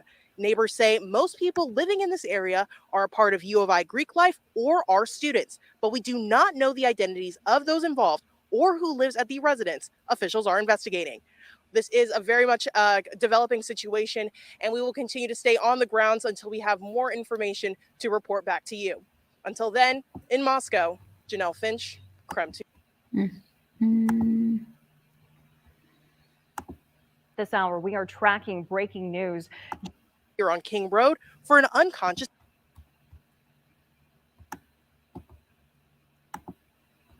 New details tonight in another big story today. The Moscow Police Department is investigating a homicide after 4 people were found dead inside a home near the University of Idaho campus earlier today. Investigated as a homicide. Police say they will release more information once next of kin has been notified. And just after 1 o'clock, 4 people were found dead inside a home near the University of Idaho campus earlier today. The Moscow Police Department says they responded to reports of an unconscious person on King Road around noon today. When they got there, they found 4 people dead inside the home. No word on how those 4 people died, but the case is being investigated as a homicide. Police say they will release more information.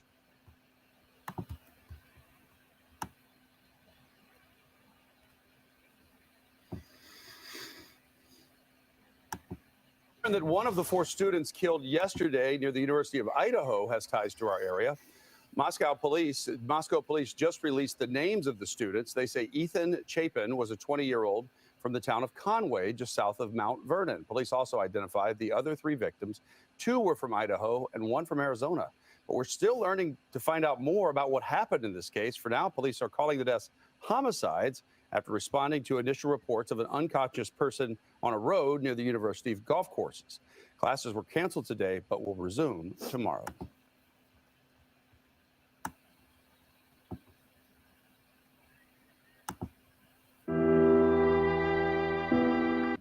Taped off this Police investigated the scene. The University of Idaho enacted a shelter-in-place alert as university.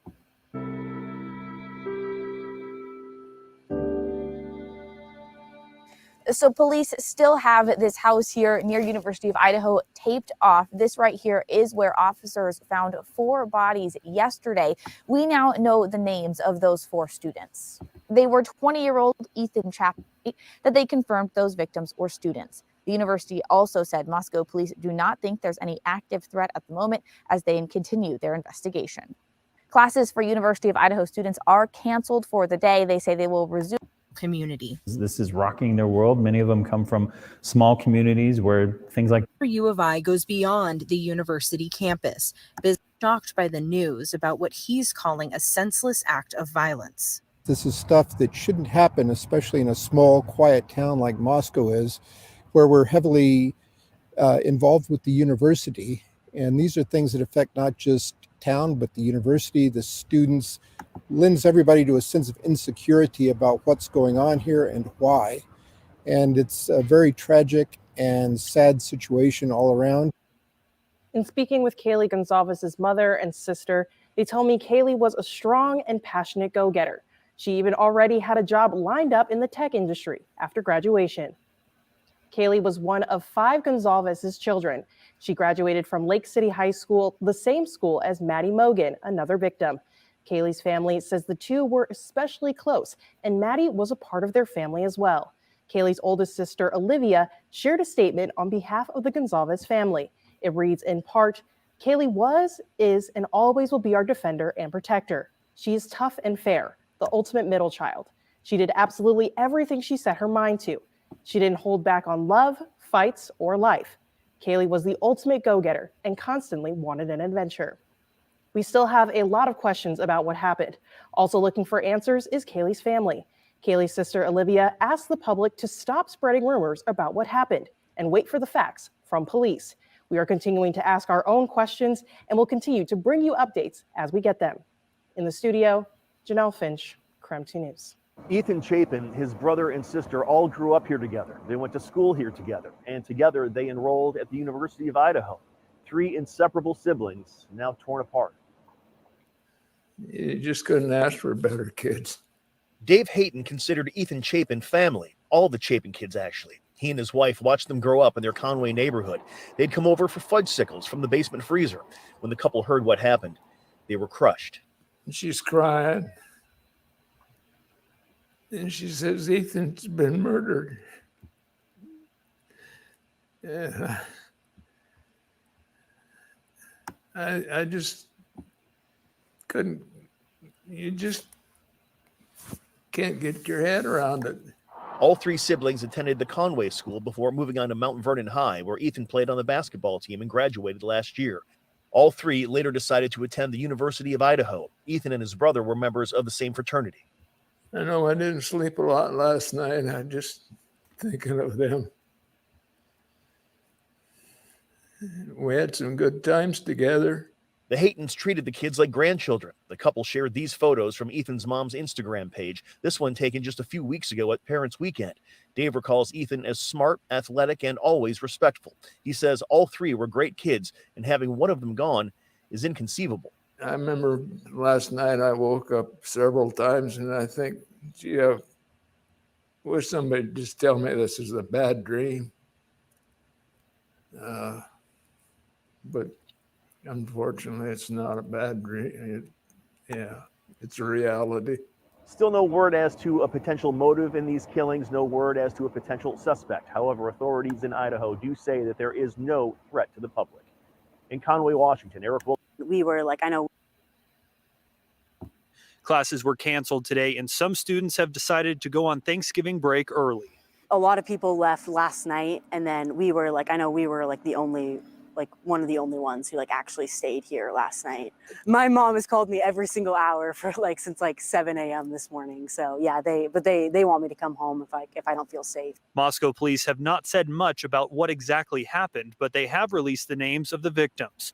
2 of them, Zana Kernodal, a junior from Post Falls, p.m. on Wednesday on the lawn outside the administration building. In Moscow. They released a press release this morning about the homicide investigation. But a few hours ago, we did speak with the Latah County coroner. Kathy Mabbitt is calling all four deaths homicides and that the cause of death is likely a stabbing. But we won't know that for certain until the autopsy report comes back and she can make that official ruling. Now, to take that a step further, Latah County contracts its autopsies out to the Spokane County Medical Examiner. And I confirmed this afternoon that Spokane County is in fact conducting the autopsies on the 4 University of Idaho students. Now, the Spokane County spokesperson says the medical examiner has not yet started those autopsies. Once they are done, the medical examiner will forward her recommended findings to the Latah County coroner. And the Moscow Police Department or the Latah County coroner will release the official ruling. Now, this afternoon, when we talked to the coroner, she described a gruesome crime scene. Well, there was a lot of blood. It was a very sad scene. Mabbitt adds that she does not believe the toxicology report on each of the 4 University of Idaho students will be relevant to the manner or cause of death. Now, Mabbitt has been the county coroner for 16 years in Latah County. She says in that time, there have been at least 2 other multiple homicide scenes that she's been involved in. But she says this current homicide investigation is the only one she's been to where there are 4 people at one scene. Now, we are continuing to press local authorities like the Moscow Police Department, as well as the Latah County prosecutor. I have made multiple calls into their offices yesterday and today, have not got a call returned from either agencies. Now, we know there are University of Idaho students, their families, and the greater Moscow community, many of which are still concerned for their safety. Stacy Chapin described the moment they found out their son Ethan was gone. It's not a call that you think that you're going to have to speak with the funeral home directors and the FBI and have it hit national news. Earlier this week, Moscow police identified Chapin as one of the 4 victims killed in the home just off campus.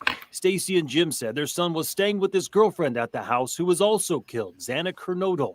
So far, police haven't released many details about the investigation, and as questions mount, the Chapins say they wanted to make sure Ethan's story was told. It's important for us to get Ethan's story out. We don't really want anybody else representing him. And it's hard to have people speaking on his behalf. So we think it's best for us to do this. He's the kind of kid that everybody wanted to be around. You know, he was just a good kid. He's a good kid. That kind to all. Didn't deserve what happened. No. They say Ethan was a triplet. He and his siblings were extremely close. In fact, they all decided to attend the University of Idaho. Jim says Ethan was an athletic kid who played club soccer and refereed youth sports. His smile, he says, lit up a room. 3 incredible humans that will go on and have something great to offer to this world. Honestly, all 3 of them. A week later, as they grapple with this horrific loss, they say they're determined to keep moving forward for Ethan. But we will not let this sink us or sink our kids, because if anything, they have to go on and... Late Sunday morning. Wednesday, they revealed that all 4 victims were stabbed to death. Chief Fry says 2 other roommates were at the home during the attack, but were not injured, and he is not calling them witnesses. He said they were also home when police arrived at the house. Fry did not say why the call to police was not until noon on Sunday, when the attack happened in the early morning hours. Police said it appeared to be a targeted attack, but did not explain why. Moscow police have also been saying that they do not believe there is an ongoing threat to the community. But today, the tone changed. Police say the search for a suspect continues and people should look out for each other. Meantime, we found this video from a Moscow food truck that's from early Sunday morning. It shows 2 of the students, Kaylee and Maddie, ordering food around. And people that are managing the energetic people. Joseph told me he felt incredibly sad when he learned the news about the girls he had just seen the other night. Hope they find the person. Hope they get the person.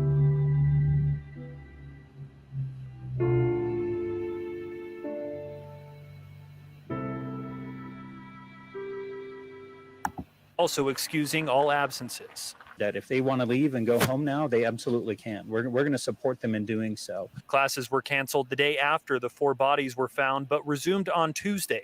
School officials say some students want to keep their minds occupied. To come out and solicit information from the public if they are within certain areas that we believe are of interest for this investigation. And so hopefully today or early tomorrow, we will come out with a map where the victims were at specific times during the night and ultimately ending at their residence. The FBI's Behavioral Analysis Unit is now helping in the investigation. They do crime analysis, create suspect profiles, and help with interview strategies. ISP says an FBI command vehicle is on its way to bring Moscow up more resources. As for the other 2 roommates who were home during the attack, ISP says they are cooperating with investigators. They are not suspects or persons of interest as of now, but ISP says nobody is clear from the investigation yet. In the newsroom, Nicole Hernandez, KREM 2 News. Earlier this evening, the University of Idaho released a statement urging students to be vigilant.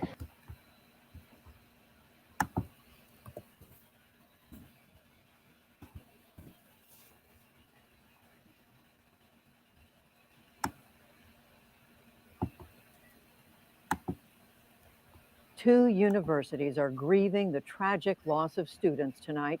In Moscow, Idaho, 4 University of Idaho. Briefing reporters this morning when he got the word he'd been hoping for. We just received information the suspect is in custody. An emotional moment for Longo and for students like junior Emmy Smith, who had sheltered in place overnight. It's partially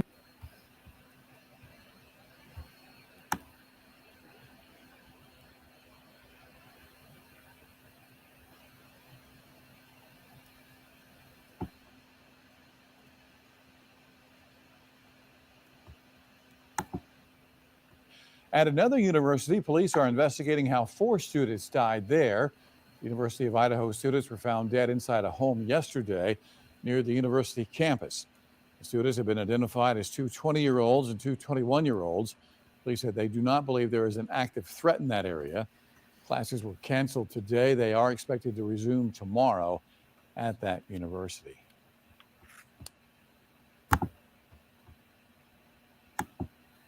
Don't know how this happened or anything else at this time. Moscow police say they responded to the area around noon Sunday after they had reports that someone was unconscious. When officers arrived, they found the 4 victims dead.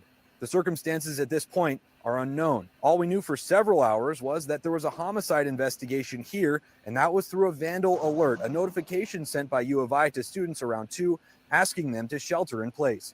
Washington State sent a similar alert to its students a few miles west in Pullman, minus the shelter in place, saying there wasn't a threat to the WSU community. U of I lifted their shelter in place just before 4 p.m., about 2 hours after their first alert, saying Moscow police didn't believe there to be an active threat to the community. There are a lot of questions that still need to be answered with this happening in a neighborhood that's predominantly made up of U of I students. Investigators on scene say they're in for a long night.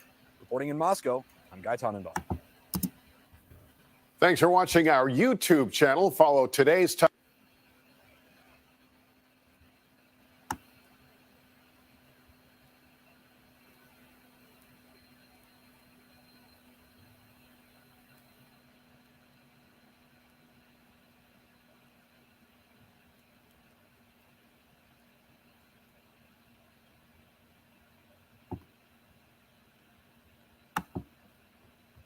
License plate was. So a lot of things there in the discussion that we saw and conversation between a 2011, 2013 white Hyundai Elantra that they believe was near the crime scene around the time of the killings. We don't know if this car on the footage is that. And Phil, that. And just look at social media and the rumors that fly out there.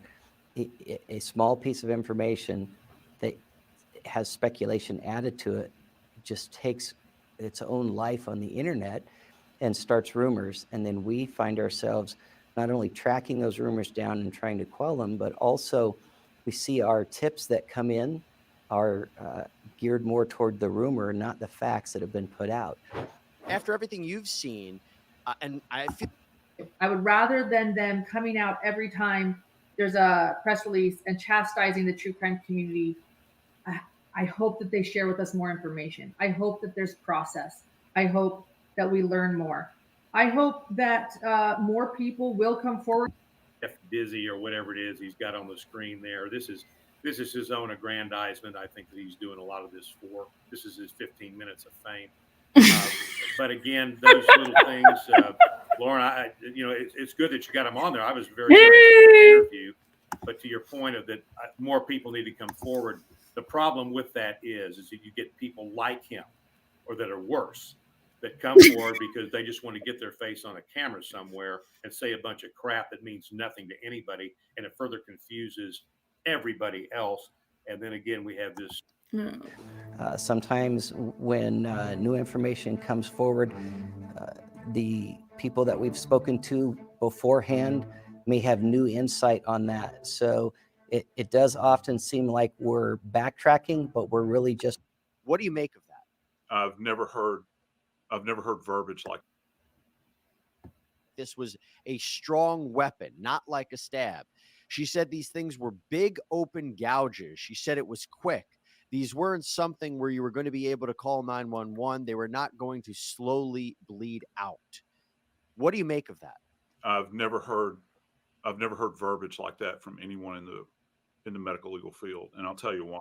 Wait, does that mean that he might be getting it wrong, or that there's something, if a coroner told this to him, something's off? Yeah, something would be off, and I don't know, maybe he's not quite understanding what's being said, but he's using very specific language there, Jesse. Tears, let's just break it down real quick, all right? When you're using an edged weapon, tearing is not something that's associated with that, okay? Tearing creates this, where you have connective tissue, or you have tissue bridging. Most of the time, that's connected with lacerations, and lacerations are associated with blunt force trauma. The coroner's never mentioned anything about blunt force trauma, so I don't know if he's misunderstanding, misremembering, or just misstating. I don't know, but I do know this: you have two choices with sharp force injuries. You either have stabs, okay, or you have incised wounds, which are slices. Slices are longer than they are deep. Stabs are deeper than they are long. That's really your only two choices. Now, kind of an outlier in all of this is something we refer to as puncture wounds, which doesn't look anything like a stab wound. They're generally, kind of circular in shape. You see them with like people that have been stabbed with shanks, homemade shanks in prisons, or people that are impaled on rebar, that sort of stuff. Now, this tearing, it doesn't add up to me. It doesn't make sense whatsoever. But we've been under the impression that it was a fixed blade knife that was used. There was reporting that it was a Rambo style knife. There was questions if it was a K-bar style knife. He said, Stephen Gonsalves, that the knife slashed open Kaylee Gonsalves's liver and lungs. Again, so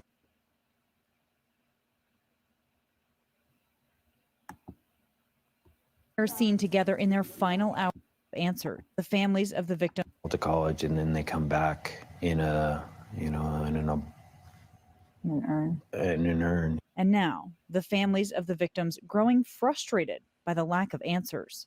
I haven't earned the ability to An interview. It was fast, and nobody suffered, and nobody felt like that kind of pain. Two other roommates survived on the ground floor, waking up several hours later, calling friends over when their roommates were unresponsive. Do you know the reason why the initial concern was that a roommate was passed out? I know the girls reached out via texting and calling, so I can only assume that by the phones being ignored, knowing how my daughter is not going to ignore calls and texting. Officials maintain the murders happened between 3 and 4 a.m. and that the first 911 call was made around noon. Just hours later, Steve was informed of his daughter's death, not by police, but by family members on campus. Let's call Maddie. And then you realize Maddie's gone too. Madison Mogan. Calls and texting. Officials maintain. So I can only assume it was passed out. I know the girls reached out via texting and calling. So I can only assume that by the phones being ignored, knowing how my daughter is not going to ignore calls and texting. Officials maintain the murders happened between 3 and 4 a.m. and that the first 911 call was made around noon. Just hours later, Steve was informed of his daughter's death, not by police, but by family members on campus. Let's call Maddie. And then you realize Maddie's gone too.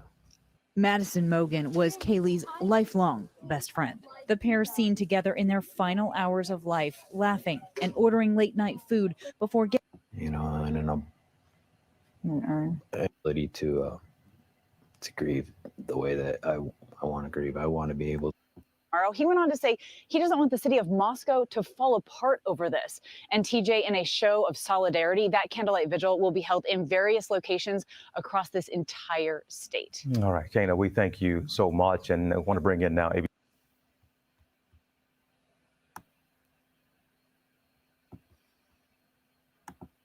Moscow police say they're sorting through 22,000 registered 2011 to 2013 Honda Elantras, like the one pictured here. These are stock photos, but the car would look similar to this. A car like this is believed to have been near the home of the 4 U of I students when they were killed. They're also looking into this surveillance photo of a white car taken at a nearby gas station around the time the murders took place. Tonight, the family of one of the victims is asking anyone with surveillance video to turn it over to police before it's too late. Our Vanessa Perez explains why waiting any longer could lead to critical video evidence being lost. The clock is ticking, and the Gonzalez family says video. Want this person found so bad. A plea from parents desperate for answers to their daughter and the other victims' murders. The Gonzalez family fears video evidence could be disappearing. It's the community that can help. So we really feel like that's a very technology savvy generation in that town, all those college students. So that's an asset, and to not take advantage of that asset seems pretty naive. The Gonzalez family says they want to do anything they can to help the investigation, but believe investigators could be missing the mark. Imagine if you're a parent and you have pertinent information to this, like that dog, and you're asking me to just shut up. It's not going to happen. I'm going to find a microphone and I'm going to talk to it, and I'm going to tell people this information to this, like that dog. Naive. The Gonzalez family says they want to do anything they can to help the investigation, but believe investigators could be missing the mark. Imagine if you're a parent and you have pertinent information to this, like that dog, and you're asking me to just shut up. It's not going to happen. I'm going to find a microphone. Like that dog.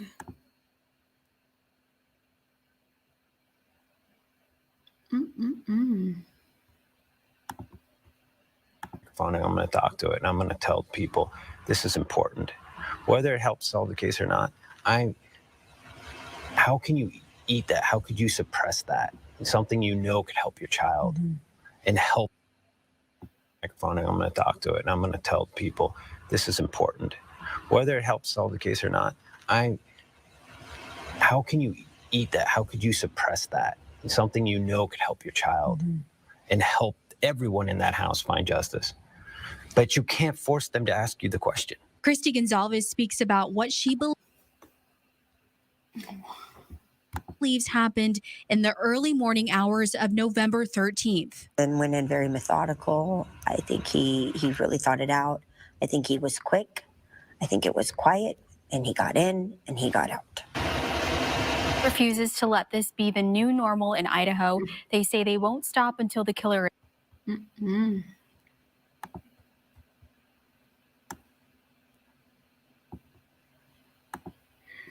How you guys doing? Me, it's not real yet. I'm a bit in denial. I'm hoping for justice. That's why I'm trying to switch myself into that mode to try to find some justice. That's where I'm at. I get it. Steve, Olivia? Yeah, it is. I just know my sister, she was a hard worker, and just sitting in my bed and crying myself to sleep isn't going to do her any justice. And that's not what she'd want me to do. She'd want me to stay active and doing what I can to spread her message and hope that we can find this suspect or suspects. And that's how I feel. I get it. I get it. She's got a great smile. Keep showing that picture. I know your family's been frustrated with the investigation so far, understandably so. Here we are a week and a half out, and really not much information about this. Does not appear to be a suspect. Tell me, Olivia, what specifically you've been frustrated with, because you did your own work here. For instance, you found video of the food truck, for example, where two of the victims were seen the same night as this killing. Yeah, I would say, I think that obviously this is extremely personal for us, and we treated it that way from the very get-go. I know how valuable those first 48, 72 hours are. And I can only hope that the police also know how valuable that is, and that they have a lot of information there that just isn't public right now. I will say the one lingering frustration I have is the timeline. I know it's semantics, but my sisters got home at 1:56. It wasn't 1:45. I know it might not seem significant, but when we're looking for camera, when we're looking for dash footage, when we're looking for any of those things, I do feel it is valuable, and they did get home at 1:56. It was not 1:45. Right. Well, there's one detail there. Kaylee's mother has said she believes that the suspect, the killer, is someone Kaylee knew very well, and that the killer might even be at the vigil. Remarkable. I wonder, Steve, do you share that view?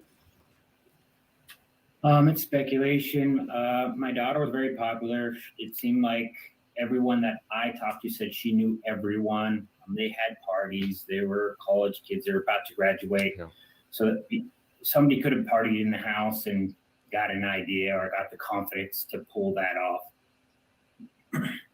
Steve, this question of a stalker, and I'm very conscious with this story of how many rumors have been circulating, and a lot of those rumors turn out to not be true. But Stephen, this discussion of the possibility she may have had a stalker, have police been able to stand that up, or not? They seem to be knocking that down. Yeah, it seems to be knocked down. Obviously, any of that information would be new to us as well. Kaylee FaceTimed me. She didn't call or text. She FaceTimed me for literally hours, almost every single day. And she was extremely, yeah, it seems to be stand that up, or not? They seem to be knocking that down. Steve, this question of a stalker, and I'm very conscious with this story of how many rumors have been circulating, and a lot of those rumors turn out to not be true. But Stephen, this discussion of the possibility she may have had a stalker, have police been able to stand that up, or not? They seem to be knocking that down. Yeah, it seems to be knocked down. Obviously, any of that information would be new to us as well. Kaylee FaceTimed me. She didn't call or text. She FaceTimed me for literally hours, almost every single day. And she was extremely cautious. She was very vigilant. I think that she really would have noticed something, and she would have said it to us. She wasn't, scared to get us involved in her life in any capacity like that. I know you're frustrated with how much and how information, developments in the investigation are being shared with the public. Are they sharing anything with you that they're not sharing publicly, in light of the fact that this was your sister, this was your daughter? I'm not getting anything. They're not sharing much with me. I know that there's a separation in duties there. They do have the FBI now, so I don't know how much the individuals that I'm talking with, which are the local, are actually exercising their different jurisdictions. I think they might not know a lot because, they have briefings, and if they haven't had a briefing, they probably don't know exactly what's going on. Are they contacting you at all? Are they keeping you updated more than they are, say, on the website or with these press briefings? To be honest, they're not. I mean, yesterday I asked about the stalker question and they couldn't confirm anything. And then today I hear that they're reaching out to the community saying that there's a stalker involved. So I don't know what to make of that. It's a lot of sorry, go ahead, Steve. Purposely, they're just so vague with everything that they say, and then they slowly peel it back layer until you find the real story. It all started with a sharp-edged weapon. What was the use in telling the community that a sharp-edged weapon was used instead of just coming out and telling us that it was a knife from the beginning? I don't understand the purposeness of being so vague. You're not holding the integrity of the case together by not telling anybody anything. I understand you have frustrations for how police and investigators have handled the crime scene.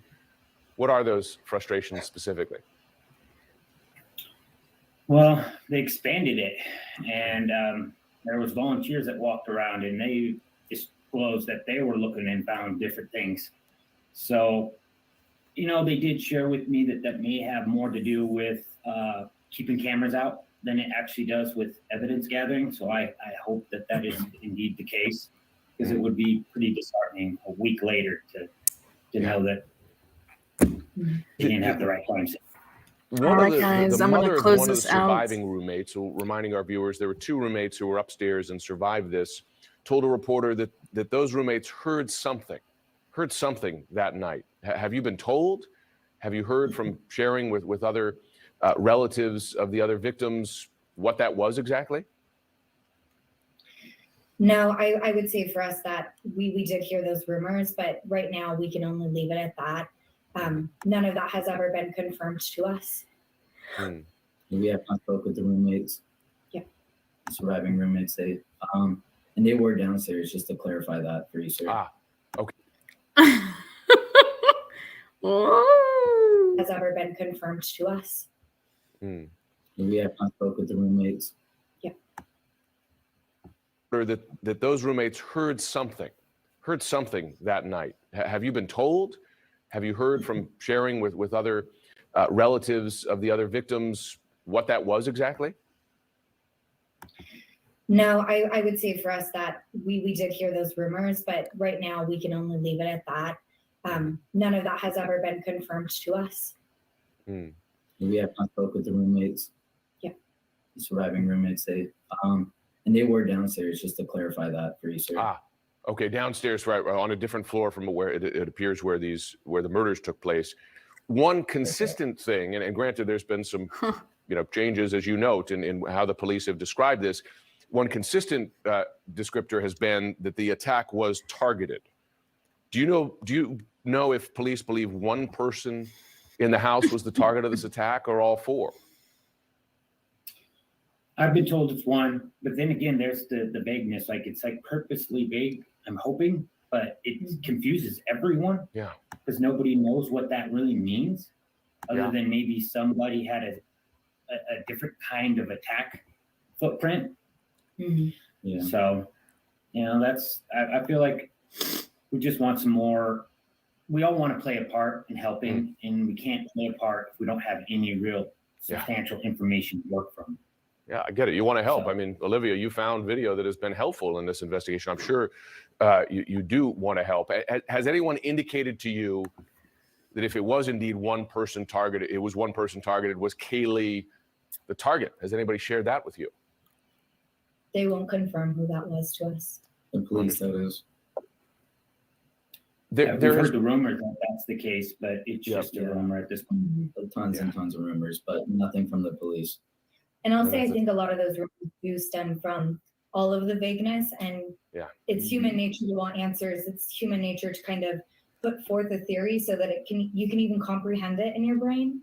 And so I think that's how we're getting all of some of these really, really off the wall theories and some of these theories like Kaylee had a stalker, that even we're sitting here scratching our head saying, no, it couldn't be. If it was, it would be news to us.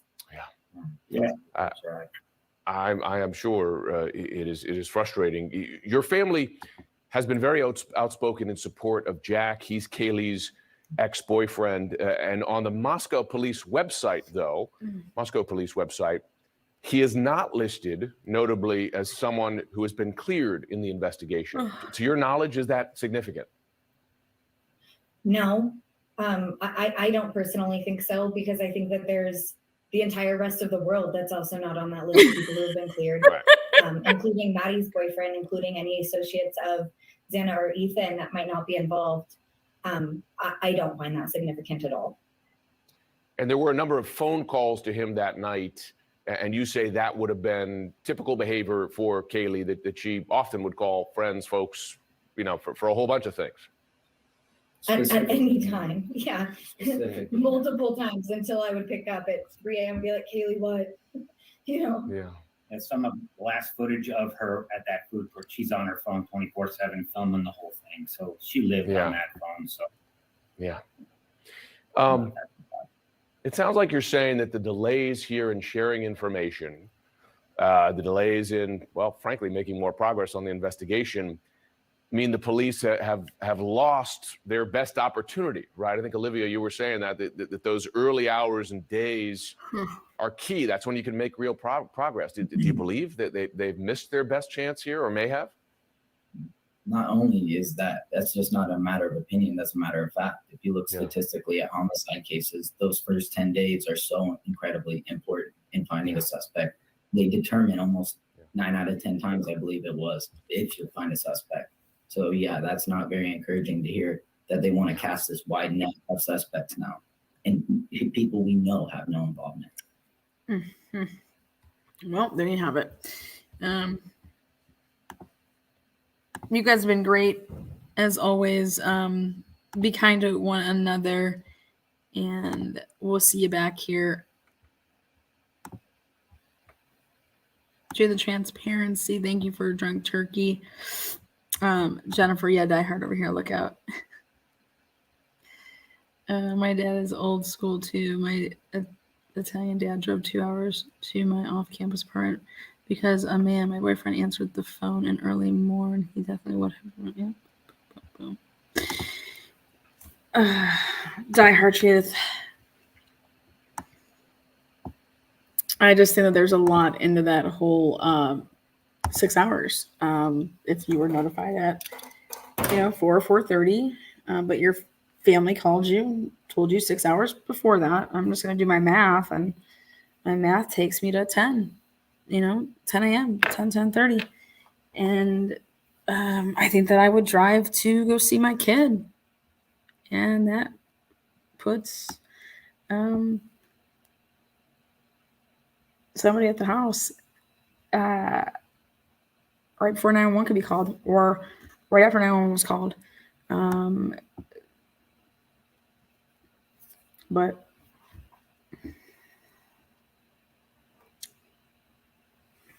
do I think it's too far out there that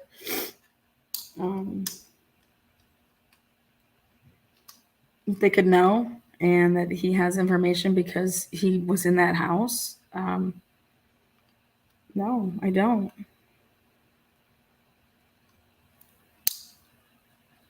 They nail the timelines. How would they be so off with that? Oh, it was 10 hours after, it was 6 hours before. No, that doesn't make any sense. They're all about timelines. They would know when their niece called, and I know Daniel's hang up was, why wouldn't he just say it? Well, that's the part that has to say hush hush, like at that time, because that can't get out. So, best 1 hour live, Lana, ever. I know it was supposed to be an hour. You guys just got 4 hours and 30 minutes. Oh my God, I gotta go. But it would just, everything speaks to the fact that he would drive. And that's why they have all the information that they got. And you can say you're techie, but you still need the information. Unless you hacked into people's stuff, you still need to be like, hey, can I get your ring footage? Okay, here, this is my cell phone number. Go ahead and send me these clips so I can have them. You need to, I'm sorry, but I don't think that they personally know these people. And, yeah, Jack would have those numbers, or maybe neighbors and stuff like that. But it's about physically getting it. And are you going to trust a kid to go through the surveillance? Like, no, here, I need to see all the clips, and then, okay, yeah, here, send me that one. Send me. Are you going to trust that the kid catches everything? And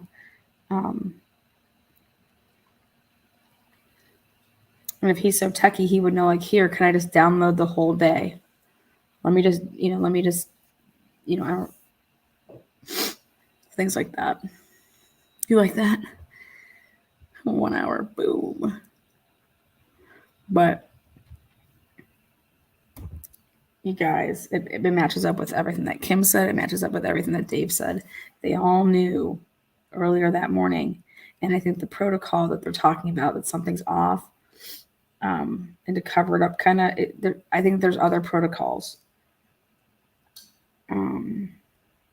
which would be like, if I'm trying to get information, you have to fill out a request form, a public request form.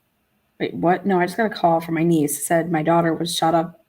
Was there a party and there was she was shot? Can you look and see did you send any police to this address? We can't give you that information. You have to do a request. Or let's even say that they did, and they're like, yeah, no, we did not send anybody there for a shot up party. And it would make sense to me.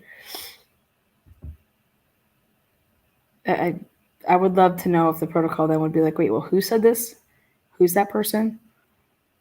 Oh, never mind. I'm heading there. Like, I'll just, I'll see it at the house. You know what I mean? Like, I just don't see. I know that my dad wouldn't do that. He would just get in the car and go. I mean, that would be way better chance of my mom doing that. But my dad's not going to do that. So, all right, you guys take care.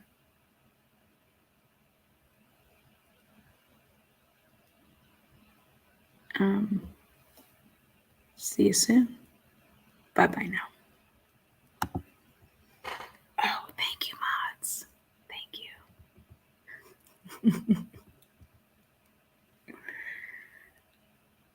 You guys rock. Thank you. Thank you for giving me my money worth. Oh, God. Where's the wine?